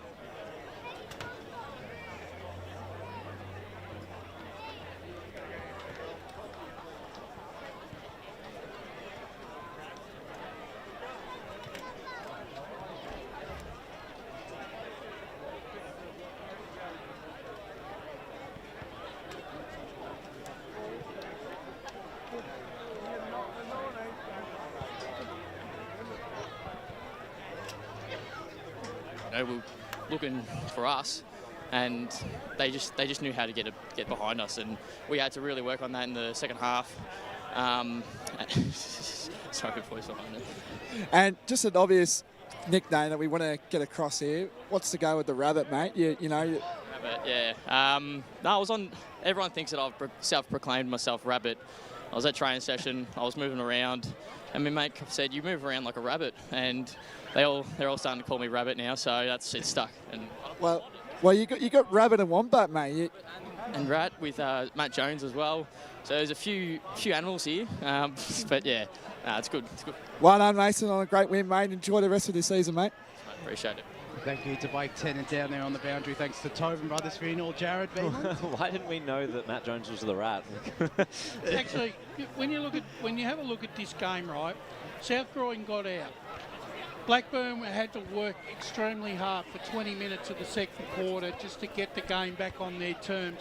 They finally play a fantastic third quarter, yet they still didn't have enough advantage, right, that would carry them through that last quarter.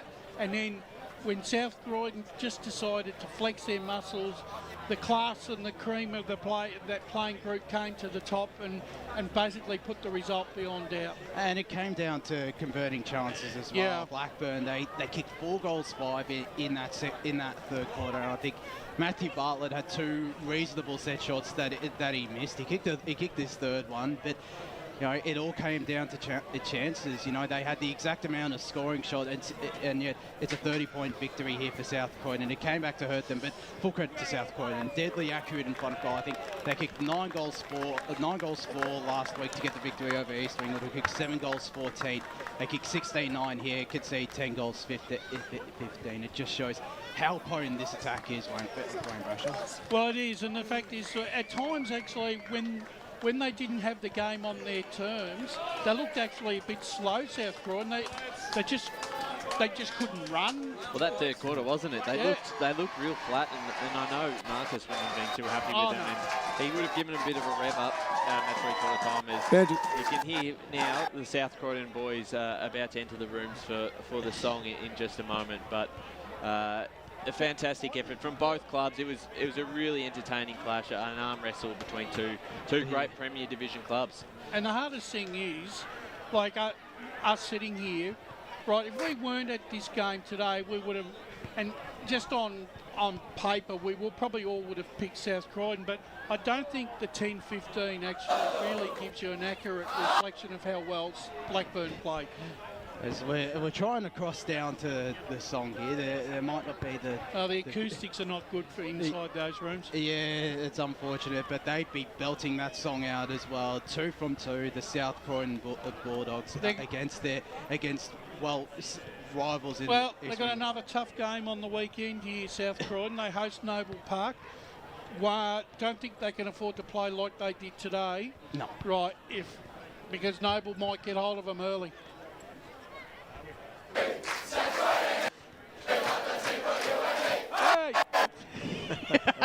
You're on the mic still, Brash. Wayne Brasher enjoying that I song. just thought I'd add to it. You added brilliantly there, Brash. Let's go through the major goal kickers for today as well. Mason Halloran, in the end, I think he finished with 4. James Wilson also with 4 goals. Alex Birch with 2 absolute stunners in that final quarter. Matthew Jones with 2. Dano King with 2. Braden Kilpatrick and Tom Sheridan with 1 goal. For Blackburn, Paddy Lawler and Samuel Hart, 4 goals each, absolute stars of this Blackburn outfit. Matthew Bartlett and Kay Dance with singles. So only the 4 goal kickers from their 10 goals today. It sort of hurts that they didn't get that much spread. And just looking at this, all their goals came pretty much from their midfielders, and Sam Hart was only thrown forward in that third quarter as well due to dislocated finger. He's kicked 8 goals in 2 games, Sam Hart, and they all came in the second half. Basically, I think he kicked 1 in the first half here. That really worries me with them moving forward.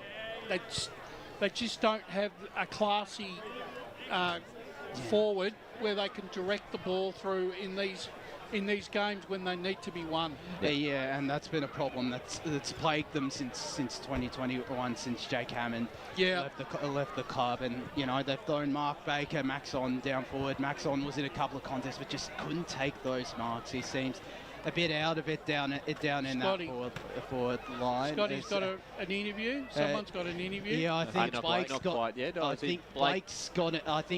got Braden Kilpatrick here, and Scott. In fact, it's Scott who's got Braden Kilpatrick here for South Croydon. Braden, a strong win, a tough game, but how'd you make it? Obviously a really tough game. It always is against Blackburn. We always compete really hard with them, and they really bring their contested stuff. And to be fair, they probably nailed us in that area the whole game, to be honest. And I think just towards the end, we started to get on the outside and use our skills a bit more, and ended up getting on the end of a few in the end. So it's come to a win in the end, but yeah, it didn't feel like that for the majority of the game, did it? So. No, and obviously the third quarter was a bit of a struggle. They obviously grabbed it, but then you obviously managed to find another way. What was the sort of message at 3/4, and sort of did you have obviously the belief then to go into that 4th quarter? Yeah, look, I think they did a really good job, but they probably sucked us into playing their way a little bit, really fast, aggressive, just scrumming the ball forward like any means. They're a really sort of surge type side, and they do it really, really well. So you saw in the second quarter, Paddy Lawler, I think, kicked 4 in the quarter, playing that way, and then obviously in the third quarter they got on top of us as well doing that. So, we sort of fell into their way of wanting the game to be played, and it worked for them really well. But in the last quarter we sort of were able to mark the ball a little bit more and just slow it down a little bit and use our size towards the end and kick a few. So. Boys, I'll hand over some questions. You've probably got some lined up, and I see Brash. Yeah, Braden, interestingly, I was watching Marcus throughout that third quarter. I think he was a little bit disappointed that you actually stopped running in that opening 20 minutes of the third quarter. Would you agree with that? Yeah, look, they probably did work harder than us for periods of the game, no doubt. So that's an area for us. We lost a couple on the bench. I think Jonesy was a bit sore, and Brandon Wood was out, I think, just after half time. So that probably paid a bit of a toll. But yeah, they definitely outworked us at periods of the game. When they were on top, they were working really hard. Kudos to your guys, because really Blackburn, they threw everything at you, and there was probably a change where they actually looked like they could possibly be the winner. But all of a sudden, your guys, when they decided just to lower their eyes and just started playing a bit more tempo football on your terms, you managed to arrest their momentum and turn it into momentum for you. Yeah, for sure. I think especially we've got a few really good tools that we try and use, obviously. That's a strength of ours. So when we get in that, like, quick motion play where it's really fast and surgy and balls on the deck, probably doesn't suit us, and it really suited them. So that's probably the period of the time when they were on top. So yeah, we obviously want to control the ball a little bit more than we were at those times of the game, for sure. Braden, Josh Ward here, congratulations on the victory. You know, you're 2-0 to start the season now, 2 good wins against sides that will probably be battling it out for that potential final spot. Just how much confidence does that give you for the rest of the season? Yeah, I think it gives us a lot of confidence, obviously, in both games in completely different conditions. Like today, not a breath of wind, beautiful, warm conditions, and our first round match was 6 p.m. Saturday night. Terrible conditions. I don't know how they got the stats for that game. It was honestly a monsoon for 3/4 of it. So, but yeah, so I guess it gives us a bit of confidence that our game style can measure up in any conditions, which is a positive, and you don't always get to see that in the first 2 weeks. So. Yeah, it was giving us a bit of confidence. So that's good. And that forward line, which has been probably your biggest strength over the last couple of years, it's been on fire the first couple of weeks. You know, 9-4 in as you said, very tricky conditions out at East Ringwood Reserve, and then 16-9 here, and you know, you kept Blackburn to 10-15, and then 7-14 against East Ringwood. Just how happy are you with the potency of that attack? It must be an exciting proposition for midfielders like yourself. Yeah, I think you'd probably look at the side, and if you were playing back against us and we were getting a fair bit of the ball inside, you'd be quite nervous, I think, as you would be with a few other teams in the comp. But I think that's probably really a strength of ours, is our forward line. Obviously, Jimmy Wilson won the goal kicking last year. You saw Mason Heller, and today I think kicked 5 or so. So we got a fair bit of talent down there. Max, or the big Hoff from Port Melbourne. So there's a lot of guys down there that can impact a game, and it's all about getting the ball towards them and out of our hands as mids. So yeah, we need to get it in there more. Braden, Jared Beanland here. Congrats on the win, of course. We've seen South Croydon as a fast-scoring side. You know, you can score in bursts. Has there been a bit of a change up in strategy, or you know, focus on other areas throughout the pre-season to come into this year that you know, can complement or, you know, augment that ability of you guys? Yeah, look, I think last year was between I think we're the top scoring side all the way through to the last round. I think Noble scored about 200 in the last round and took us over. But obviously last year we could score the ball, so we did have a lot of emphasis on a defensive side of the game.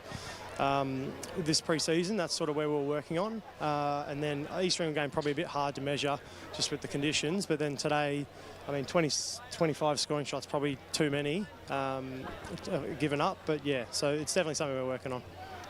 Well, Baden, we better let you go. Congrats on the victory. Go and celebrate it tonight, mate, and good luck for the rest of the season. Thanks, guys. Appreciate it. Thank you.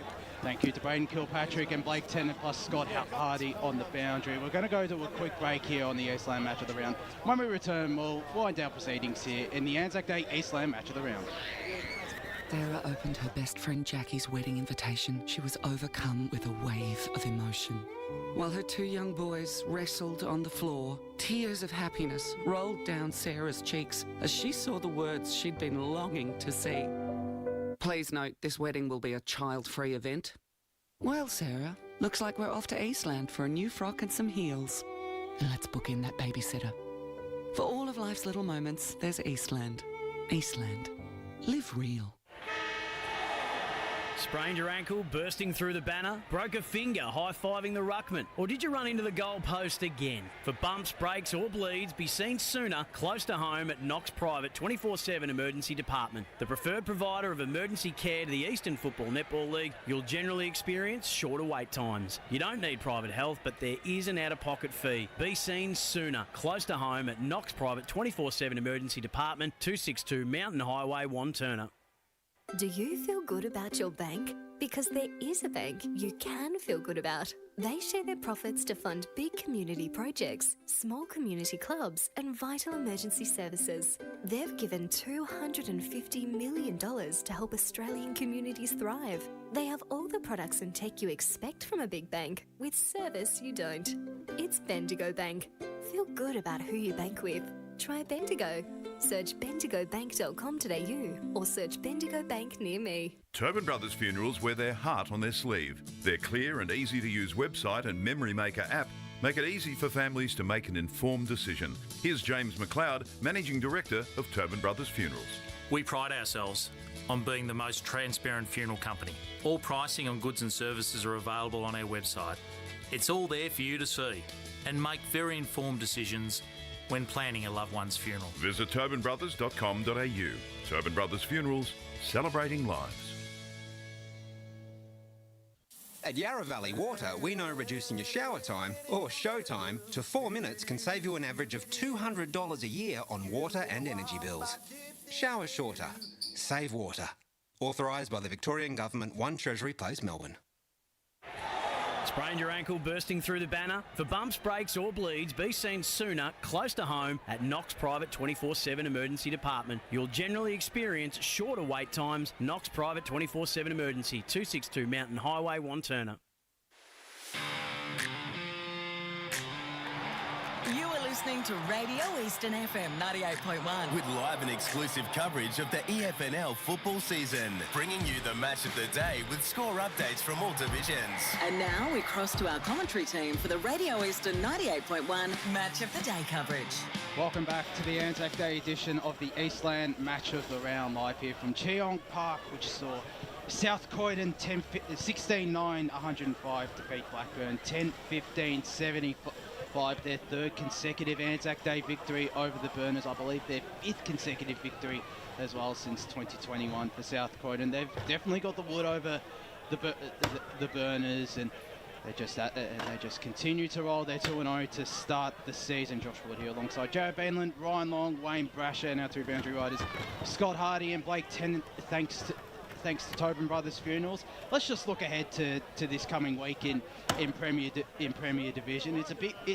There's some big games happening this weekend. We've got Balwyn and Norwood out of Balwyn Park. South Croydon and Noble Park will play here at Cheong Park. That's a massive clash between 2 unbeaten sides. Park Orchards and Roval at Dominic Reserve, 2 winless sides. East Ringwood Vermont out at East Ringwood Reserve. Berwick Doncaster at Edwin Black Reserve, which is an interesting matchup between 2 potential strugglers this year. And then you've got Blackburn and Doncaster East at Morn Park. So an interesting round 3 of Premier Division coming up. And for Blackburn, it doesn't get any easier. They return home, but it gets no easier against the Doncaster East side coming off an absolute trouncing of Doncaster. Yeah, well, look, I put it this way. I still think the Burners at home. Look, if you look at their past, we've seen them twice. They're a resilient side. They're not going to give up. But just the worry is when the game gets a little bit tight, have they got the quality players that's going to put the game beyond doubt for them, and that's where they're falling down with at the moment. Everything else, Josh, they're doing exceptionally well. Yeah. Young kids are running hard. The back line's working well with the experience that they've got. It's the forward line that's where the issues are. Yeah, and they're coming up against the Doncaster East forward line that kicked 27 goals, I think it was, on the weekend. They won't kick 27 goals. No, you wouldn't have thought so. I don't think so, but they're still a very potent attack, the Lions. Whilst for South Croydon, it's a big test, probably their biggest test to date. And they've had a couple of tests against East Ringwood and Blackburn, but they'll want to take the challenge up to Noble Park, who are coming off 2 really impressive victories. Yeah, the reigning premiers are a much different ball game, and they're in some pretty good form early. I don't think they've even had to really get into full gear. Well, that last quarter against Roval in round 1 was the whole Jackson Sketcher show that lifted the whole side. But they're 2-0 without having played in a fantastic. Yeah, Noblick got amongst the goals last week. He got 5 in a best on-ground performance in a 6-goal victory over Berwick on Sunday. I put it this way, it just seems like Noble Park have got gears that they haven't had to use yet. Yeah, and that's a big... So, and the thing is, however, though, they've got a fair record here, Noble Park, but they'll have to bring their A-grade game here if they're going to walk away with the points. Josh, for some real too early power rankings, I think if you want to look at it, you've got your Noble, Balwyn, and Doncaster maybe as the 3 front runners. Roval, I would put with that group, but they just they're 2 games behind, which makes it difficult already. And then you've got probably South Croydon as the 5th side. We want to see more. They just go over the line against East Ringwood in a game that could have gone either way. They beat Blackburn today, but not convincingly. So I think they're probably the 5th side. But I think that 6th spot is well and truly open. And one game that we'll be going to next week is East Ringwood versus Vermont for match of the round, which is a big test because a lot of people have East Ringwood as the 6th side to make finals this year. They looked impressive against Park Orchards, and they take on Vermont, Jared, who themselves had a big win last week against Norwood. So it's set up to be a pretty good game. Yeah, I wouldn't put it past Vermont here to take it up to East Ringwood, despite the Roos being in such good form. You know, coming out of a fantastic year in Division 1. I'm very interested to see what this game holds, especially given that, you know, we've just seen Blackburn here today, and all of these, you know, these 3 sides, I think in particular, are fighting for that 6th spot. So we'll be getting a good look at, you know, who will be trying their darndest to qualify for finals in Premier Division for that last spot, as I have to agree with your power rankings there. I'm very keen to see that one play out. And just touching on Oval Park too, I think I was down there. I took a nice Sunday stroll down the coast to Edwin Flack Reserve, and they dominated that whole game as well. They deserved to win by a lot more. Berwick pinched a couple of goals late on, but I felt they were playing their best footy, but they couldn't put Berwick to bed. And you know, they'll definitely look to put their best foot forward and take more advantage of their chances and their forward 50 chances. But I am really looking forward to seeing how East Ringwood and Vermont plays out. Good to be back out there at East Ringwood Reserve, and good to see. And it'll be good to see Vermont once again, or potentially for the first time. I reckon it'd be for me if I was heading out there. But I think it's time to start winding down here. Wayne Brasher and Ryan Long in the special comments chair. Ryan, back in the special comments chair after a bit of calling recently. You the all-rounder. He's a superstar. He's our media manager. He's our illustrious leader, and you did a great job today, mate. Thanks, Josh. You're taking the front chair for the hosting the pre-game and everything. You've done a fantastic job. It's bit of pressure off me. I've had to been able to get around the ground and speak to a couple of people, which is great, and obviously a fantastic game to look at today between 2 good sides in Premier Division, and get to stand next to Max Gorn as well, who literally towers over you. Yeah, he had me on hide, I reckon. Just pretty close, but Wayne Brasher on special comments again. Another great game from yourself, Brash, and good to have you back in the special comments chair for Premier Division. Yeah, thank you, Josh. And yeah, look. It's always good to come and watch quality games. Once again, we had a great game again this afternoon, and it did the ANZAC Day proud again. Unfortunately for Blackburn, yet again they've fallen on the wrong side of the ledger. But look, they didn't die wondering. Yeah, they did. And Blake Tennant and Scott Hardy on the boundary. Blake's just quickly chucking on the headset, doing some great stuff, and even getting a touch out there today, Tonsors. Great stuff today, mate. Yeah, no, it was a good game. But I want to ask a question. Do we get the ANZAC Day medals? I don't think so, but who do you reckon would be best on ground? The Rabbit would be up there, wouldn't he? He would. I think he probably would be. I think he probably would be up there. I was impressed by Jason Reid from Blackburn. There wasn't really a player that played 4 quarters. Players came in and out, and someone like a Kilpatrick had his moments. Jones stood up late, but probably didn't have the big influence in the first half. So a hard one to pick if you're going to pick a winner. It is a hard one to pick. And Jared Beanland, my co-caller for today. It's great that I got the opportunity to finally call alongside you. Well, finally call a men's game alongside you, and. It was a pleasure calling alongside you, mate. Yeah, no, absolutely. I thoroughly enjoyed today, and you know, Premier Division. It's fantastic to finally call this game, and call in this level of of our great game, and the game definitely did it justice. And we thank Matt Spiderlee for jumping on pre-game. John O'Ven, who did a great job on socials today. Once more, Scott Hardy on the boundary, who did a great job coping with Tonsils Tennant during the day. Liam Molly Green on. Megan Green. I'm tired. It's been a long day. It's been a long day, but doing a terrific job on audio and camera. Lee taking over from Bruce Preston, doing a terrific job. But that's been the Eastland match of the round on ANZAC Day. South Croydon victors here by 30 points, 105 to 75. Thank you for tuning in.